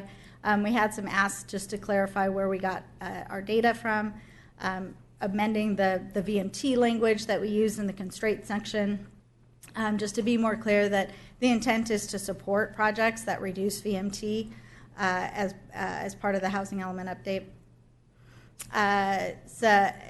The infill development, actually working with the Transportation Commission on the airport land use compatibility plan. They have some provisions for infill sites when they're in certain areas of the overflight zone, and being able to possibly coordinate with those as part of any future infill strategy. Cleaning up some of the language on the affordable housing and employee accommodation based on the changes that the board has recently made. Changing some language on the missing middle housing for clarity. And then probably the most, removing a parcel that was in our land inventory that, since we created the land inventory, went under construction. So we needed to clear that out and pull that off. It was only actually slated for moderate housing anyway, so it didn't impact us as far as the low and very low. And then adding a definition of infill, which was a great suggestion, as we were tying it back to the state definition for that. So project schedule, we are there, the blue arrow. We're at the Board of Supervisors for the workshop. Our next steps today, if you approve, is to release the updated draft to the state for their 60-day review. And we would, at that time, prepare the CEQA environmental documents. At this time, we're expecting it to be an addendum, but we'll know more as we dive deeper into that. At that point, the county will receive a conditional compliance letter from HCD. We'll move then into adoption hearings with the hope of actually being done with this, with your board's final approval in May. Comments and feedback can come directly to me or to PlaceWorks. Jennifer Gusman is the project manager on behalf of PlaceWorks for this project. And then we actually have a very robust website at this point. We have included all the public meetings, including links to the videos, and all of the questions and comments that have been received are available there, plus any other resources or new documents, and then just kind of a general frequently asked questions. It's also an opportunity to sign up if you want to be part of the notifications or any outreach going in the future. So staff's recommendation today is following the presentation, receive any additional public comments. Direct staff to make any proposed changes as shown in the errata sheet. Any additional ones that you want to make today that we should add in there. And then direct staff to submit this to the state for the HCD's 60-day review. Thank you very much, Shauna. Appreciate that report.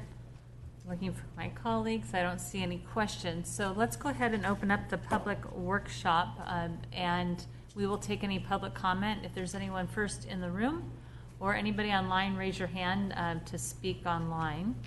So nobody in the room right now, and anybody online. Okay. Jane, go ahead and give your comments for the record. Hello.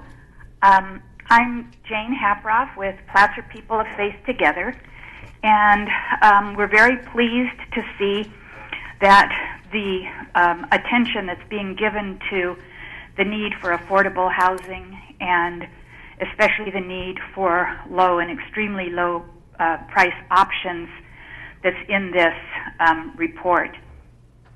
But we're a little bit disappointed at the omission of some kind of a formal zoning variance or overlay that would make it easier for religious sites to build or modify existing structures that could be used for affordable housing, or to allow for setting up things like FEMA trailers, tiny homes, etc. While it's good to know that the state may address this in legislation later this year, it would be a sign of leadership to put a process in place in Placer County that does not rely on the state or ad hoc decisions. We hope you will consider this a need to address as one way to address both the problem of homelessness and the need for extremely low housing options. Thank you. Thank you for your comments. Next caller, please. We lost that one. All right. Anyone else? Veronica Blake, go ahead and unmute your mic and give your comments. Good afternoon. It's Veronica Blake, CEO of Placer Community Foundation. I'm grateful to Shauna and the team for all the work that they've done, but I still want to see us do more than meet the state law requirements. Given the RHNA and the severity of the need, we continue to be concerned about the county's continued willingness to accept fees in lieu of construction. Having that policy in the last housing element did not amount to any new construction of affordable units. We're really pleased to see a housing development corporation in the plan, and we need to find a way to fund it. This would be an excellent extension of the good work that Shauna and team are already doing. The 79 units of affordable housing that you approved that are under construction at the government center are just absolutely delightful. I go out there regularly and thank the construction workers. But as the housing element references the use of surplus government land, it would be helpful to identify that property sooner rather than later, and also to reach out to the special districts to see if they have any inventory of surplus land that might be available for affordable housing. I'll just echo the comments of the earlier caller that we do need more policy and ability to streamline supportive development of affordable units on the land owned by churches and other religious institutions. So one of our most important safety nets is decent and affordable housing, and I just want to ask you to continue to do everything possible to ensure that housing is available to all of our residents. And thanks so much again for championing the DeWitt Center project. It's incredible to see it going. Thank you, Veronica. Anyone else? Yes, my name is Joe Kellogg. I'm a resident of Granite Bay, and I'm here as a member of Placer People of Faith Together. We're grateful to the efforts of the Board of Supervisors and the many individuals and agencies who worked with Shauna Irvine to complete the Housing Strategy and Development Plan. And we are particularly happy to see that 7,419 new housing units to unincorporated Placer counties are in the plan, and that 440 4,474 units are to be affordable to moderate income households and below, including 2017 very low income units and 1,215 low income units. However, in Placer County, there's been a dramatic increase in housing and innumerable variances granted for subdivisions of large homes with escalating prices. For example, in my neck of the woods, there's a new duplex on Auburn, Folsom, and Eureka, where 2,300 square feet begins at $700,000, or not far from there, there's a new subdivision called Barton Ranch, where 3/10 of an acre and a home will go for $1.7 million. Now, none of us can deny some audience for these houses, nor can we deny the need for greater numbers of less costly units. There are hundreds of low-wage earners who work hands-on in Granite Bay and in Placer County as caregivers, retail clerks, preschool teachers, child care workers, and gardeners, to name a few, who are not in professions to allow them at the moment to purchase a home. So in their name, I ask, how can these individuals afford a down payment to purchase a home in Placer County? And I'm wondering if we have sufficient units. I'm also wondering if our housing policy and our housing plan is actually condemning innumerable low-wage earners to a not too distant life of homelessness.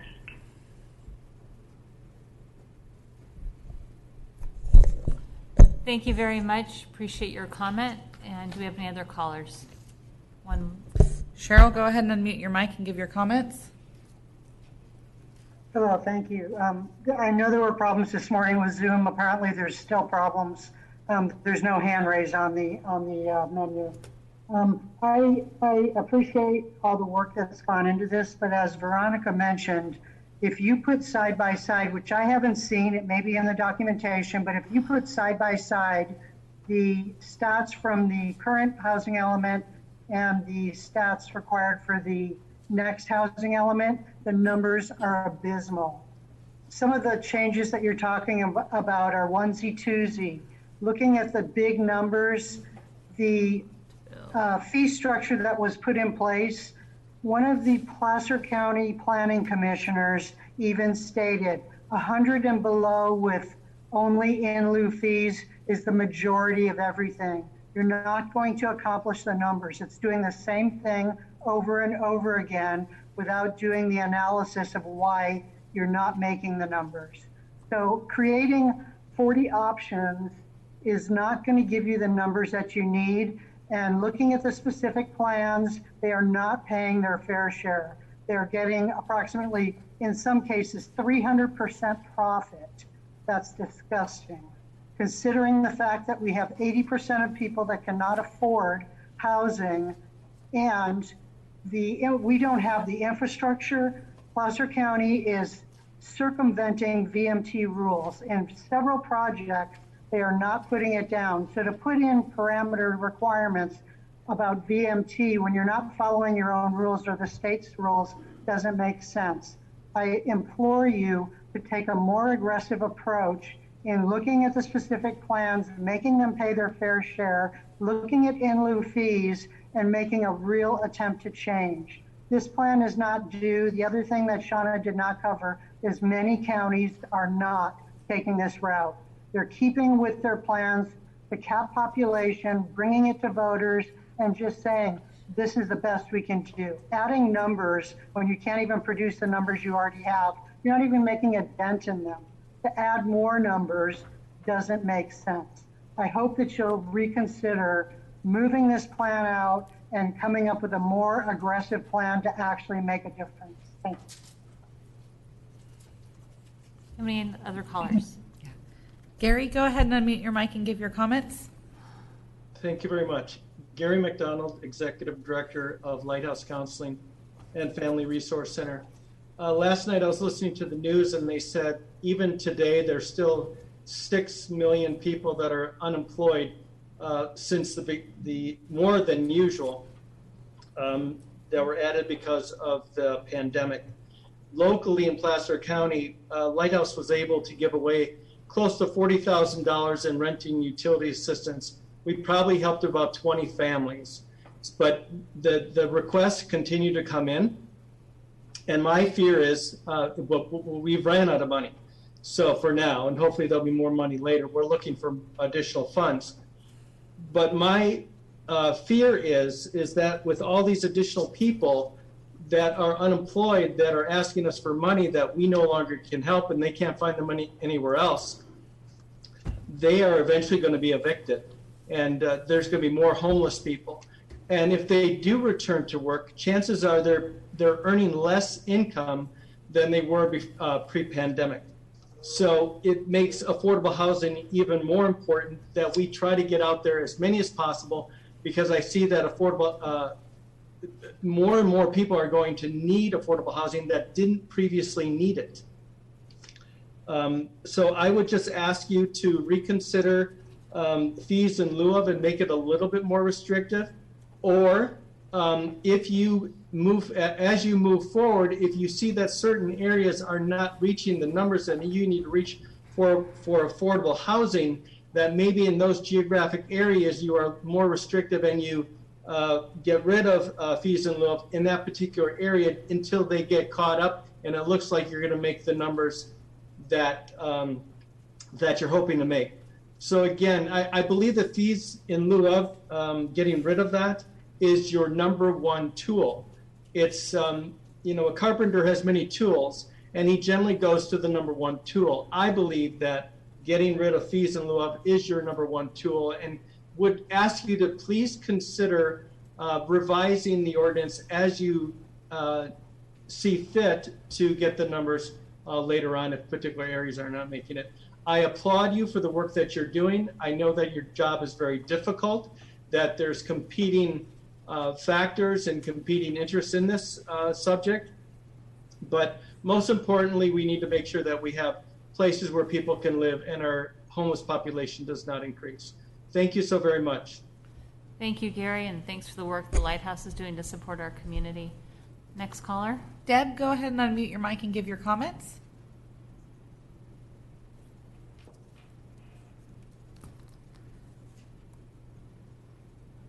Deb, go ahead and unmute your mic and give your comments.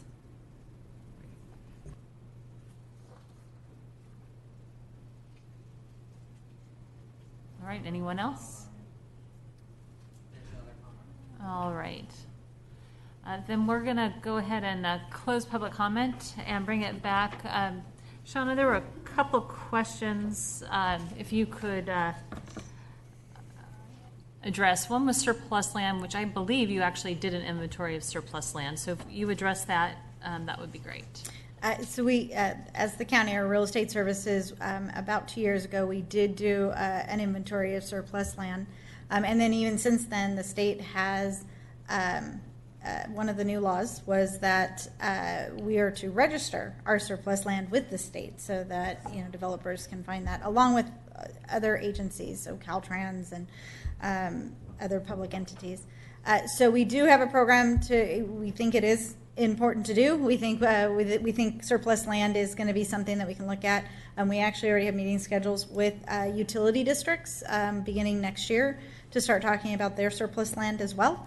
because they are interested in also looking at housing opportunities for that. So that will be a primary focus for us going forward. Thank you. And then the religious sites, which you and I discussed, but if you would talk about that a little bit, because I do think that churches can be a partner in this solution, where they could have mobile units on their property, things like that. So I think you mentioned the state might be moving forward. I do think we should encourage our churches to work with us if there's an interest in doing that, so that we could actually provide that as an option. Yes, and so I do believe the state is going to be moving on that. There was a bill last session that unfortunately I think just kind of got caught up with COVID and some of their streamlining that the lawmakers did. But for the county, we do want to work. I want to work very closely with the religious institutions, because I do believe there probably is some opportunity to be able to utilize some of those sites, particularly for temporary type assistance. What we have is each of those religious sites were approved in a different way. So the way our zoning code is set up, it makes it very difficult to kind of have one easy way to allow that use or change that use to allow for some of that, because of the special uses that they were actually approved under. But there are ways to go forward with that. Also, we can add to the element a policy specifically supporting working with the religious sites, and then also as part of our legislative platform include looking at that as a possible solution. Thank you. I think that that's something that we should encourage people to look at. It is certainly an option, and that's a partner that is often willing to work with communities in need. There was one statement that was made, which I just want to point out. Somebody said maybe we should cap our population growth. And quite frankly, if you cap population growth and housing growth, the costs of housing will go sky high, which we have noticed in the Tahoe Basin area, right? So no, we can't just cap the number of homes that we build in our community. We actually need to find lots of ways to provide lots of different housing options for our residents. And we don't build it, we're trying to make it easier for it to be built. And I appreciate the work that, Shauna, you have done on this effort, working with our partners and really looking at different ways that we can provide different types of housing for our community. With that, if there are no other comments, input, Supervisor Gustafson? Sure, I just wanted to thank Shauna. This is such a well thought through update, and all of the unique programs that you're trying to propose, and bringing us such wisdom from other jurisdictions and your experiences, and your diligence in working on some issues in North Tahoe. I've really appreciated that. And as kind of a humorous note, I would love to have this much of your knowledge and memory bank on all of these programs, and keeping, with so many things moving at the state level, you've really done an excellent job of bringing us a huge variety of resources here. So thank you for all of your work. We called somebody earlier a rock star. You can be the superstar. How's that? Superstar of housing. Thank you. Supervisor Wygant. Yeah, I just want to echo that. Sean, you've done a great job of really, the board, I think, had a reinvigorated interest in doing a lot more, and you came at exactly the right time to get your arms around all of that and taken it to a much higher level of effort than before. And great presentation, great coordination and organization of it all, so thanks. Thank you. Thank you. All right, anyone want to make a motion? Second. Motion by Supervisor Holmes, second by Supervisor Wygant. All those in favor? Aye. Opposed? Motion carries. Thank you, Shauna. Good job. Item 12A, which is compensation adjustments for safety management and elected safety management. Good afternoon, Kate.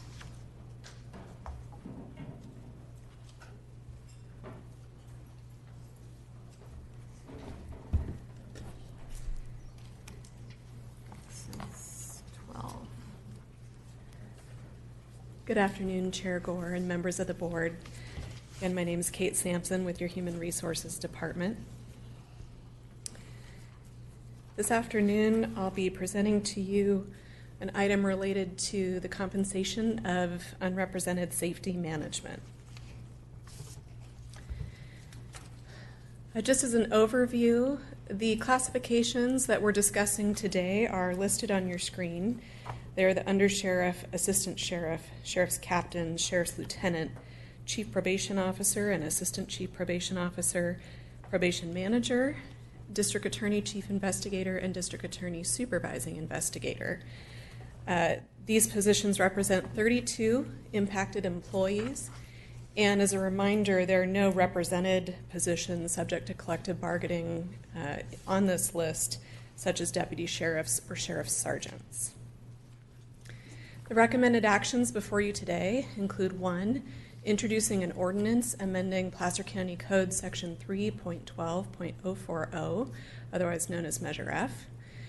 2, introduce an ordinance implementing salary increases of 4, 4.25%, and 4.5% over 3 years. And 3, introduce an ordinance amending Placer County Code Section 3.12.020 and 030 regarding special pays. As noted on your agenda, Action 3 also impacts 1 additional classification of the elected sheriff, coroner, marshal. In order to discuss this item, it's going to require a little bit of a brief history lesson. So if you'll indulge me, let's go back to 1976 when the Placer County voters passed Measure F. This was a local initiative sponsored by the Placer County Deputy Sheriff's Association and is now codified as Section 3.12.040 of the Placer County Code. This section specifically lists the position of undersheriff, assistant sheriff, captains, and lieutenants, although it does have the potential to impact other safety management classifications due to compaction or benchmarking. Specifically, Measure F requires that salaries of specified peace officer classifications be set at the average of the maximum salaries for comparable positions in El Dorado County, Nevada County, and Sacramento County. The interesting thing about Measure F is that salaries for critical public safety positions are actually determined by other agencies' elected officials. This approach does not acknowledge other jurisdictions' unique needs and circumstances. For example, in El Dorado County, they're subject to a charter provision that ties their minimum salaries for similar positions to the California Highway Patrol, Amador County, and the city of South Lake Tahoe. As another example, in Sacramento County, pension benefits are provided through their own retirement system, not through CalPERS or the California Public Employees Retirement System, as it is here in Placer County. Employees in Sacramento County can contribute upwards of 20% of their salaries to pension costs, as compared to the 5% paid by classic safety members here in Placer County. So those are just some of the differences between our neighboring counties and the conditions here in Placer County. But the result of Measure F is that there's been an average annual salary increase of 4% for this group, specifically over the last 15 years. We'll find, though, that in individual years, there's actually been quite a bit of volatility in the increases, either much higher than or lower than that 4% average. Finally, the increases related to Measure F are not able to be calculated until about this time or early January, weeks before implementation, mid-fiscal year. So here's a graphical depiction of salary increases from Measure F over the last 15 years or so. The orange line represents that average 4%, but you can see that volatility in the peaks and valleys of each individual year's changes. This makes budgeting and fiscal forecasting a real challenge, especially given that compensation is the single largest expenditure category in funds like the Public Safety Fund. And again, there's no knowing what the outcome of the Measure F formula is going to result in each year. This chart allows us to see the impact of these increases over time. First, I'd like to draw your attention to the orange line. which represents CPI, Consumer Price Index changes over the last 15 years. It's increased 36% since 2006. Just behind it is the gray line, which represents safety managers not subject to Measure F, such as those in the probation department, who have been paid commensurate with general county management staff in the last 15 years. You'll see that it very closely follows the orange line and currently is within 1% of CPI changes for the same time period. The blue line represents safety managers who are subject to Measure F. Salaries for this group have increased 62% in the same time period of 15 years, which is an escalation in cost 26% higher than that of CPI. The result is that salary escalation driven by Measure F is simply not sustainable. What I mean by that is that growth in compensation outpaces the growth in general fund discretionary revenue. And that's been true on average over the last 20 years and perhaps even further into history. This does beg the question, how can this occur when Placer is tracking with its neighbor agencies? As I mentioned previously, each agency provides unique compensation packages, which include a variety of pay and benefits that suit their individual needs. While other agencies may have increased salaries over time, they do not necessarily offer the same incentive pays, pension benefits, health insurance, and other benefits as offered in Placer County. So let's take a look at the first level manager subject to Measure F adjustments, the sheriff's lieutenant, and how Placer County compensation package compares to the Measure F market. You'll see that the Measure F counties are represented by the gray bars and Placer County is represented by the blue bars.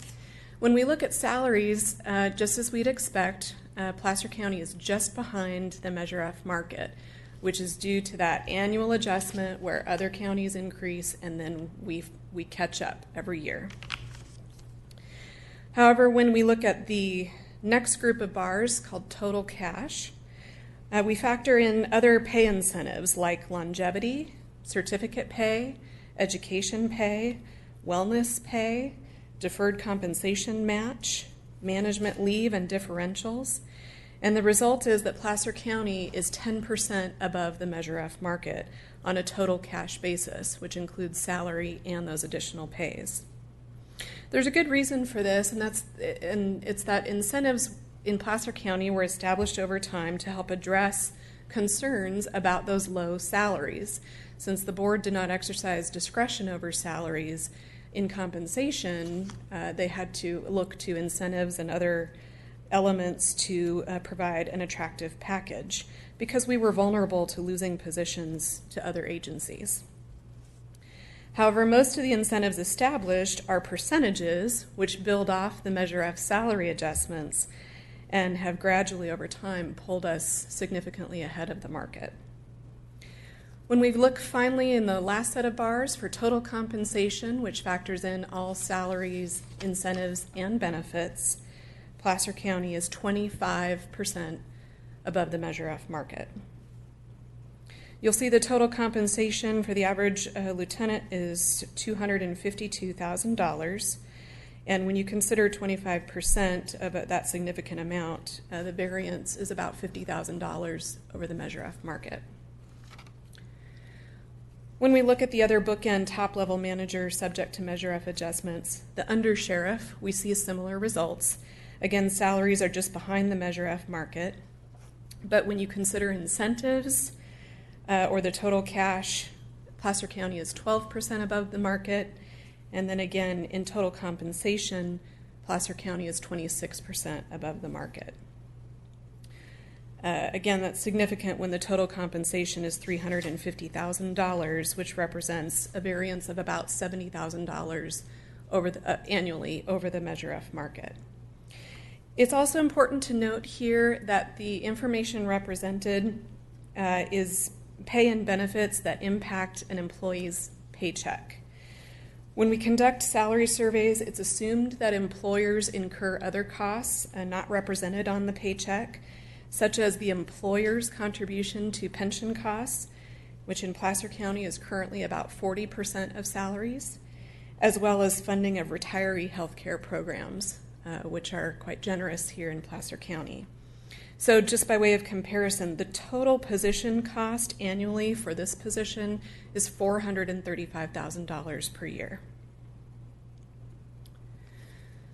So in summary, again, the results of Measure F is that the board is not afforded any discretion to address factors such as unique recruitment and retention needs, strategic community priorities, economic conditions, or any subsequent legislation passed following that 1976 vote.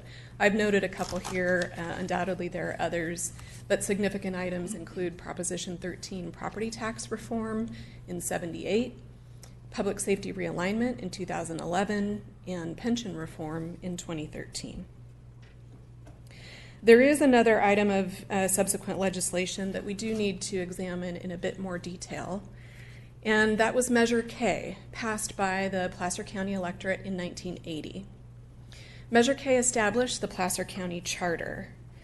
The charter provides the board with authority granted by the California Constitution and gives them authority over employee compensation, in addition to over local laws predating the charter. We won't dig into all the legal details here, but I would like to call your attention to a couple of significant clauses. One's from the California Constitution, which indicates that county charters adopted pursuant to this section shall supersede any existing charter and all laws inconsistent therewith. From the Placer County Charter, a primary duty of the board is that the board shall provide persons to be employed from time to time in the several offices and institutions of the county and for their compensation. We conclude from this analysis that the ministerial nature of the Measure F formula is actually inconsistent with the Placer County Charter. Although boards over time have abided by the Measure F formula when setting salaries, the board still retains the discretion to exercise the authority vested in the charter by the Placer County voters. And lastly, compensation for unrepresented management classifications may be set by the board at any time as your existing practice. So this brings me to staff recommendations. Related to salaries, staff is recommending you amend Placer County Code Section 3.12.040 to remove reference to unrepresented management classifications from the Measure F language. Again, specifically, this is the undersheriff, assistant sheriff, captains, and lieutenants. And in place of the Measure F formula, provide for salary increases over the next 3 years in the amounts of 4%, 4.25%, and 4.5%. This is in recognition of the historical 4% average generated by Measure F and as demonstration of good faith for fair compensation moving forward. Lastly, staff recommends that salary adjustments apply equitably to all safety management classifications, which includes managers in the probation department, which have historically been left behind. Next, staff recommends adjustments to the incentive pays shown here on your screen, which include undercover assignment, post-intermediate and advanced certificates, and wellness incentive pay. Proposed for your consideration is an ordinance converting these incentive pays from percentages to flat dollar amounts. The amounts were calculated based on the highest potential amount able to be earned in a classification, even if it's more than an employee is currently earning today. The result is that no employee would experience a reduction in their current pay for these incentives. In fact, all employees would experience increases ranging from a few dollars per month to a few $100s per month. While this conversion would cost about $40,000 to implement for the first full year, the savings generated over the next 3 years by holding these amounts flat instead of that automatic inflation with pay raises will be more than threefold the costs incurred. So again, in summary, recommended for action are 3 ordinances for your board's consideration today. At this time, I'd like to note that I've provided your board, or the clerk is currently providing your board with a substitute ordinance related to action number 3. The only change is the effective date, which is now proposed to be February 13th, 2021, to coincide with the effective date of action number 2. This change has the added benefit of allowing our partners at the auditor's office additional time to configure the payroll system to reflect any actions taken by the board. If it'd be helpful, I'd be happy to read the suggested new language. If it's just the date, is that the difference? In summary, unless the council needs it read, it's just the effective date. All right. All right. I'd be happy to. Regarding council's direction, section 2 of the proposed ordinance attachment 3 would now read, the amendments identified on Exhibit A will start the first full pay period in February 2021, beginning February 13th, 2021, pay date March 12th, 2021. This ordinance adopting the amendments identified on Exhibit A shall become effective pursuant to Government Code Section 25123. So with that amendment to the proposed ordinance, I'd be happy to take any questions or comments. Thank you, Kate. Supervisor Gustafson. Thanks, Kate. A couple questions on the survey charts that you showed before. The total compensation was looked at to total compensation for the other agencies, correct? That's correct. So is it clearly apples to apples? Yes, ma'am. Okay. And then on the incentive pays, while they would remain flat for the purposes of this ordinance, they would be subject to further negotiations in the future. In other words, the ordinance doesn't keep them flat forever, or can they be adjusted subject to negotiations with, well, this group is looking at becoming a bargaining unit, and so I'm just looking at that issue. Yes, the flat amounts would be subject to collective bargaining. Collective bargaining, thank you. Sorry. Well, and or subsequent action by your board at any time. Right, we can adjust those at time, but then it's not an automatic to the Measure F increases, and that's what we're attempting to make sure we try to curb that growth. Okay. Thank you. Looks like there are no current questions, so we will open this item to the public. Is anyone who would like to address this item either in person or online? Paul, go ahead and unmute your mic and give your comments. Yes, thank you, members of the board. My name is Paul Goyer from the law office of Goyer and Associates, and I'm speaking on behalf of what will be the Placer County Law Enforcement Management Association. As one of the members of your board commented just a moment ago, yes, they have petitioned to be recognized as their own bargaining unit, which by law will have to go through. So what I'm asking the board to do today is not take action on this agenda item, rather table it or delay it for 3 reasons. First of all, the impacted employees will be in their own bargaining unit in the not too distant future, thereby giving the county the ability to bargain collectively with them and deal with these issues. Obviously, salary is front and center and primary issue in the collective bargaining process. Secondly, it's my understanding, although I have not read the petition itself, but it's my understanding the Placer County Deputy Sheriff's Association has an unfair labor practice charge pending with PERB over a related issue that has a direct impact on Measure F and Measure F's application by the county and the board. It would seem to me it would make sense to delay action today on this item pending the outcome of that PERB unfair labor practice charge.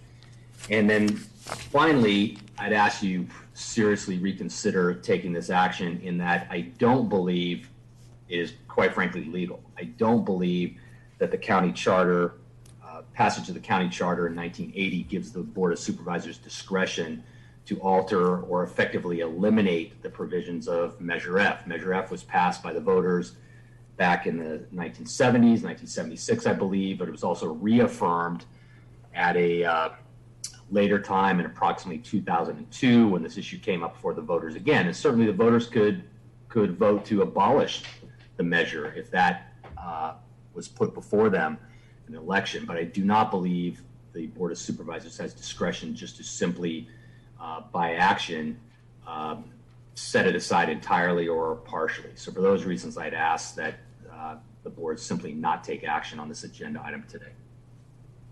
Thank you. Any other public comment?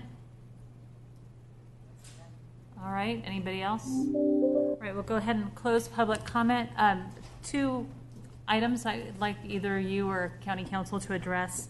The unfair labor charge that was with the DSA, different organization. Would you address that, please, Brett? Yes, Brett Holt, Chief Deputy County Counsel.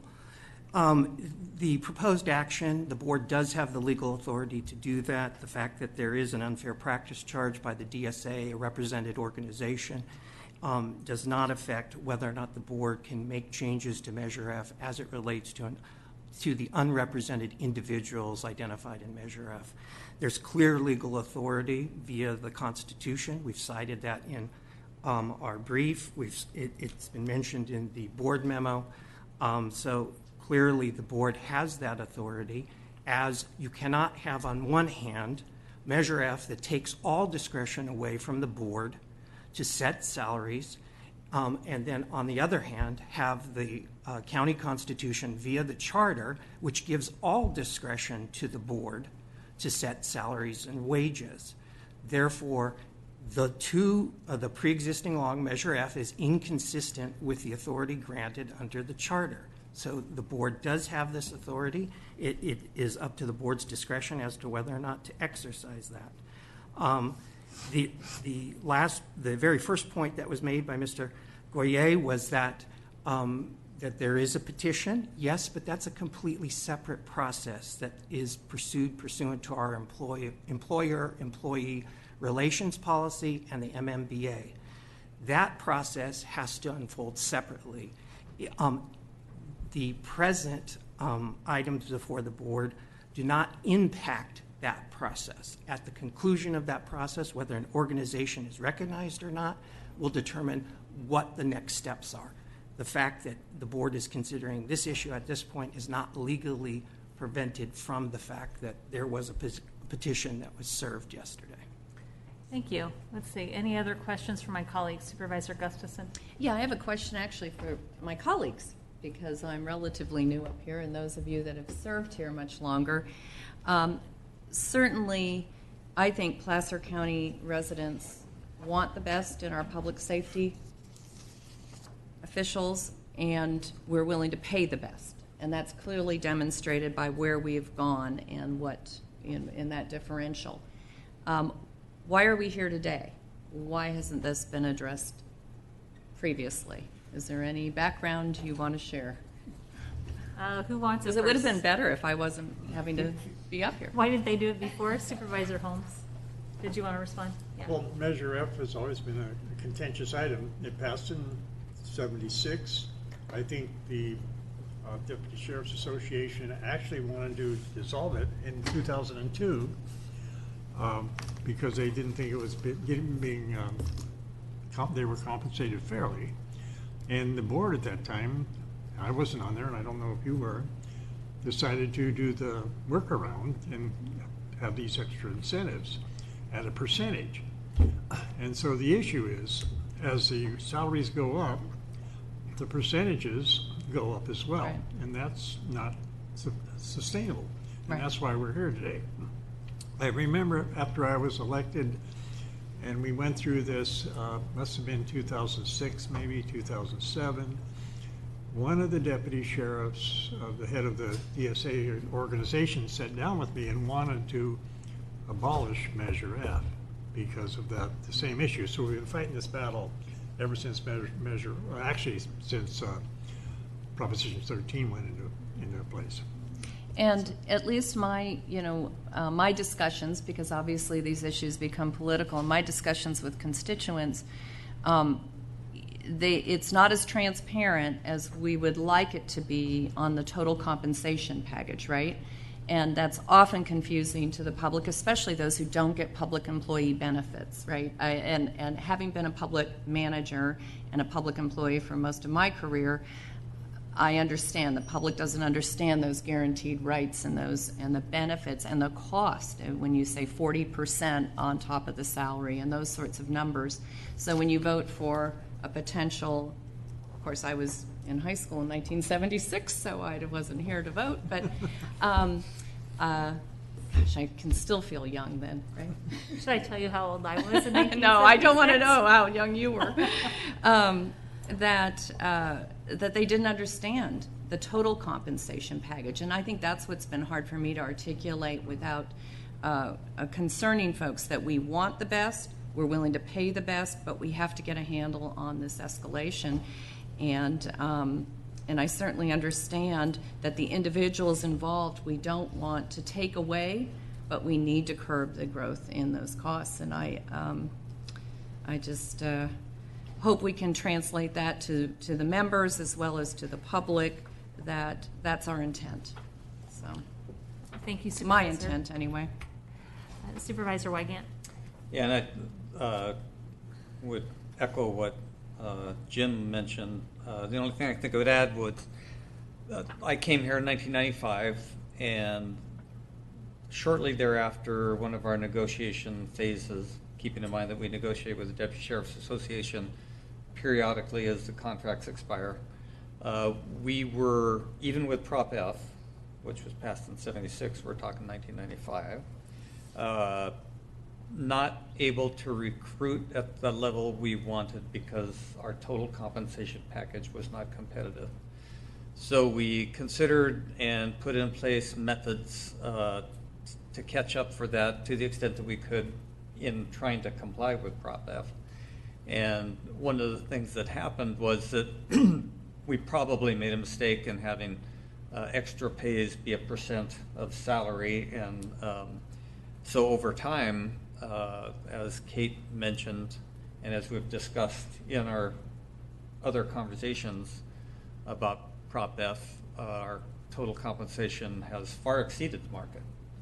And that is what all of this is about for me, trying to get a handle on. One, I think the board needs to take control again over the compensation authority that we should have had all along. And legal counsel has made those points. But with that authority, then we can simply look down the road and be able to control. We're not looking to cut anybody's pay. We're not looking to defund our police enforcement, as has been alleged by some, sadly.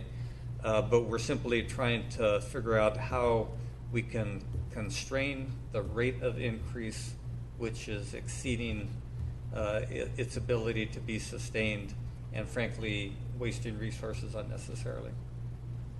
Thank you. Supervisor Holmes, did you want to say something? Yeah, I'm just curious if maybe council can answer this question. If back when the days when Supervisor Wygant was relating, if the board had the authority then to rescind Measure F and then go ahead and compensate the DSA at the level that some of the other jurisdictions were, particularly Roseville, maybe Folsom, would the board have had the authority then to rescind Measure F since it was passed before the county charter?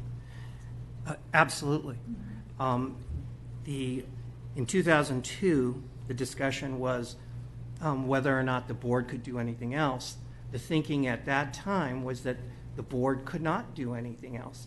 But in fact, at that time, if the DSA brought an unfair practice charge against the board, making the exact same argument, they would be able to say, no, you do have the authority to negotiate higher wages above the Measure F because of the charter. So yes, the authority existed all along. Whether or not it was recognized during that time period is a different story. Okay, thank you. Supervisor Euler? Yeah, and I would remind my colleagues, I think my history is correct on this, it wasn't until 1978, 2 years after Measure F was passed, that California under Jerry Brown allowed collective bargaining. So we didn't even have bargaining units in California prior to 1978. So, when the voters passed this, it was the voters essentially saying, we're speaking on behalf of them, we're kind of their union representatives, and then we got collective bargaining, and since then what we've seen is what we're seeing today is the differential in terms of total cost of compensation of public employees versus the private sector, as reflected by with the numbers that we saw pointed out today, but because of those continuing year-over-year increases due to collective bargaining. So didn't even have it when Prop F was passed, or Measure F was passed. Thank you. Supervisor Gustafson. I had one more question, Madam Chair. Thanks. Do we have any anticipation on CPI for this year? The rest of our county employees are subject to more like CPI type of increases. I believe there is a 1% increased planned for management in July, and I do not believe our other bargaining units have any increase planned this coming fiscal year. Okay. So this proposal is continuing a very good package compared to the rest of our employees. Far exceeds, yes. Thank you. And I think I just want to make it clear that we as a board value our public safety employees very much so, and to the fact that boards prior to us have made sure that the compensation packages have been very good and higher than the surrounding areas, and that has been wonderful. We have attracted very good public safety officers, and for that, or deputies, and for that I'm very thankful. At the same time, then we also as a board have to balance looking at the sustainability of our budget into the future. And one of the biggest challenges that my colleague shared was that they made a mistake in doing percentages of the special pays versus a flat rate, and that amount has just increased to the point where our deputies are sometimes 20-25% above the market, and it's really not sustainable for us in the future. So I think that this is a good first step at trying to constrain future increases, right? We're not trying to cut anyone. We're trying to reduce future increases. So with that, I'm happy to move forward. Anyone want to make a motion?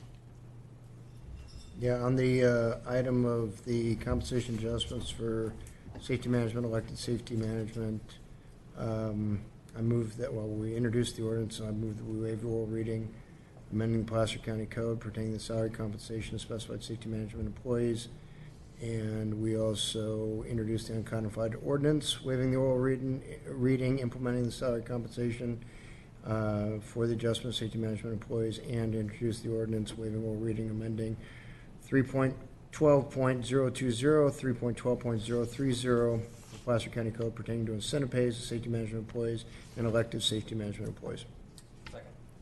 All right, we have a motion and a second. All those in favor? Aye. Aye. Opposed? Motion carries. Thank you, and thank you, Kate. Let's see. It is not 2:30, it's 2:28, which means I'm going to get a department item in there somewhere.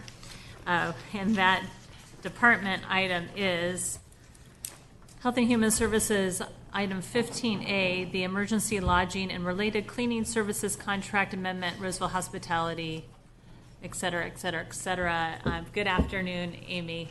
Thank you for taking this item. Good afternoon, Chair Gore and members of the board. I am Amy Ellis, the Director of the Adult System of Care, here to ask this board to approve the following 4 action items. First, to approve an amendment to a contract with Roseville Hospitality, LLC, doing business as Hampton Inn and Suites, Roseville of San Francisco, California, for emergency lodging services in the amount not to exceed $46,000 for a new aggregate total not to exceed $1,347,641 through January 1st, 2021, to increase capacity for increased COVID-19 risk. Funding is provided by federal and state funds, including Emergency Homeless Grant and Project Room Key funds. Second, to approve an option to extend the contract with Roseville Hospitality, LLC, doing business as Hampton Inn and Suites, Roseville of San Francisco, California, through April 30th, 2021, in the amount not to exceed $180,000 per month, for a new maximum amount of $1,887,641, subject to available funding. And third, to approve an option to extend a contract with Yanni King of California Incorporated of Sacramento, California, for cleaning services at the Hampton Inn and Suites through April 30th, 2021. And last, to authorize the purchasing manager to sign all required documents.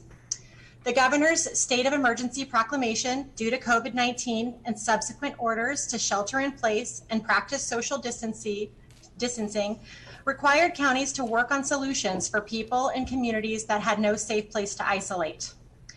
As you are aware, after an exhaustive search, we partnered with a local hotel in order to provide physical separation to those individuals who are considered to be at risk of contracting or communicating the virus in order to prevent or slow the spread of the virus throughout the community.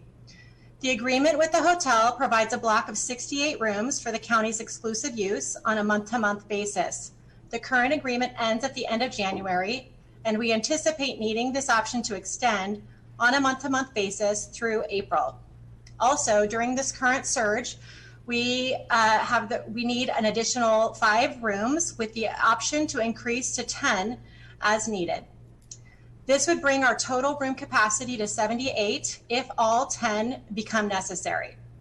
Having use of this facility allows us to support other congregate care facilities that incur outbreaks of the virus, in addition to providing a safe discharge or place for those deemed at risk of or who are COVID positive. An agreement was also issued to Yanni King to provide specialized cleaning services on an as-needed basis for the rooms utilized at the Hampton Inn. Your approval is requested to extend this agreement to April 30th, 2021 to provide cleaning services for that extended period of time. The agreement with Yanni King has sufficient funding to cover services for that period of time. Both of the agreements include options to cancel with 30 days notice. County staff will closely monitor the needs for these services and reduce the contracts with these firms as necessary. The total cost of this increase is related to COVID-19 homeless mitigation and is expected to be covered by FEMA, Project Room Key, and CARES Act funding, but will need to be advanced from the County General Fund. If funding does not become available with FEMA, Project Room Key, or CARES Act, then county funds would not be reimbursed. Happy to answer any questions. Thank you, Amy. Looks like there are no questions. We will open this item to the public for any comment. Nobody online? All right. We'll close public comment, bring it back to the board. Second. Motion by Supervisor Holmes, second by Supervisor Wygant. All those in favor? Aye. Opposed? Motion carries. Thank you. Thank you.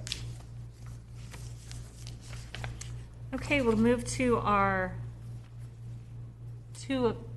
wait a second, where am I? 2:30 timed item, and that is 13A, Health and Human Services COVID Response Update.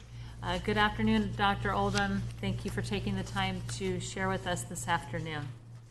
Hi, thank you. Good afternoon, Chair Gore, members of the board. Rob Oldham with Health and Human Services. I know you've had a very busy agenda today, and we really appreciate the opportunity to provide your board and the public with a brief update on our HHS COVID response. There have been a lot of COVID-related news and several key milestones since our monthly update on December 1st. So we wanted to briefly summarize those developments and give your board and the public an opportunity to comment and ask questions. First, there's been some very exciting and encouraging news on the vaccine front since our last update. Yesterday marked a significant milestone in this historic pandemic as the first American healthcare workers received the Pfizer COVID vaccine. Approximately 4,000 Placer County healthcare workers received their initial dose of the vaccine this week. And between the Pfizer and Moderna vaccines, California expects to receive over 2 million doses by the end of the month. These initial doses will be for healthcare workers and long-term care facility residents.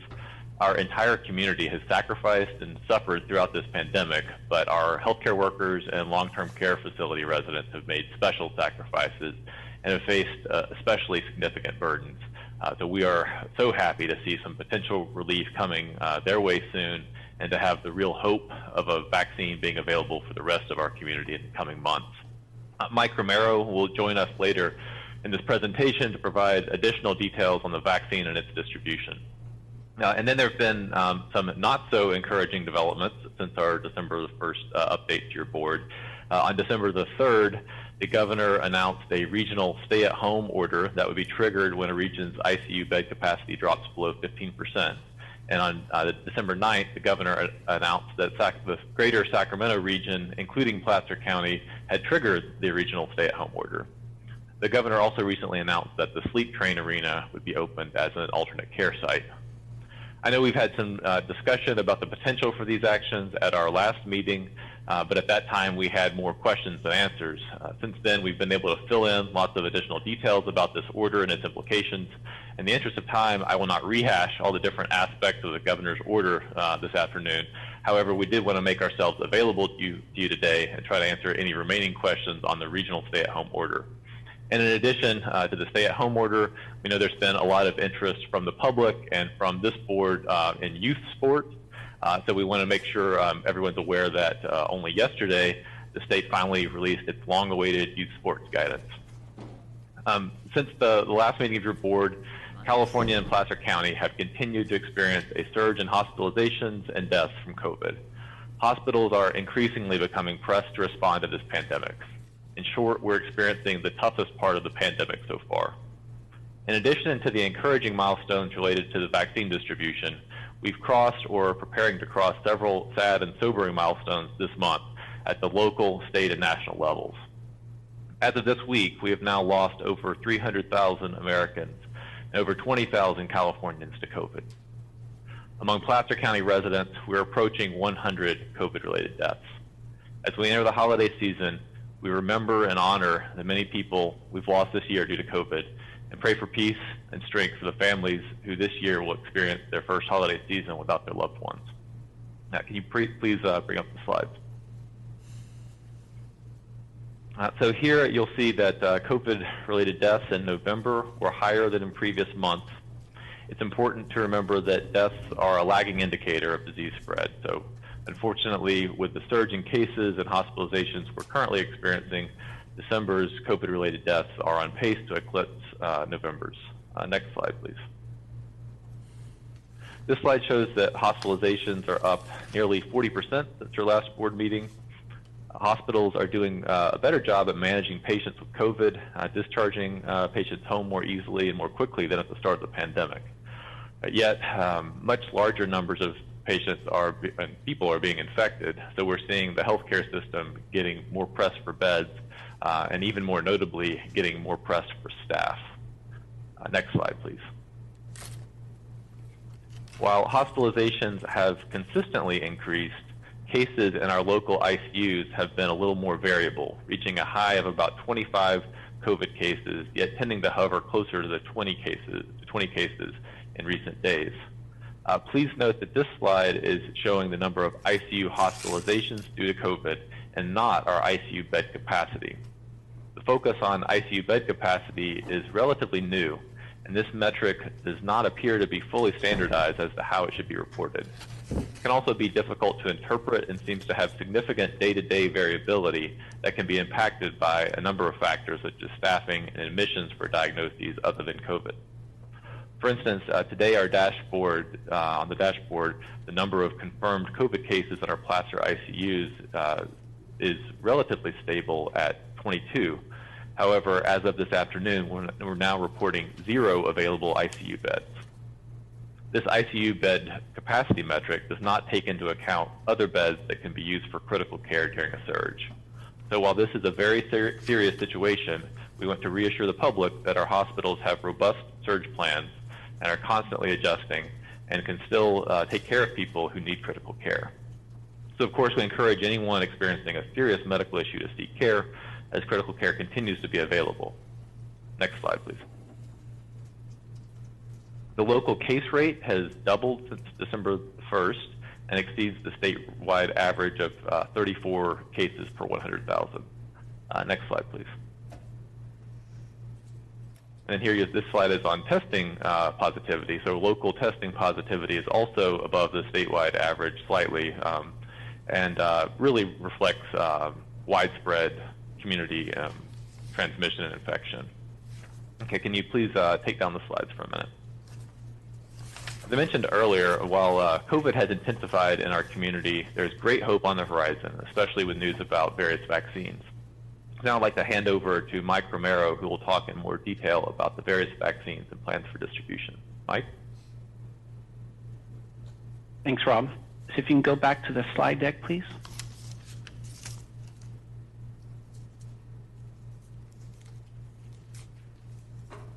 So, and the next slide. Thank you. Perfect. So this is the happier part of the presentation today, right? A little bit of hope. Placer County, like other counties, all counties in California, are receiving our initial doses of vaccine. The state calls it Phase 1A. The first going to healthcare personnel, specifically treating patients with COVID-19. And so our first shipment is expected to arrive at our 3 hospitals this week. And then the subsequent shipment will come to us later in December. Approximately 7,000 doses we should receive in our community in the month of December. And that describes 1A. That's just the beginning of 1A. 1A is going to last a little while. It'll be followed by a Phase 1B, which includes other essential workers and people at high risk. Next slide, please. So there's been a lot in the news about Pfizer vaccine, and this slide gives a best representation of what we can expect. The vaccine so far requires Pfizer and Moderna, that is, require 2 doses. And in this slide you see if you get your first dose on day 1, then you can expect to build some immunity around day 12. And your second dose you would receive approximately on day 21. So unlike other vaccine efforts that we've done where there's typically one dose, our efforts will be doubled in providing the second dose, which provides the maximum support that vaccine provides. Next slide, please. So here's a little pitch I'd like to make is, Health and Human Services has a lot of operations going on since March 1st, but in various ways. We're familiar with case investigation, contact tracing. We're collecting specimens, doing testing. Obviously, the guidance that we provide and the output that we provide. And so now we're on to another operation, which is mass vaccination clinics. So in order to do so, we really need to build up our workforce in a similar manner, in which we built up our case investigation and contact tracing workforce. So we are actively promoting the hiring of registered nurses and licensed vocational nurses to help us with our vaccine campaign. So we know there's high demand for nursing right now. So we're competing with the healthcare community as well as other counties for this limited resource. So for those of you interested in supporting our campaign, even if you could just work 1 clinic a week for us, we'd like you on our teams. So I hope anyone who sees this, reads this, or watches this, who knows a nurse who wants to help out, they can go onto our website and apply. So I hope that everyone will see this and recognize that they have a role in our extended vaccine campaign. And with that, I'm going to hand that over to Dr. Oldham. Thank you. Great, thanks, Mike. So before we end and take your questions and public comment, just bring up the slides, please. Just wanted to end by acknowledging that, and the next slide, please. I just wanted to end by acknowledging that some of the hardest days of this pandemic are falling during the holiday season. So this is a special time of year when many of us feel a very strong need to connect and celebrate with family and friends, especially given what a challenging year 2020 has been. We need to connect with our loved ones and sources of hope and meeting during this season. But as we do, let's get creative and figure out how we can give the gift of health to our loved ones and our community during our holiday celebrations. This includes using virtual gatherings as much as possible. If we do choose to get together in person with friends and family outside of our households, giving the gift of health includes taking steps such as holding gatherings outdoors, keeping them short, keeping them small, keeping our distance, and wearing masks. Okay, you can bring on the slide. Again, we know that there have already been lots of sacrifices made in 2020 to help protect the health of our community. As we thank so many people in our community for all they've done this year, we're asking that we make one more critical push to get us through the holiday season without further accelerating community spread of COVID that threatens to overwhelm our hospitals. With that, I'll conclude my remarks and ask for any questions or comments you may have. Thank you. Thank you very much, Dr. Oldham. Appreciate your update. Let's see, Supervisor Gustafson. Thanks, Dr. Oldham. I wanted to see if you had any updates on Tahoe Forest Hospital. I haven't had a chance to reach out and see what their capacity is at. That represents our eastern side. Yeah, I'm not, if that's not on our dashboard right now, I can pull that for you. I know just in general, Tahoe Forest, I believe, only has 4 ICU beds. And so, I will, we'll pull that up and hopefully be able to tell you later on in the presentation here. Just don't have it at my fingertip. Great, thank you. Supervisor Euler. Yeah, Rob, I was curious when you were going over our current case rate and our positivity rate. You were saying that our case rate is now running higher than the state average. Can you clarify that for me? Let's see. Yeah, the case rate, as we talked about, it's highly variable, so it's kind of bounced around above and below and above the state average. I don't have that, again, right at my fingertips here. But overall, I think for the month we have slightly exceeded the state average on the case rate. Because when I put together numbers yesterday evening, I'm looking at over the history. You're saying within the last a short period of time, I'm guessing. Right. Okay.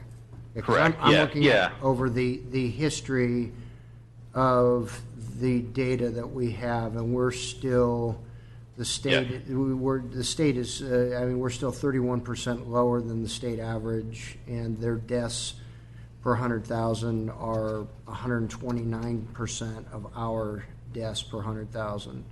That's right. Yeah. So Placer still, I think it's true that the number of confirmed cases across the entire pandemic, the attack rate, if you will, the percentage of cases per 100,000 is lower. The fatality rate per 100,000 of the population, and the case fatality rate is also lower than the state average. That's correct. Yeah. Okay. That's all I got for now. Thank you. Thank you. Let's go ahead and open it up to the public for questions or comments. First of all, anybody in the chambers? Anybody on Zoom?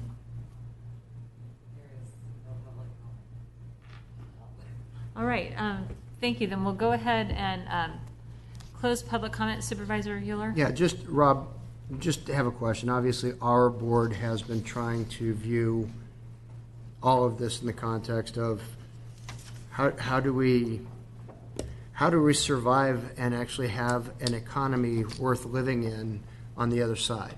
And as you're well aware, it's a very tough balancing act for us as we look at the demands that some residents are making in terms of wanting our businesses to be even further restricted, the demands our governor is making. And I think what's been frustrating to our board all along, and certainly to me all along, is that as we sit here now almost 9 months after the original declared public health emergency and then state of emergency statewide, we still have nothing that we can look to say, if this, then this. We look at the counties that have been the most restrictive all the way along. We look at Los Angeles County, whose case rate per 100,000 is 120% higher than ours, and their deaths per 100,000 are 261% higher than ours. And we are seeing numbers that are starting to grow and get concerning, as they have been concerning all along.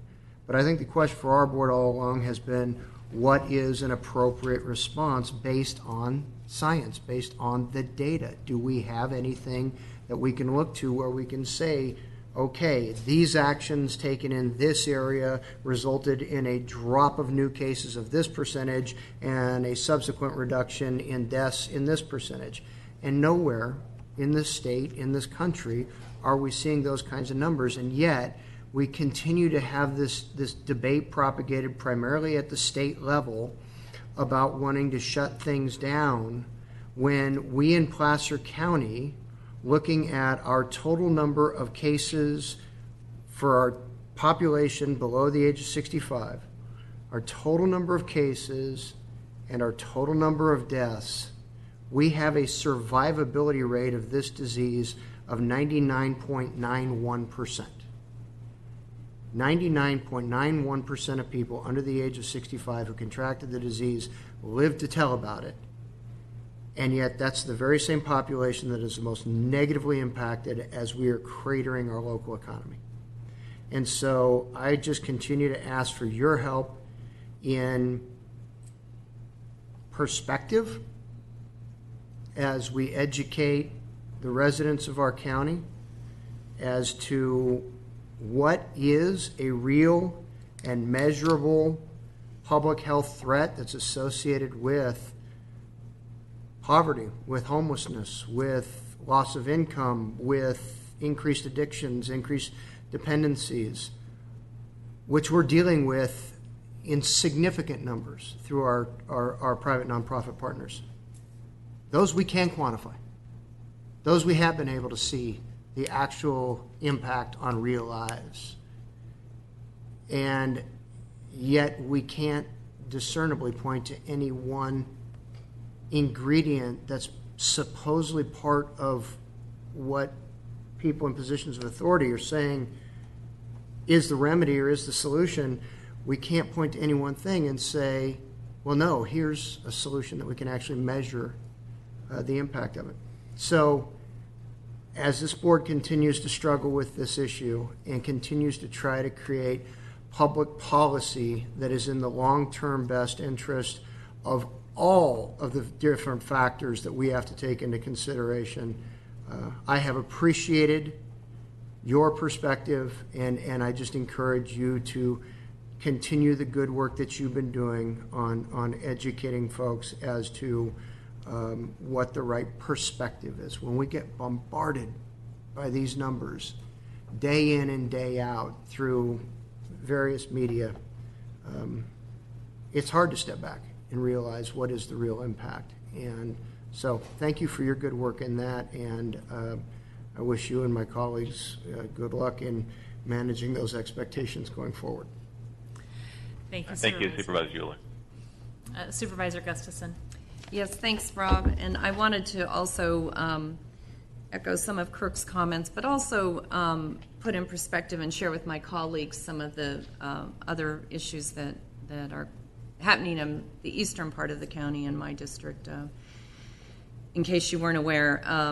And I like to say that at this point we're just under 10,000 positive cases since the beginning of this in Placer County, which is about 2.5% of our population has been infected with the virus. And that we know of. I understand. And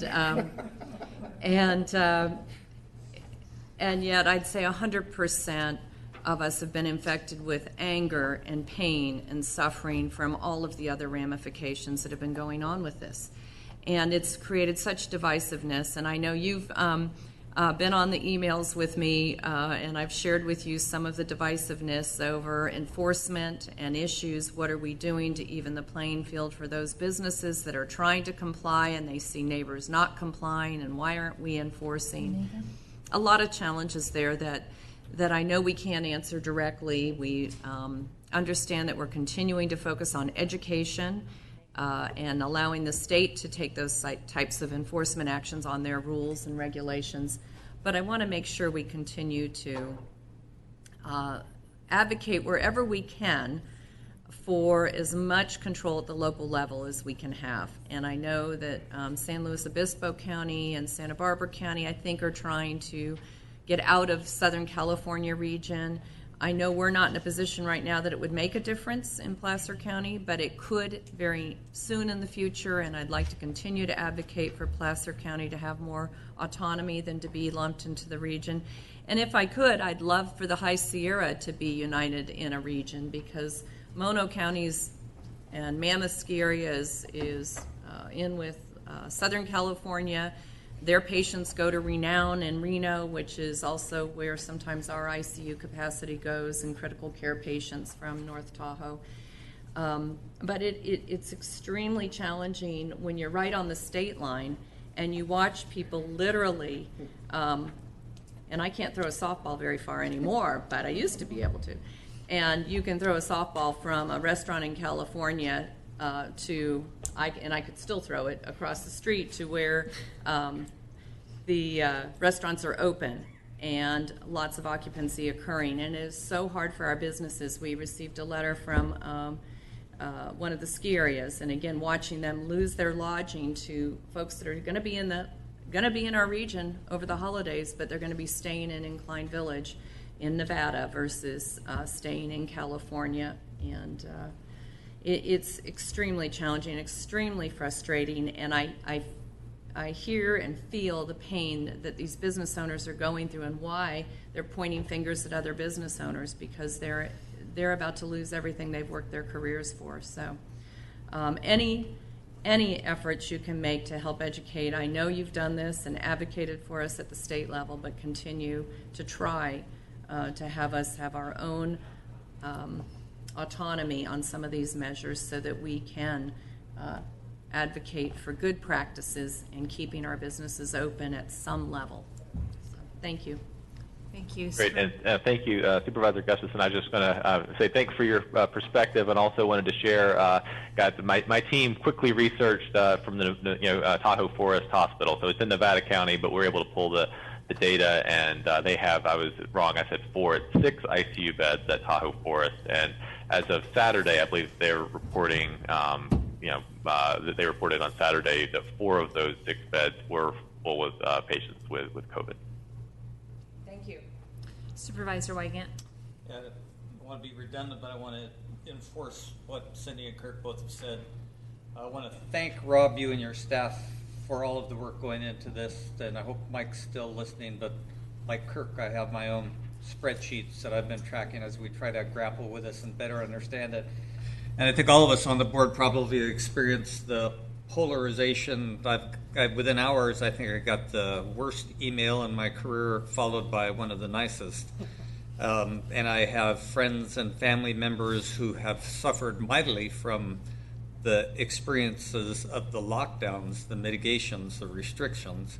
And of course, the disease itself is difficult and speaks for itself. But I have always been anxious for local control, countywide control, and to be free of state regulation on this issue. And I think, frankly, we would have done a better job of balancing these really difficult priorities. So hopefully at some point that will return. But last, again, I just want to thank you and your staff. I know it's a difficult circumstance, challenge for all of us. So just got to stick together going forward and hopefully create some space for all perspectives on this issue and do the best we can with education. Thank you, Supervisor. Thank you. And it's a reminder to be kind to one another. It is stressful if you're concerned about health, if you're concerned about economics, if you're concerned about isolation or depression or any of the ramifications of COVID.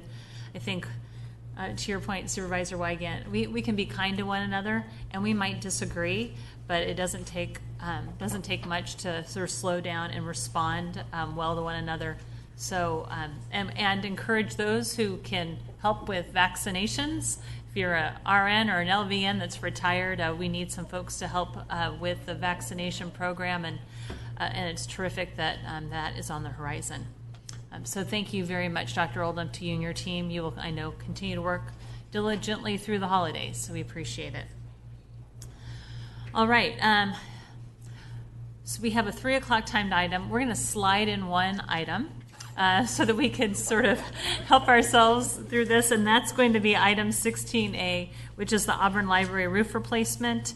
And Charlie, if you are on the line, we're going to have you take that real quick, if you would, please. Yes, good afternoon, Madam Chair, members of the board. I'm Charlie Freilich, a senior project manager with Facilities Management, Building Maintenance.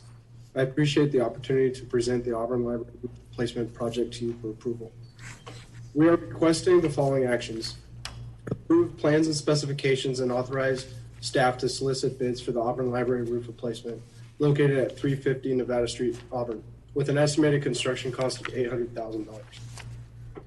Authorize the Director of Facilities Management or designee to award and execute a construction contract not to exceed $800,000 upon concurrence of County Council and Risk Management, and delegate authority to approve any necessary change orders not to exceed $52,000, consistent with County Purchasing Manual Section 2142 of the Public Contract Code. A little background on this request. The Auburn Library's roof is comprised of modified bitumen and metal roofing. It is original to when the building was constructed in 1971. Some repairs have been made to the roof over time and patched in various locations. However, water intrusion issues continue to persist throughout the building. To mitigate these current and future issues and extend the life of the building, the roof needs to be replaced. The design presented will add an estimated 40 years to the roof's life cycle. This project also includes the replacement of 3 rooftop HVAC units that are at the end of their respective life cycle. It is the county's best economical interest to replace these now while the roof is being replaced in order to save substantial future cost on labor and equipment. And with that, I'll take any questions that you guys have. Thank you. Looks like there are no questions. And anything to the public? Any comments from the public? All right, we will bring this back to the board. Motion by Supervisor Holmes, second by Supervisor Gustafson. All those in favor? Aye. Opposed? Motion carries. Thank you, Charlie, for squeezing that in. Thank you. All right. Well, we had hoped to get through all of our items before this item at 3 o'clock, but we have many people here who would like to participate in this, and I'm going to take off my mask. And they're slowly coming in. So we want to say thank you to our colleague, Supervisor Kirk Euler. And first, we have a commendation that I am going to read so that we can approve it, and then do a couple of other things. So with that, I'm going to read the commendation for Supervisor Euler as folks move in, and fortunately they're social distanced, and there's space up here in the front that's distanced out, so feel free to come on in. Okay. Family members are allowed to sit next to one another. That's allowed. Okay, that's a good thing. All right. In the matter of a commendation recognizing Supervisor Kirk Euler for his 18 years of service to Placer County communities. Whereas Kirk Euler was first elected to the Placer County Board of Supervisors in 1993 at the age of 25 years old, making him the second youngest supervisor ever elected in California, and served 4 additional terms as supervisor of Placer County's 4th supervisorial district. And whereas Supervisor Euler has been a resident of Placer County since 1970 and a longtime community leader in Granite Bay, where he grew up and raised his own family. And whereas Supervisor Euler's unwavering commitment to fiscal responsibility and stewardship of Placer residents' tax dollars helped Placer County not only weather the 2008 recession, but recover quickly and go on to thrive, reinforcing the strong economic foundation Placer County continues to build upon today. And whereas Supervisor Euler's vision and leadership have been essential to the development and approval of the Placer Ranch Specific Plan and Sunset Industrial Area Plan, laying the groundwork for continued job creation, attainable housing, and higher education opportunities. And whereas Supervisor Euler played a pivotal role in the successful completion of the Placer County Conservation Plan, a national model for balancing sustainable development and resource conservation that will enhance the efficiency and quality of both. And whereas Supervisor Euler served on the boards of the Placer County Transportation Planning Agency and the Placer County Regional Transportation Authority, and was an effective advocate for projects to relieve traffic congestion, such as widening Auburn Folsom Road and the 6580 Interchange Improvement Project. Now therefore let it be known that the above commendation was duly passed by the Board of Supervisors in the County of Placer on behalf of the citizens of Placer County at a regular meeting held today, December 15th, recognizing Supervisor Kirk Euler for his many years of service and contributions to the Granite Bay community and Placer County. So with that, can I have somebody make a motion? So moved. All right, we have a motion and a second. All those in favor? Aye. All right. Let's clap.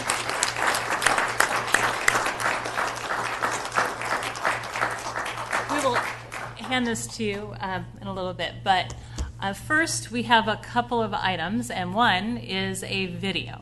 So with that, we asked, because we can't gather at an event to honor you in person, we put together a video. Our public PIO staff did that, and so if y'all will go ahead and roll that, that would be great. More than anything else, what I will miss about being on the board is the opportunity to engage with people who challenge me and help build me and make me a stronger person just by virtue of the issues that they force me to address. Kirk Euler? Never heard of him. Don't know him. Kirk, don't you mean Kirk Euler? It's Euler. I just want you to know it's Kirk Euler. No, yeah, I do. I've known Kirk for literally 44 years and one day as we're taping this right now. And Kirk really has been the same guy all these years. He's a known quantity and people know what they're going to get with him. He ran in 1992 and was successful in that first run for office. He's never been afraid to take on a new adventure. Kirk decided that he could run for state assembly. There were many people running for state assembly at that time. He didn't come out victorious, but you know what? That led to many other opportunities for him where he was out of politics for a while. He was doing some stuff that was really avant-garde in the private sector. And then when there was an opening, the Board of Supervisors came calling and said, would you consider doing this again? And he was excited about the opportunity. Our county's in better financial shape today, despite all the issues that we're facing with this pandemic, than it's ever been. And I think Kirk can take pride in having been a leader in helping that to be accomplished for our community, because it wasn't always that way. I remember back in the early 90s, it was tough. I mean, the county was struggling financially. Being an elected official, you kind of wonder sometimes why anybody in their right mind would want to do it. I think he's always been steadfast, fair, and honest, and that's what you really want in a leader and a politician, an elected official. Well, I've sat through many board meetings, and I always thought he was well aware of the issues that were being presented and did a lot of homework on them. I always told people, before you go to the supervisor meetings, be sure you have your facts straight, because he'll challenge you. He really gets into it. I would thank him for listening to us whenever we had issues. I never had trouble setting up an appointment with him and going to his office, going into detail with him on some of the things. Kirk wasn't afraid to challenge people to do a better job, and he was instrumental in the formation of our organization. He was one of our founders, so we have 45 CEOs on this board now, working together with 20 public communities. That wouldn't have happened without Kirk. We tend to be very careful and very cautious, and a lot of our challenges require boldness, and Kirk would be bold every time, and that's why people respect him. It's a loss for the Greater Sacramento Economic Council. It's a big loss. I always say about Kirk that Kirk pushes the envelope and pushes forwards on things so that others can come behind and maybe come to a compromised position.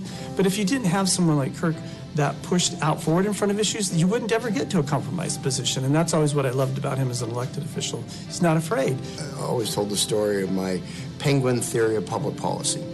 And the penguin theory of public policy is a penguin thinks he's hungry, and so he wanders over the edge of the ice floe, and he's looking in to see if he can jump in and go find himself some herring. And is there anything in there that's going to eat him? And that's what he's worried about. If I jump off this ice floe, is there anything that's going to eat me? And pretty soon another hungry penguin comes up, and then another hungry, to where they're all lining the ice floe. And enough penguins pack in to where the first guy gets pushed. And into the water he goes. And the other penguins sit there and they look. And they see if he gets eaten. If he doesn't get eaten, they all jump in. And that's public policy. Unfortunately, too often, it's a whole bunch of people who think, yeah, we should do this. This is a really good idea. Let's all do this. But I don't want to be the first guy in because I might get eaten. He cares about his district, but he also cares about all of Placer County, which that's also really unique. Kirk has been on our board for 16 years, and he's been involved in some of the most pivotal expansions of our transportation system. Some of those projects include expanding Highway 65, expanding Interstate 80, beginning the first phase of Placer Parkway. He doesn't give up. He's relentless in getting that project done because it means so much to our citizens and our business. And I think his political acumen matches his tenacity for achieving the goals of the county. Kirk really saw the value of having a higher ed institution like Sac State in our county, and really understands the value of partnering across, all aspects of the county, so business, government, and other educational entities kind of coming together to make something like that happen. When that happens, Kirk and his work will be a big reason why. Even though he probably doesn't like people to see it, he's got a very caring human side, and probably shouldn't say that about a Republican, but he does, and he just doesn't like to show it. And he does so many great things for different, not just the Santucci, but many other charities in the South Placer region. And he's got a huge heart, and that's another reason I think Kirk does a great job. I see a different side of him than most people. I see the struggles that he has with, issues. I see how much time he puts in to be educated about the issues so he can make the best possible decision for not just his constituents, but for the community at large as well. I see how he is driven by his core values. I see the personal and professional toll that it has taken over the years to do what's right. I have been privileged over the last couple of weeks to listen into some of the meetings where his colleagues are saying goodbye to him and some of the adjectives that they use, and I wanted to add two more to that, and that is courageous leader. I look forward to being able to support our board members as they continue to move forward with some of these important initiatives. And at the same time, I've spent the last 5 years volunteering my time with my father's organization, the National Tax Limitation Committee. We're at a very exciting time in the evolution of the committee. I've been honored to be asked to be a part of that evolution and play a role in helping to grow that organization. So I look forward to the opportunity of working alongside with my dad. His mother and I are so congratulatory of him and his work. The years on the board have enabled him to compare what are good policies versus failing policies, and has done, I think, a tremendous job of advancing average citizens' interests as they go through their lives. That's the key. It's not, running to the top of the mountain. It's daily, responsible, common sense policy. We know this, whatever he will do it with conviction, he'll do it with integrity, he'll do it with honesty, and he'll do it extremely well because that's Kirk. Change is often a good thing, and it's a new opportunity. It opens a new door for you. He was Placer County's youngest supervisor. He's run and won and helped to lead that district through many, many years. And the county general plan and the PCCP for, throughout this whole process, these are accomplishments that he's going to be proud of. The residents of Placer County are really in good hands. I'm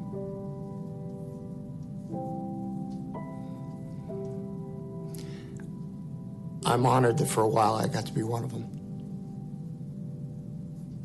I got to be one of those hands. But the residents are in really good hands.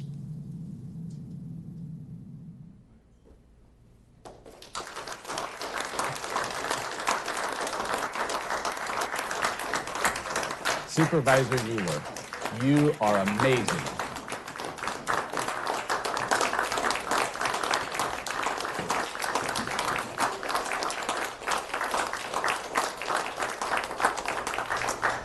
So he has to sit and listen to another video, and then he gets a chance to listen to all of you, and then us, and then he has an opportunity to rebut. So let's go ahead and take that next video clip, please. Supervisor Euler, you are amazing. I was going to start out by saying you're chicken, but everybody knows that's not true. You are a fighter. You are a freedom-loving patriot. You come from a family of people who've dedicated their lives to public service. Thank you, Supervisor Euler, for your service to Placer County.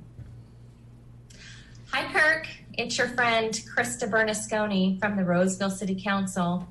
I am here to thank you for your many years of service.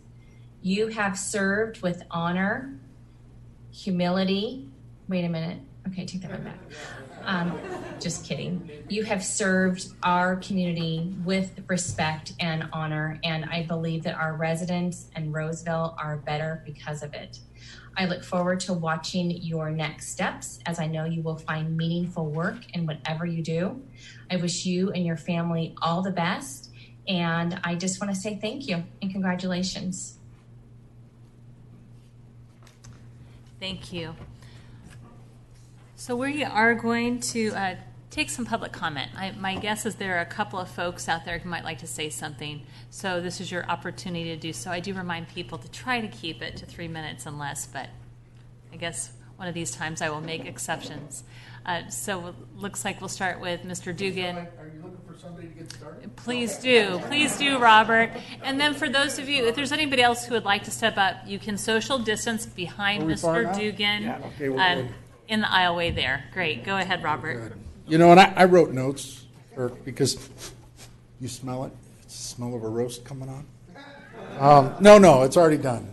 But just to stay concise, because you're right, there's a lot of things we could say. But really, I'm here on behalf of my colleagues on Placer County Water Agency and myself, not just as a resident, as a citizen, as an elected, as a Sac State alum, all those things, right? And somebody who grew up here. And your dad said it best. And my dad would be sitting here saying, that's right, right? You know, your dad knew my dad way back when my dad was running around. That's right. So really, I'm here to accomplish a simple task, and it's already been referenced a couple of times, not just to thank you for your service, but to thank you for leadership, right? And a lot of people talk about leadership in different ways, but it's kind of substantial. You know, being a local elected official is challenging for every one of us. Right? Every issue's got a million issues that are really, really, really important to someone. Right? And it takes the leadership, like we've seen here in Placer County, and you're a prime example, to be able to take all that stuff, wade through it, then sort through it, then try and anticipate what are the intended and unintended outcomes of the decision those very people are asking you to make, even when sometimes they can't see them themselves. Right? That's the hard part. And that's leadership. We got cities in our region that have a culture that's trying like heck to be San Francisco or Chicago. I happen to work in one of them. Right? I work in a war zone. You know, and we've managed here in Placer County, because of leadership like yours, to not fall prey to that, but to instead fight for who we are. And you, Kirk, have fought hard for our taxpayers. You've fought hard for our sovereignty, which you kind of referenced a little bit earlier when on a separate agenda item, right? Make sure we're self-determined. And you've been a stalwart at that. And, you know, leadership comes on several levels. So you've had the issues that you fought on. Then you've brought your leadership alongside your colleagues' leadership on things like the PCCP, right? Knowing how to be a good partner. And then knowing how to be one of many leaders that helped us make the Sac State campus, right? That entitlement a possibility. And boy, that took a lot of chiefs in the room. But it took a lot of the right chiefs that knew how to be the right kind of leader to make sure they worked together. And you've certainly personified that. When I look at water, and this is where I'll end it, is on water, you've been a terrific partner to us, making sure we could serve reliable, safe drinking water to everybody in Placer County, and we are blessed. And you've been a real good partner to us in that effort. In your 2 separate terms of office from your seat, you've always been a supporter of our efforts. You've fought for the efficient planning and orderly planning that make planning predictable to a water agency that has no land use jurisdiction. So our job is to second guess. And you've been good at making sure planning is done in a way that we can make good guesses so that when we're making investments, we do so wisely, right? And that's important because that's big bucks, right? It affects all our constituents. And I have to end with thank you for your support on the Middle Fork project and the relicensing effort, because that was big. You know, we've got a couple of big things done here, and we did it with the county, and you were a lot of leadership in that stuff. So on behalf of the PCWA board and the staff, thank you very much for your leadership and being there. And look forward to the next chapter and look forward to continuing with who we are as Placer County. I wouldn't want to live anyplace else in the state of California. Yeah, it was late. That was late. All right. Thank you. Thank you, Madam Chair. Makes my job hard. Do you want me to give you this later, or? Thank you. All right. Madam Chair, honorable supervisors, my name is David Morgan. I'm with Congressman Doug LaMalfa's office. We are honored to present Supervisor Euler with a Congressional Certificate of Appreciation for your 18 years of dedicated service to the citizens of Placer County. You've not only worked for the citizens, but you've also helped lead this county correctly. And no need to go into the politics of what's going on and all that fun stuff, but we just wanted to say thank you, and we appreciate everything you've done. So with that, thank you very much. Have a great day. Merry Christmas.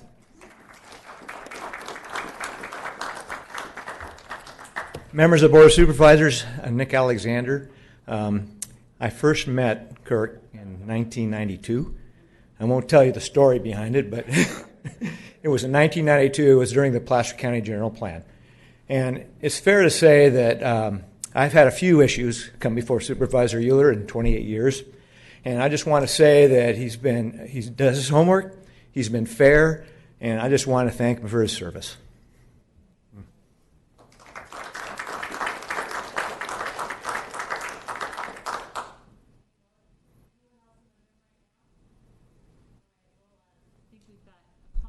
We do, and 2 on Zoom. Rex, go ahead and give your comments. Oh, hello. Thanks for this opportunity, and I'm sorry I'm not there in person. The most exciting thing about this afternoon is I've never seen Kirk Euler quiet for so long. But I have to say that, Kirk, your dedication, your willingness to fight for us, you've been a leader, and you've been a gentleman for all these years, but most importantly, you've always fought for the little guy, the small businessman, the small businesswoman, the folks that are trying to make this economy work. You've been their voice. You continue to be their voice, and I know that's going to continue after you leave this office. And I can't say thank you enough for all you've done, for your friendship, and for your leadership, and God bless you. Thank you.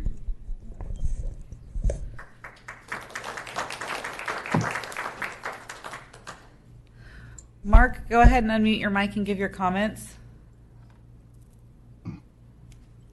Can you hear me? Can you guys hear me? Yes, go ahead. Hello? Oh, God, that video killed me, Kurt. It killed me. I was just texting Tammy and saying, Tammy, I got to tell you, that video made me cry. But I'm such a crybaby anyway, so all I can say is that, you know, I met Kurt through a very hard time. There was a young man that I used to coach. I'm a high school football coach. I was coaching at Granite Bay High School, and I met Kirk through an episode that happened in our community where a young man sadly lost his life, a Marine by the name of Victor Dew. And from that, I had the opportunity to become friendly with Kirk.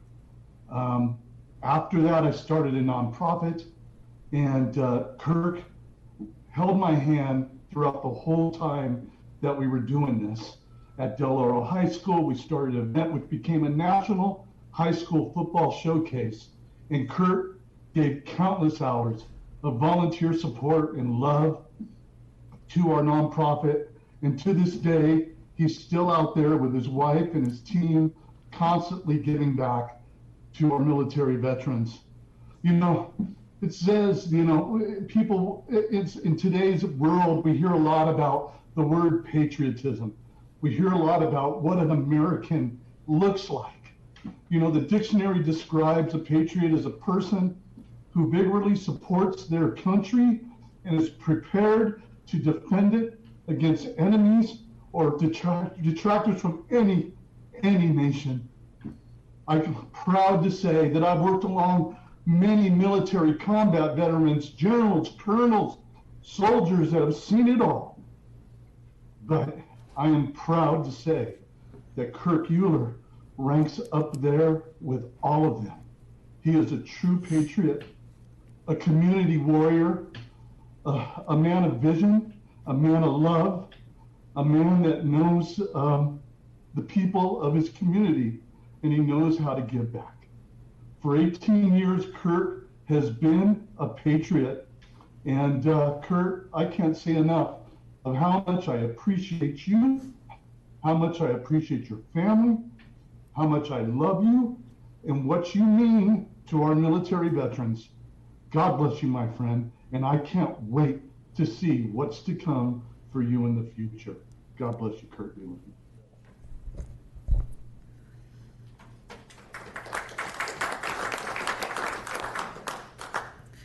Bruce, go ahead and unmute your mic and give your comments. Great. Can you hear me? Yes. Well, I realized something watching that video.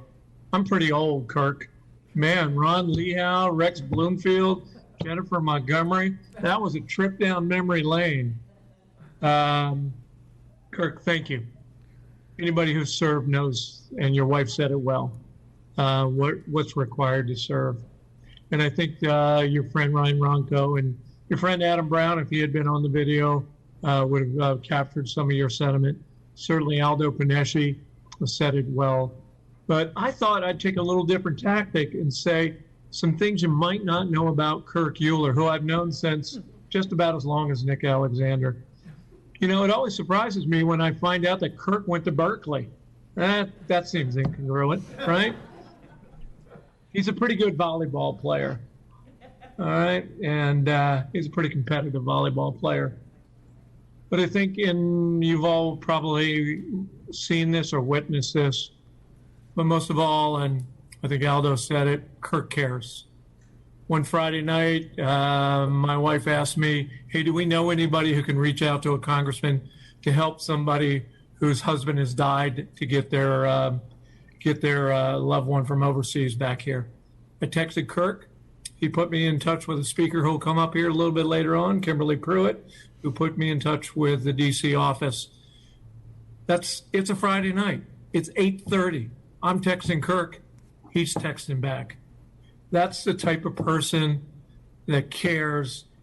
While he's challenging you, he's caring about you. So Kirk, thank you very much for everything you've done over the years.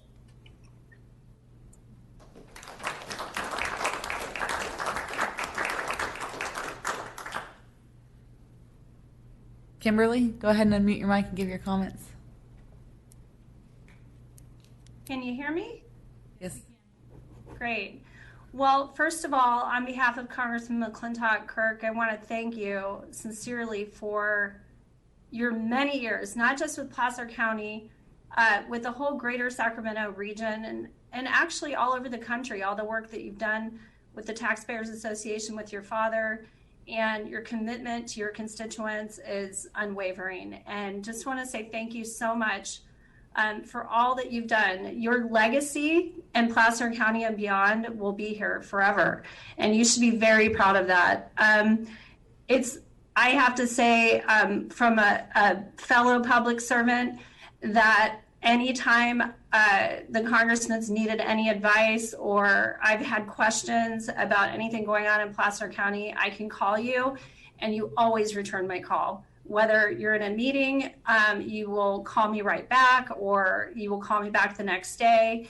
And you have been accessible to the people of your district and also the other state and federal and local agencies that have needed your assistance for all of these years. And you will be very missed. I wish you much luck, you and your family, on your next adventure. And we have been blessed to have you here as a county supervisor and also a community member in our district. And I really want to thank you from the bottom of my heart. Rocky Deal, our chief of staff, sends his best regards, and our entire staff. So congratulations on all of your accomplishments, and we look forward to continuing to work with you on whatever you do next to benefit the people of California and Placer County. Thank you. And we do have a certificate for you there, special recognition for all that you've done, and look forward to seeing what you're up to next.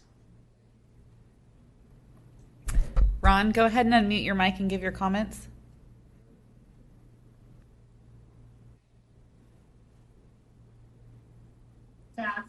Hey, Kurt. Ron here.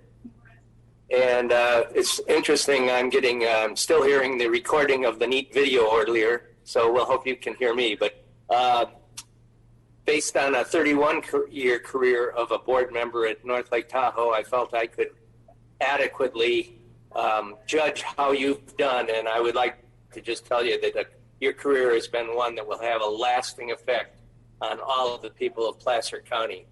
You've always been prepared, and for most. Okay, I hope we're unmuted now. And Kurt, I just wanted to, based on my long-term experience, okay, good. So I'll keep talking then. Now I'm hearing my feedback. That your preparedness for most all of the board items has been readily available and visible to everyone. We really want to thank you for your attention for and willingness to provide support for the many North Lake Tahoe issues that you've helped to bring to fruition. It's also been really a pleasure to work with you as a supervisor and as a fellow county committee member. And you've always been readily available, whether we've asked you to come up for the 6 o'clock Tuesday morning breakfast clubs, which you've shown up for, or for the later night meetings when, such as when you and I were able to study bartendering at Spingleshanks in Tahoe Vista. Under your leadership, I became a much better bartender. Anyway, I'd really like to once again pass on my congratulations and wish you fine success in the remainder of your young life, youngster. And we'll wish you all a happy holiday, you and your family, Todd, you and the staff, and look forward to seeing you next summer at the Sacramento Ironman.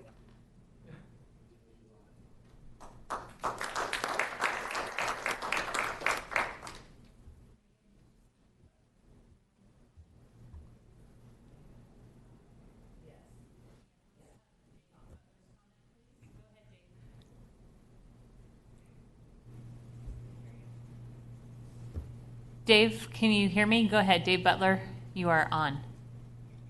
Thanks so much, Madam Chair, members of the board. I tried to change my name on my profile. I just can't seem to do it, so I beg your pardon. Kirk, thank you for your principled leadership. Thank you for focusing on the fundamentals, and thank you for being a truth teller always. You are just a true blessing to our community and certainly to your family, and so we're so grateful for your leadership. And I'm wearing this sweatshirt just for you and Tammy. Go Bruin. Thank you, Kirk. Thank you, Dave. Did you want to come up, Kathy?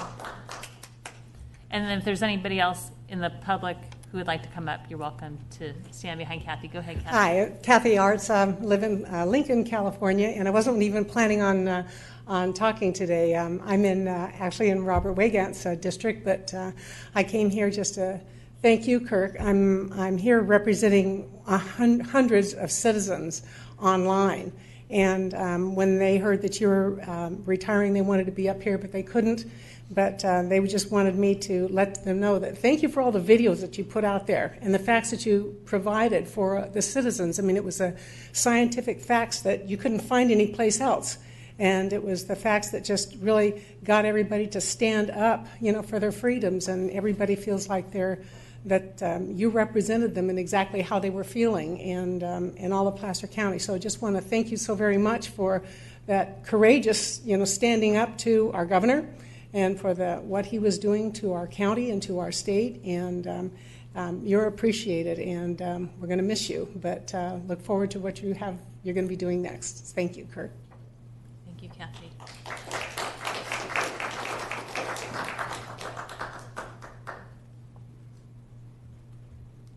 You guys have already heard from me, and I don't want to address you, but our daughter is calling from Boise, and she wasn't sure whether she raised her hand properly, so I just wanted everybody to know. All right. And JC, go ahead and unmute your mic.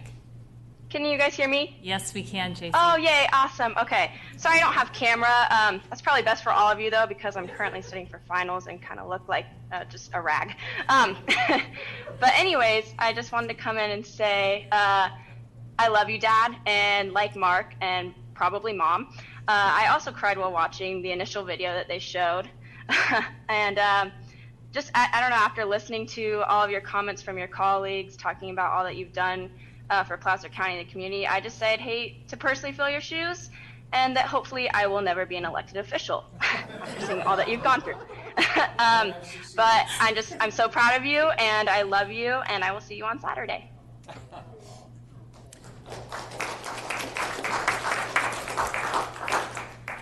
You've raised a wise daughter. Anyone else? All right, let's go. We'll bring it back to our board, and then we'll take some comments from my colleagues. I did want to recognize that Senator Jim Nielsen has a certificate for you, Supervisor Euler, and I'll put that with the stack of other commendations. All right, Supervisor Wygant, would you like to say a few words? Yeah, Supervisor Euler. I always wanted to say that. Publicly. So first, I want to apologize. I'm going to be complimentary. I know that's going to be uncomfortable for you, but I thought actually we were going to vote for the resolution after we spoke, and I was going to work hard to try to get a unanimous vote.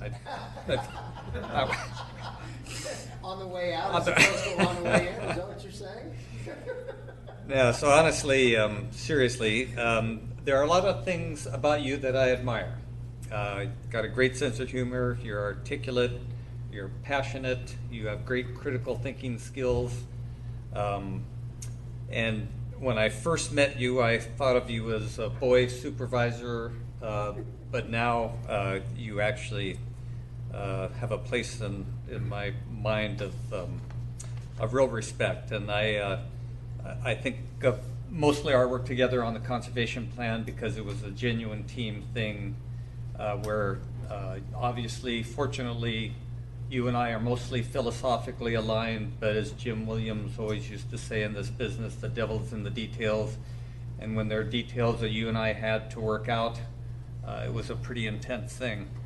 And a few stories about that I won't go into. But when I think about your biggest strength, it's genuine leadership. And that's not something that is as common as most people would think in electeds. But it's courageous, steeped in a very distinct value system. You don't waver from that. You don't cower from it. But you will spend some time considering other perspectives when you think it's in the best interest of doing that. So thanks for all of the years of service. It's been a real privilege, and I've enjoyed the friendship. I look forward to continuing that as we go forward.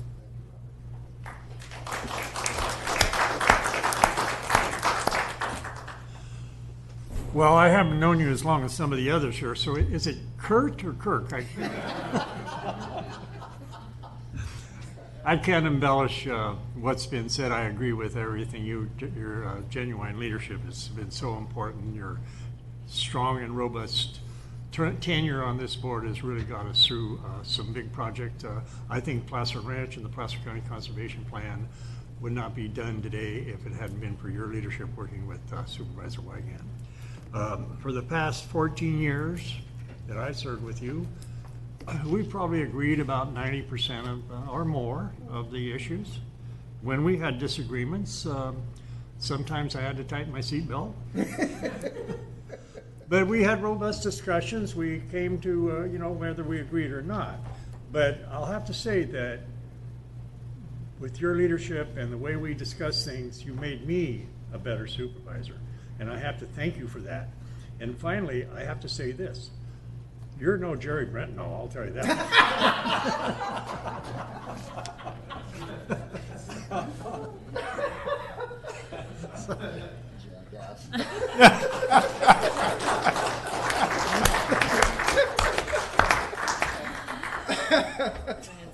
Okay, well, it's my turn, Kurt. And I've had the least time up here with you, but I have known you since you started back in 1992. And I think about it because I've raised 3 boys, and I think of any one of them at 25 years old coming up here and sitting up here during this last year. I can't imagine that and what a difference you've made. So, as in your 18 years of service, I've had a number of different capacities I've worked with you on, but you've always had an open door policy, always cared about every area of the county, and we needed you many times through those years to support issues and efforts that we were undertaking up in eastern Placer County. He does scare the heck out of you when he skis, by the way, because he's still catching air, and I'm firmly planted on the ground when I'm skiing these days. But a few other things I'd say is you've always been so very proud of your family and dedicated to your family, and you've always had your friends' backs and at all times. And that is truly the testament, I think, of a man. I'm going to get choked up. Tried not to today, but I'm going to do that. And I would say that your critics, you certainly have a few, I've noticed. Really? But they've all benefited, and we've all benefited as residents of Placer County from the incredible leadership and tenacity you've had to put aside money in the good times so that we had it in the tough times. And we are one of the best positioned counties in the state of California because of that leadership. We should all be very proud of that. You've consistently supported innovation and change, looking at efficiencies and efforts that are out of the box for government. And you've pushed on that, and I've watched that and supported it, and I'm so thrilled with the efforts that have come forward there.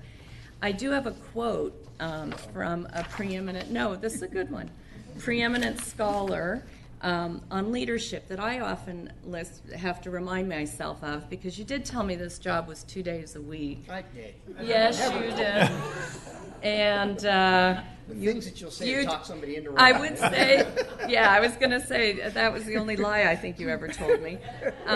But this quote, I think, says a lot, and I have to remember it at times, but it says, effective leadership is not about making speeches or being liked. Leadership is defined by results, not attributes. And that was Peter Drucker, preeminent scholar in management. And I think that is so true, that you had the courage, as Tammy said, to stand up and take on those critics. You always had researched the issues, and even if I didn't agree with you, I had to respect the research and perspective that you brought to the decision that you had to make. And finally, I'd say the legacy you've left us all is profound, and I know there's more to come, and I'm so excited about your new efforts that are going to continue to benefit the residents of Placer County. And finally, that one person does make a difference, and you have definitely demonstrated that, Kirk. Thank you.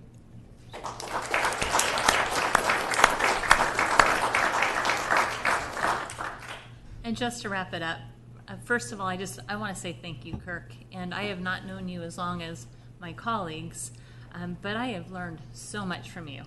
And I remember the day in 2017 when you sat down with me and said, you know, Bonnie, you could win this seat. And I walked away and I said to you, you have ruined my day and probably my year. But thank you for encouraging me, because it has been a challenging couple of years. But what an honor to serve our community, and what an honor to serve with people like you who really care about the future of Placer County. You have worked so hard these last number of years to really make good, sound decisions, whether it's land use planning or our finances as a county. You have worked so hard and you've done an excellent job. So thank you. It has really been an honor to serve with you. You are a critical thinker, and I love how you bring things around and you frame up a conversation or a question, and I think, yes, that's the way to address it. And somebody said it, I think it was Aldo, some leaders have to plow ahead so others can follow behind. And you, I think, have done that for this county very well. So thank you for being, as Tammy said, a courageous leader. You are a courageous leader. That will not continue, no matter what steps you take from here on. But thank you for being who you are and a courageous leader.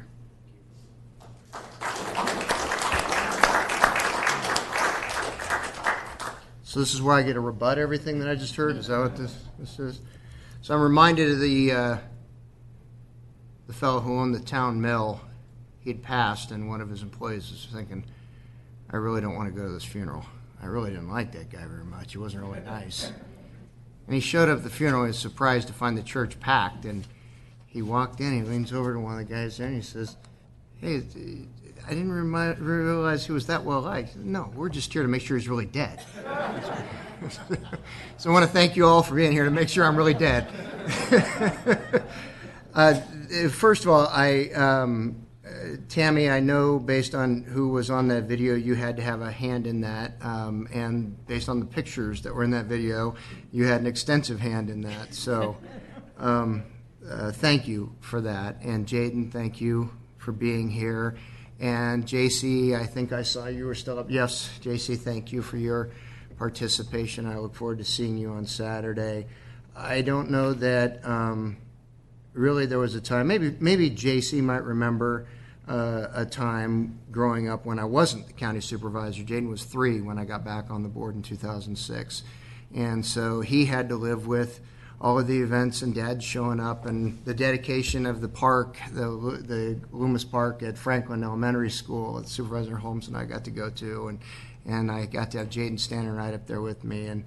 And so I want to thank Jaden and JC and Tammy for allowing me to do this job. Without you guys doing what you did, I couldn't have done what I did. So I want to say thank you for that, first of all.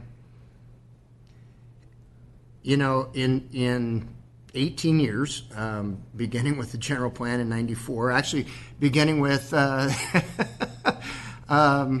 Winchester. Rex Bloomfield got elected running against Winchester, and then our board took that up in 93. Beginning with Winchester, Gooseneck Ranch, the general plan, the 1 mile buffer, and on up to what our board has encountered more recently with some of the opposition to some of the projects that we've driven forward. I will tell you that this is probably the toughest item I've sat through.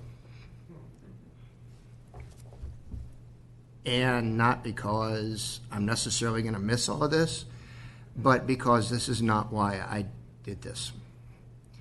I was actually, I didn't want to sit here today. Anybody who does this job for this, you're in the wrong line of work. We do this job because we have a passion, we feel driven, and we feel like we can contribute. And frankly, if you've been given those gifts and you don't take advantage of them, you are not fulfilling your mission. And so I just encourage you, every one of you that's here, there's something There's something that you're passionate about. There's something God has gifted you with. I pray for you what I got to live, and that is that you find it and you're able to live it. And so I want to thank my colleagues for putting up with me and my antics over the years. And I want to thank my family for giving me the leeway to do the job as it needed to be done and the time that you have to put into it. And I'm sorry I lied to you.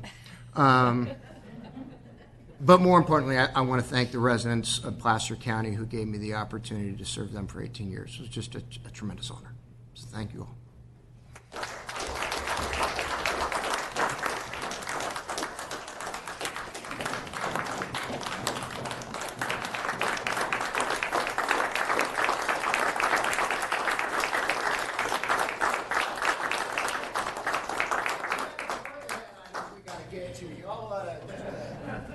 Let's go ahead and just take a 5-minute recess so that folks can filter out, and then we'll go ahead and take the department items, and if you miss a few of those, that's okay. All right, we'll just take a 5-minute break.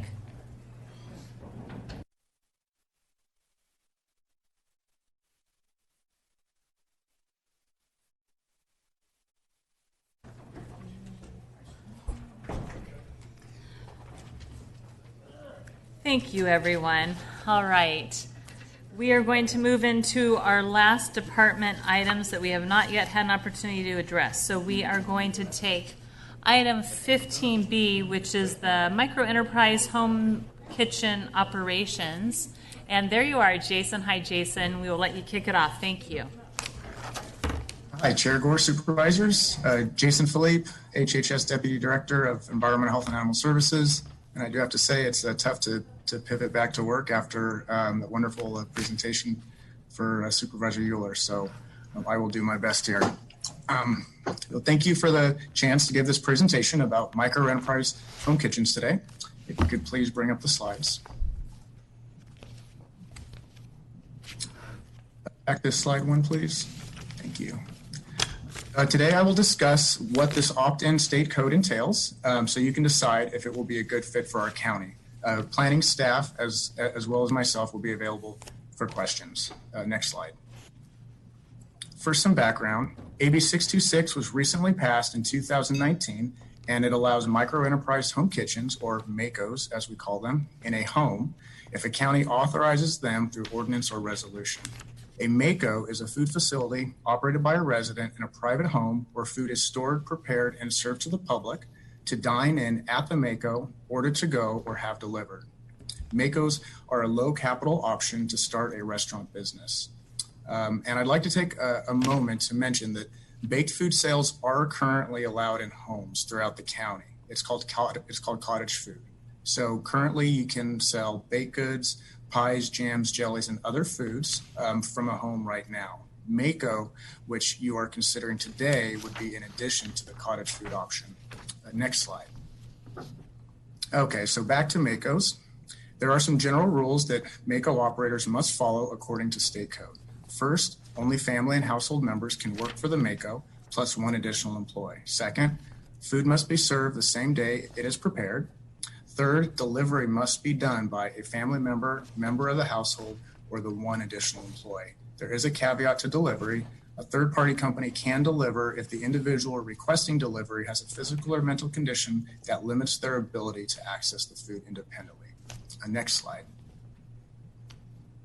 And here are some additional requirements. The operation can serve up to 30 meals per day and up to 60 meals per week. Catering and wholesale would not be allowed. Gross sales can be up to $50,000 per year. Finally, for homes on private wells, the operator would have to demonstrate the water supply is potable via quarterly water quality testing submitted and analyzed by environmental health. If the water supply does not meet potable water standards, the operator would have to address the issue to operate, which potentially could be expensive. Next slide. And now I'm going to transition into some concerns from an environmental health perspective. Generally, there are several structural requirements that typical brick and mortar restaurants must have in place that a MACO does not. For example, a kitchen hand wash sink is not required in a MACO. It is very important to have a dedicated sink that is free to wash hands. Imagine an operation preparing 30 meals where hands need to be washed, vegetables rinsed, raw meats thawed, and dishes needing to be washed all around the same time in one kitchen sink. Again, restaurants have separate sinks for these activities. Commercial refrigeration is not required and is more efficient than most household fridges at keeping food cold. Smooth, cleanable countertops where food touches is not required, and commercial hood ventilation systems are not required, which reduces grease buildup, which limits the risk of fire. These and other structural requirements cumulatively help to facilitate the protection of health and safety, and they are absent in MACOs. Next slide. This next bullet point is one of the most important environmental health concerns. Environmental health cannot perform unannounced inspections on MACOs, as we are able to with every other facility we oversee. We are required to call and schedule an appointment to inspect. This inhibits our ability to get a clear snapshot of the operation that only unannounced inspections can provide. Some other points here: environmental health can perform no more than one routine inspection per year, even for operations that need more assistance. There's no color placard system like we have in our restaurants, and only environmental health can inspect a MACO. Next slide. Okay, now I'm going to talk a little bit about considerations for other agencies and other jurisdictions. As you see here, planning cannot review applications, cannot charge fees, or impose requirements related to the operation. MACOs are considered a permitted use of any residential dwelling, whether it is a home on agricultural property, a typical single-family residence, an apartment, townhome, or an accessory dwelling unit. Each dwelling on these properties can have their own MACO. Please note, there is a potential that a MACO ordinance could be in conflict with a current local ordinance, and I would suggest these issues be explored by planning agencies to ensure any needed code amendments are made. And this next point here is very important. If a county opts in, all the cities within the county are automatically opted in as well and would not have the option to opt out. Next slide. And on to this information with other counties. Since passing of AB 66, 3 counties have adopted the state ordinance: Riverside County and Imperial County in fall of 2019. Riverside has around 70 under permit, and Imperial has around 14. Solano County opted in, but implementation is on hold due to COVID-19. And next, I'd like to touch a little bit on outreach efforts in our local communities. I gave presentations at 2 of our weekly county economic development meetings during November and early December, which included chambers of commerce, city officials, and other county partners. And we also did a targeted outreach to our city partners and presented them with information about MACOs. Next slide.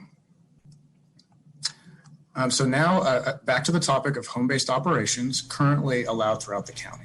I'm touching on this so you understand the current option available, cottage food, compared to the new type of home-based operation being considered for adoption in MACO. Next slide.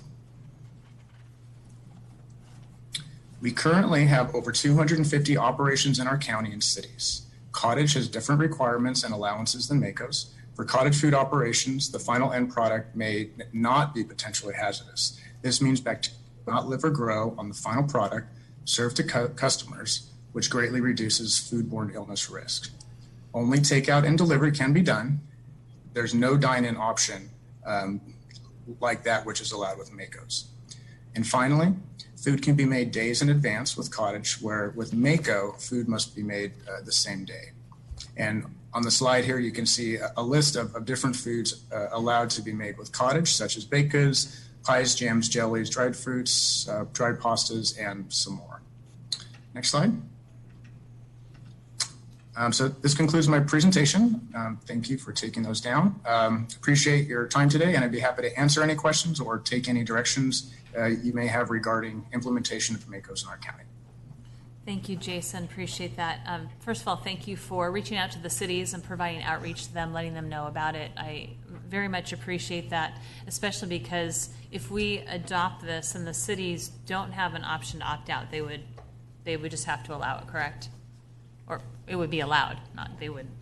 So I have a couple of questions because, you know, I have been interested in this, but there are a couple of things that the state has allowed this. The state passed legislation to allow these operations, and then a county then can choose to allow them. What was interesting to me is there was a food operation, but the county can't require hand washing, and then there's really no planning consideration. I mean, they're pretty much just allowed by right. Is that correct? Or is there any way that the county can say no to an operation? That's my question. I don't believe we can. I think it's considered a permitted use of residential dwelling. I don't know if Karen would have anything to add to that. But yeah, that's where it looks like it is. Now, there still are requirements to wash hands, but just not the requirements to have any of those pieces of equipment mentioned, like a separate hand sink. Okay. Or it just seems sort of odd. The way you wrote it, it's like they're not. Okay, I just wanted to clarify. You don't have to wash hands right now. My goodness, we wash our hands more than we've ever washed our hands before. Okay, but it would be by right. So if the county adopted this, then people could have one of these operations in their home with some limitations, but they would be allowed. The cities wouldn't have any jurisdiction, correct? I believe so, yes. Okay, and we couldn't then just say, well, if there are 5 on one neighborhood block, then we couldn't tell somebody else no. I don't think so. All right. Any other questions from my colleagues? Go ahead. Yeah. Some of the concerns raised in some of the letters that we received about the hours of operation. So we have people can come and go, be picking up food at 2 a.m. from a house or an apartment in a building, and there's no rules or regulations that the county can put on that activity? That question, I'm not sure. We may have to look into that with council or planning more deeply. It's the hours of operation aren't specified in MACO ordinance, so I wouldn't be able to answer that right now. Okay.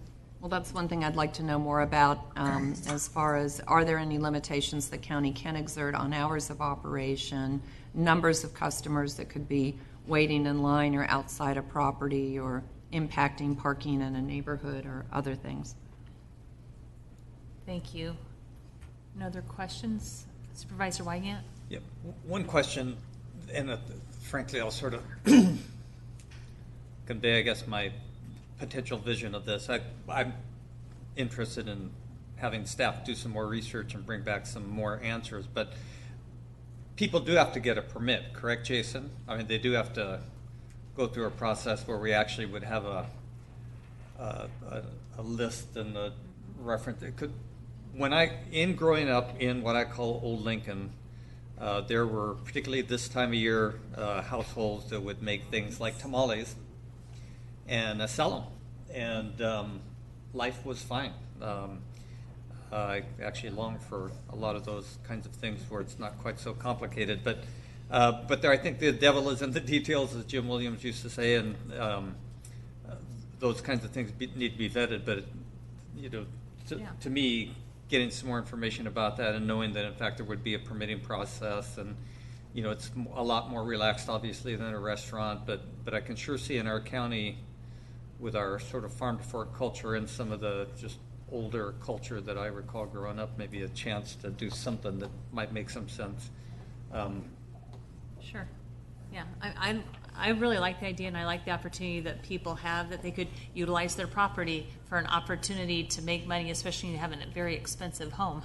You have an opportunity. I just want to make sure that we're really aware of what it would mean, and that if you bring this back to us, what does that permit process look like? What can the county say yes to? What can the county say no to?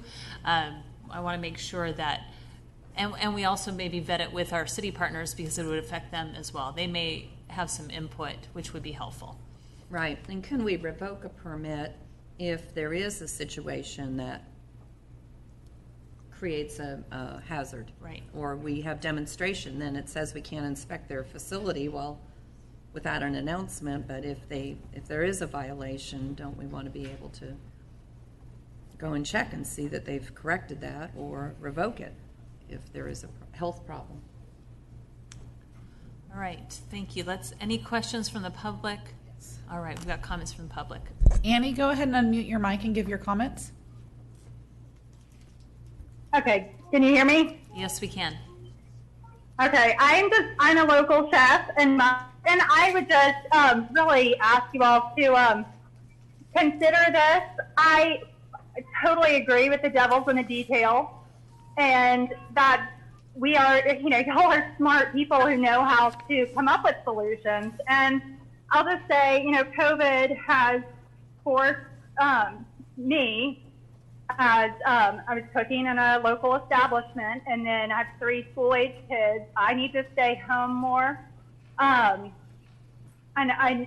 obviously my industry has been one of the hardest hit. And with housing, it's just funny. All the things y'all are mentioning are right on. We live in a house. I have 2 sinks in my kitchen. And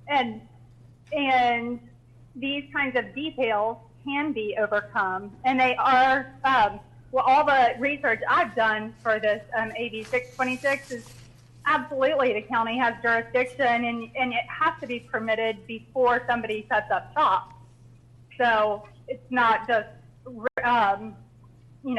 everybody and their mother. And that's one of the reasons why I'm a big proponent of this, is that we have this food safety oversight for the public. So that's all I have. Thank you for your comment, Annie. Appreciate it. Any other public comments? All right, we'll close public comment and bring it back to our board. Is there interested in asking staff to come back to us? All right, motion by Supervisor Holmes, and I'll second that. All those in favor? Aye. Opposed? Motion carries. Thank you, Jason. All right, item 17A, which is countywide temporary staffing, Search Pros Staffing LLC. Brett, you have the next 3 items. Take it away. Yes, ma'am. Thank you very much, Supervisors. My name is Brett Wood. I'm your purchasing manager. Item 17A is a request to approve an amendment to a competitively awarded countywide contract with Search Pro Staffing, LLC of Sacramento, California, for temporary staffing services in the amount of $350,000 for a new maximum amount of $1.25 million through December 31st of this year. I'm also at this time requesting your board's approval to renew that contract with Search Pros in the maximum amount of $900,000 for the period of January 1st, 2021 through December 31st, 2021, funded by department budgets on an as-needed basis for each fiscal year, as well as the authority to sign the required documents for that. As a bit of background for your board, many county departments have a need for temporary staffing during periods of unusually high workload, intermittent employee absences, or to complete specific short-term projects. This item was last presented to your board in 2017, where we asked your board to approve that RFP that created this contract. And at that time, we had approval to renew that for additional terms. During this contract time period, most county departments have utilized this temporary staffing solutions in a traditional manner. However, during this past year, Health and Human Services, as well as elections, have had significant additional needs, and that has forced the usage of this contract more than what we originally anticipated, resulting in a higher dollar value to complete the contract for this year. Our current contract is scheduled to end at the end of December, and we have determined that an additional $350,000 is necessary to complete the payment for the services during that time period. We do not anticipate during next year to need more than the $900,000 requested at the renewal. And with that, I'd be happy to answer any questions your board may have. Thank you, Brett. Appreciate that. It looks like there are no questions, so we will open this up to the public. Any comments from the public on this item? All right, we'll close public comment, move it back to the board for action. Second. Motion by Supervisor Holmes, second by Wygant. All those in favor? Aye. Opposed? Motion carries. And item 17B, janitorial services, Pride Industries. Thank you. In an effort to repeat myself, this is a request to approve an existing agreement for countywide janitorial services with Pride Industries of America out of Roseville, California, in the amount of $380,000, resulting in a new aggregate amount of $2,380,000 through December 31st of 2020. Funding is currently provided by the Department of Facilities Management out of their 2020-2021 final budget. We're also at this time asking your board to approve the renewal of that same master services agreement for countywide janitorial services with Pride in the amount of $2.8 million for the period of January 1st, 2021 through December 31st, 2021. Again, funding is provided by the Department of Facilities Management fiscal 2020-2021 final budget and will be included in their future requested budget. As well as we're asking for the option to renew this contract for an additional 2 years in the maximum amount of $2.8 million per year, and to authorize change orders not to exceed a cumulative amount of $100,000 consistent with our procurement policy. As a bit of background for your board, this was first presented to your board in 2014 when we combined many of our janitorial contracts into one aggregate contract with Pride. This action merged multiple different contracts that we had into one all-inclusive agreement. We have increased the amount of coverage for this to where currently Pride is providing services for approximately 800,000 square feet of building space, or 84% of our existing maintained space within the county. The Building Maintenance Division is recommending continuation of this existing partnership based on our exception to competition for contracts with private nonprofit corporations operating work centers for the handicapped. During our current term, the county has added 3 buildings to this agreement, and over the past 9 months, multiple additional services related to the COVID pandemic and the cleaning services required to meet those needs. These additional services resulted in this increased contract amount that we're requesting at this time. So with that, I'd be happy to answer any questions your board may have and respectfully request your approval. Thank you, Brett. Looks like there are no questions, and we'll open it to the public. No public comment. We obviously need more janitorial services during COVID times. So with that, anyone want to make a motion? Second. Motion by Holmes, second by Wygant. All those in favor? Aye. Opposed? Motion carries. And item 17C, Debt Collection Services, State of California Franchise Tax Board. Thank you very much. This last item is a request to approve a negotiated agreement with the State of California Franchise Tax Board court-ordered debt collections program for collection services for the County Executive Office's Revenue Services Division in the maximum amount of $1,350,000 for a 3-year period from January 1st of 2021 to December 31st of 2023. Funding will be by the revenues collected with no net cost to the county. As a bit of history for this one, we have participated in this program with the state since 1996. That supplements the Revenue Services Division's collection program and its efforts to collect unpaid delinquent court-ordered fines, fees, and penalties. On November 28th of 2017, your board approved this agreement for a 3-year period of time. And this has been a successful tool utilized by the Revenue Services Division and to issue wage garnishments and even bank levies on individuals with delinquent court-ordered debt. Under our standard agreement, the county pays an administrative fee in the maximum amount of 15% of the amount collected. The department estimates that the collection fees will be a maximum of the $1.35 million for the 3-year renewal period. And the existing agreement is on file with the clerk of the board. With that, I'd be happy to answer any questions your board may have and respectfully request your approval. Thank you. No questions from the board. Any questions from the public? All right, we'll bring it back to the board. Motion by Holmes, second by me. All those in favor? Aye. Opposed? Motion carries. Thank you very much. Thanks, Brett. Item 18A, Auburn Creekside Highway 49 improvements, AT&T utility relocation agreements. Good afternoon, Kevin. Good afternoon, Chair, members of the board. My name is Kevin Ordway. I'm with the Department of Public Works. And this afternoon, I'm asking you to adopt a resolution authorizing the Director of Public Works or designee to take all actions necessary to enter into utility relocation agreements with the Pacific Bell Telephone Company doing business as AT&T California for the Auburn Creekside Highway 49 improvements up to a total not to exceed amount of $750,000. To give you a little bit of background, the county previously entered into a traffic fee credit and reimbursement agreement with the developer of the Auburn Creekside project.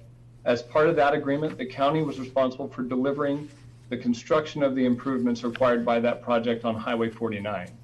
Subsequent to that, Caltrans has a project currently underway on Highway 49, and we entered into a cooperative work agreement with Caltrans to have them construct our improvements because there was a cost and schedule savings, and it also minimized the impacts to the traveling public. However, during construction, their contractor discovered a previously unidentified conflict with the AT&T lines that run parallel to Highway 49, and we need to get those relocated out of the way in a very expedited manner in order for Caltrans contractor to be able to complete our improvements. So with that, I'm happy to answer any questions. Thank you, Kevin. I don't see any questions. Questions from the public? Close public comment and bring it back to the board. Motion by Supervisor Wygant, second by Supervisor Holmes. All those in favor? Aye. Opposed? Motion carries. And item 18B, Kings Beach Western Approach Project, approve and adopt initial study and mitigated negative declaration. Hi, Andy. You guys can hear me all right? Yes, we can. All right, well, my name is Andy Dyken. I'm with the Tahoe Engineering Division of Public Works. And today you're being asked to adopt a resolution approving and adopting the initial study and mitigated negative declaration for the Kings Beach Western Approach Project and to direct staff to file a notice of determination. This project is a full reconfiguration of the intersection of highways 267 and 28 in Kings Beach in North Lake Tahoe. This project would convert the current intersection, which has a traffic signal, into a modern roundabout with new lane alignments and pedestrian and bicycle improvements, including improved crosswalks. The existing signalized intersection is not consistent with the objectives of various local guiding documents, notably the 2013 Vision Plan, the Linking Tahoe Active Transportation Plan, and the Tahoe Basin Area Plan. So our design team has analyzed various options and alternatives for this project and determined that the proposed roundabout design offers improved conditions across more analysis outcomes than either the signalized or no-build intersection alternatives. And currently, as far as the status of the project is concerned, we've completed the preliminary design work for the project, along with the required studies and analysis for the environmental document. And again, your board is being asked to approve and adopt the initial study and mitigated negative declaration for the Western Approach Project and direct staff to file a notice of determination. And I'm happy to answer any questions you may have. Thank you. Supervisor Gustafson. Yes, Andy, thank you. I know that there was some concern with ingress or I think egress from the property directly. I'm forgetting the name of the units right there on the lake. Sweetbriar. Sweetbriar, thank you. Have their concerns been addressed? Well, we are not able to have the Sweetbriar driveway be an actual leg of the roundabout. They can't have direct ingress and egress from the roundabout. So as the design currently sits right now, they have a right in, right out only situation.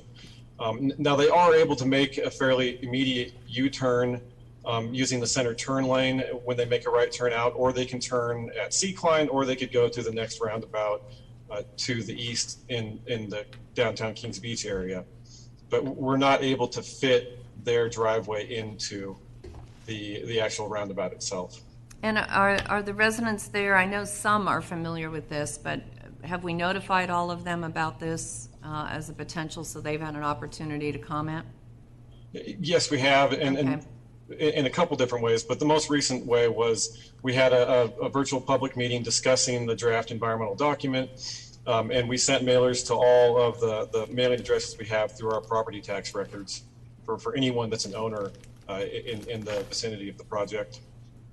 Great, thank you. I just wanted to make sure that they had plenty of opportunity to comment. And then finally, I know that the other roundabouts in Tahoe City seem to be working well, but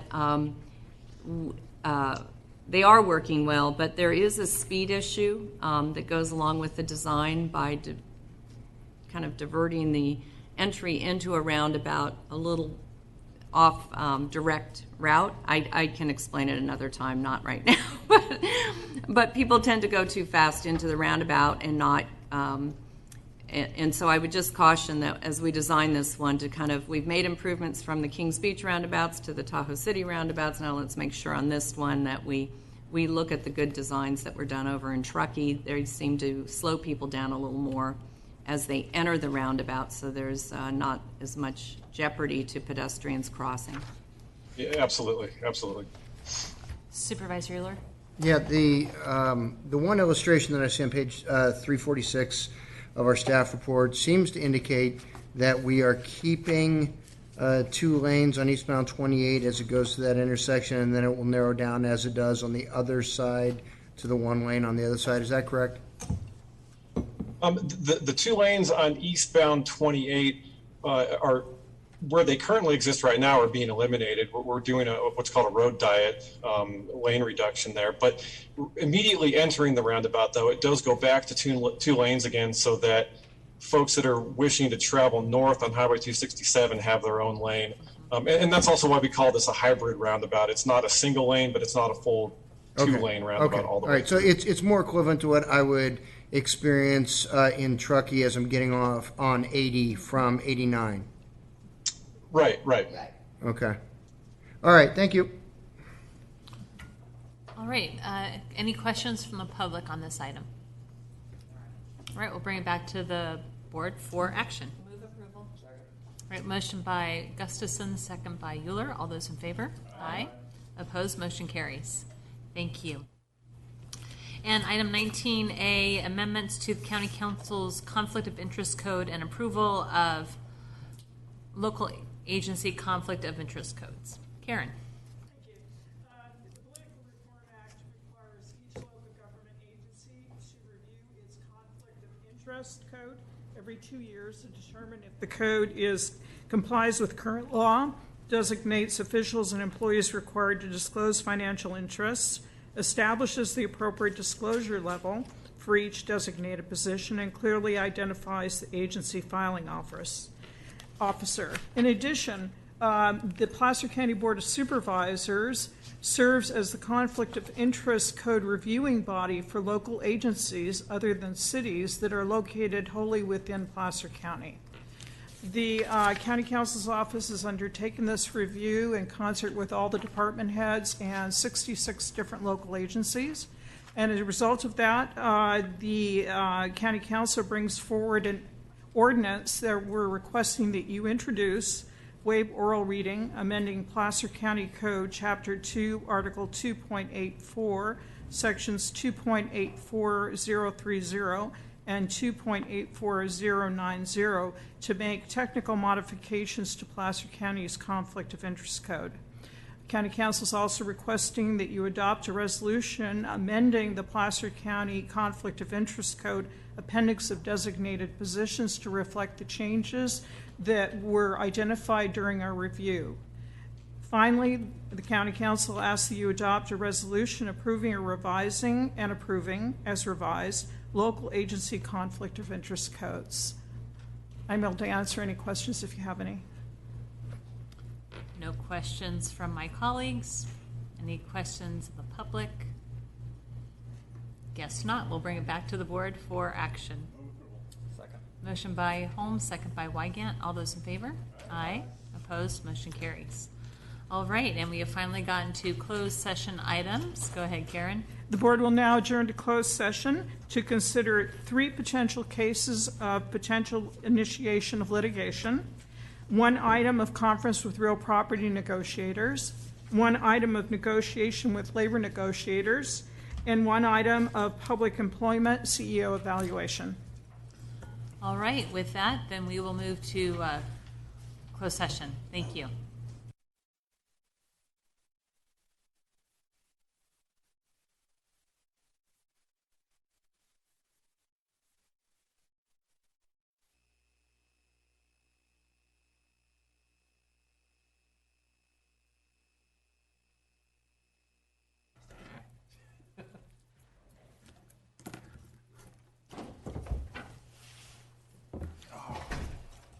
Look at that.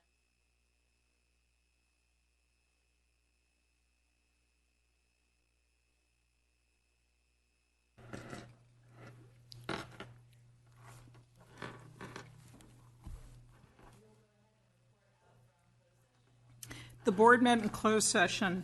The first item taken up was one potential case under anticipated litigation. Supervisor Gustafson recused herself and left the room for this item. The board then heard a report and provided direction.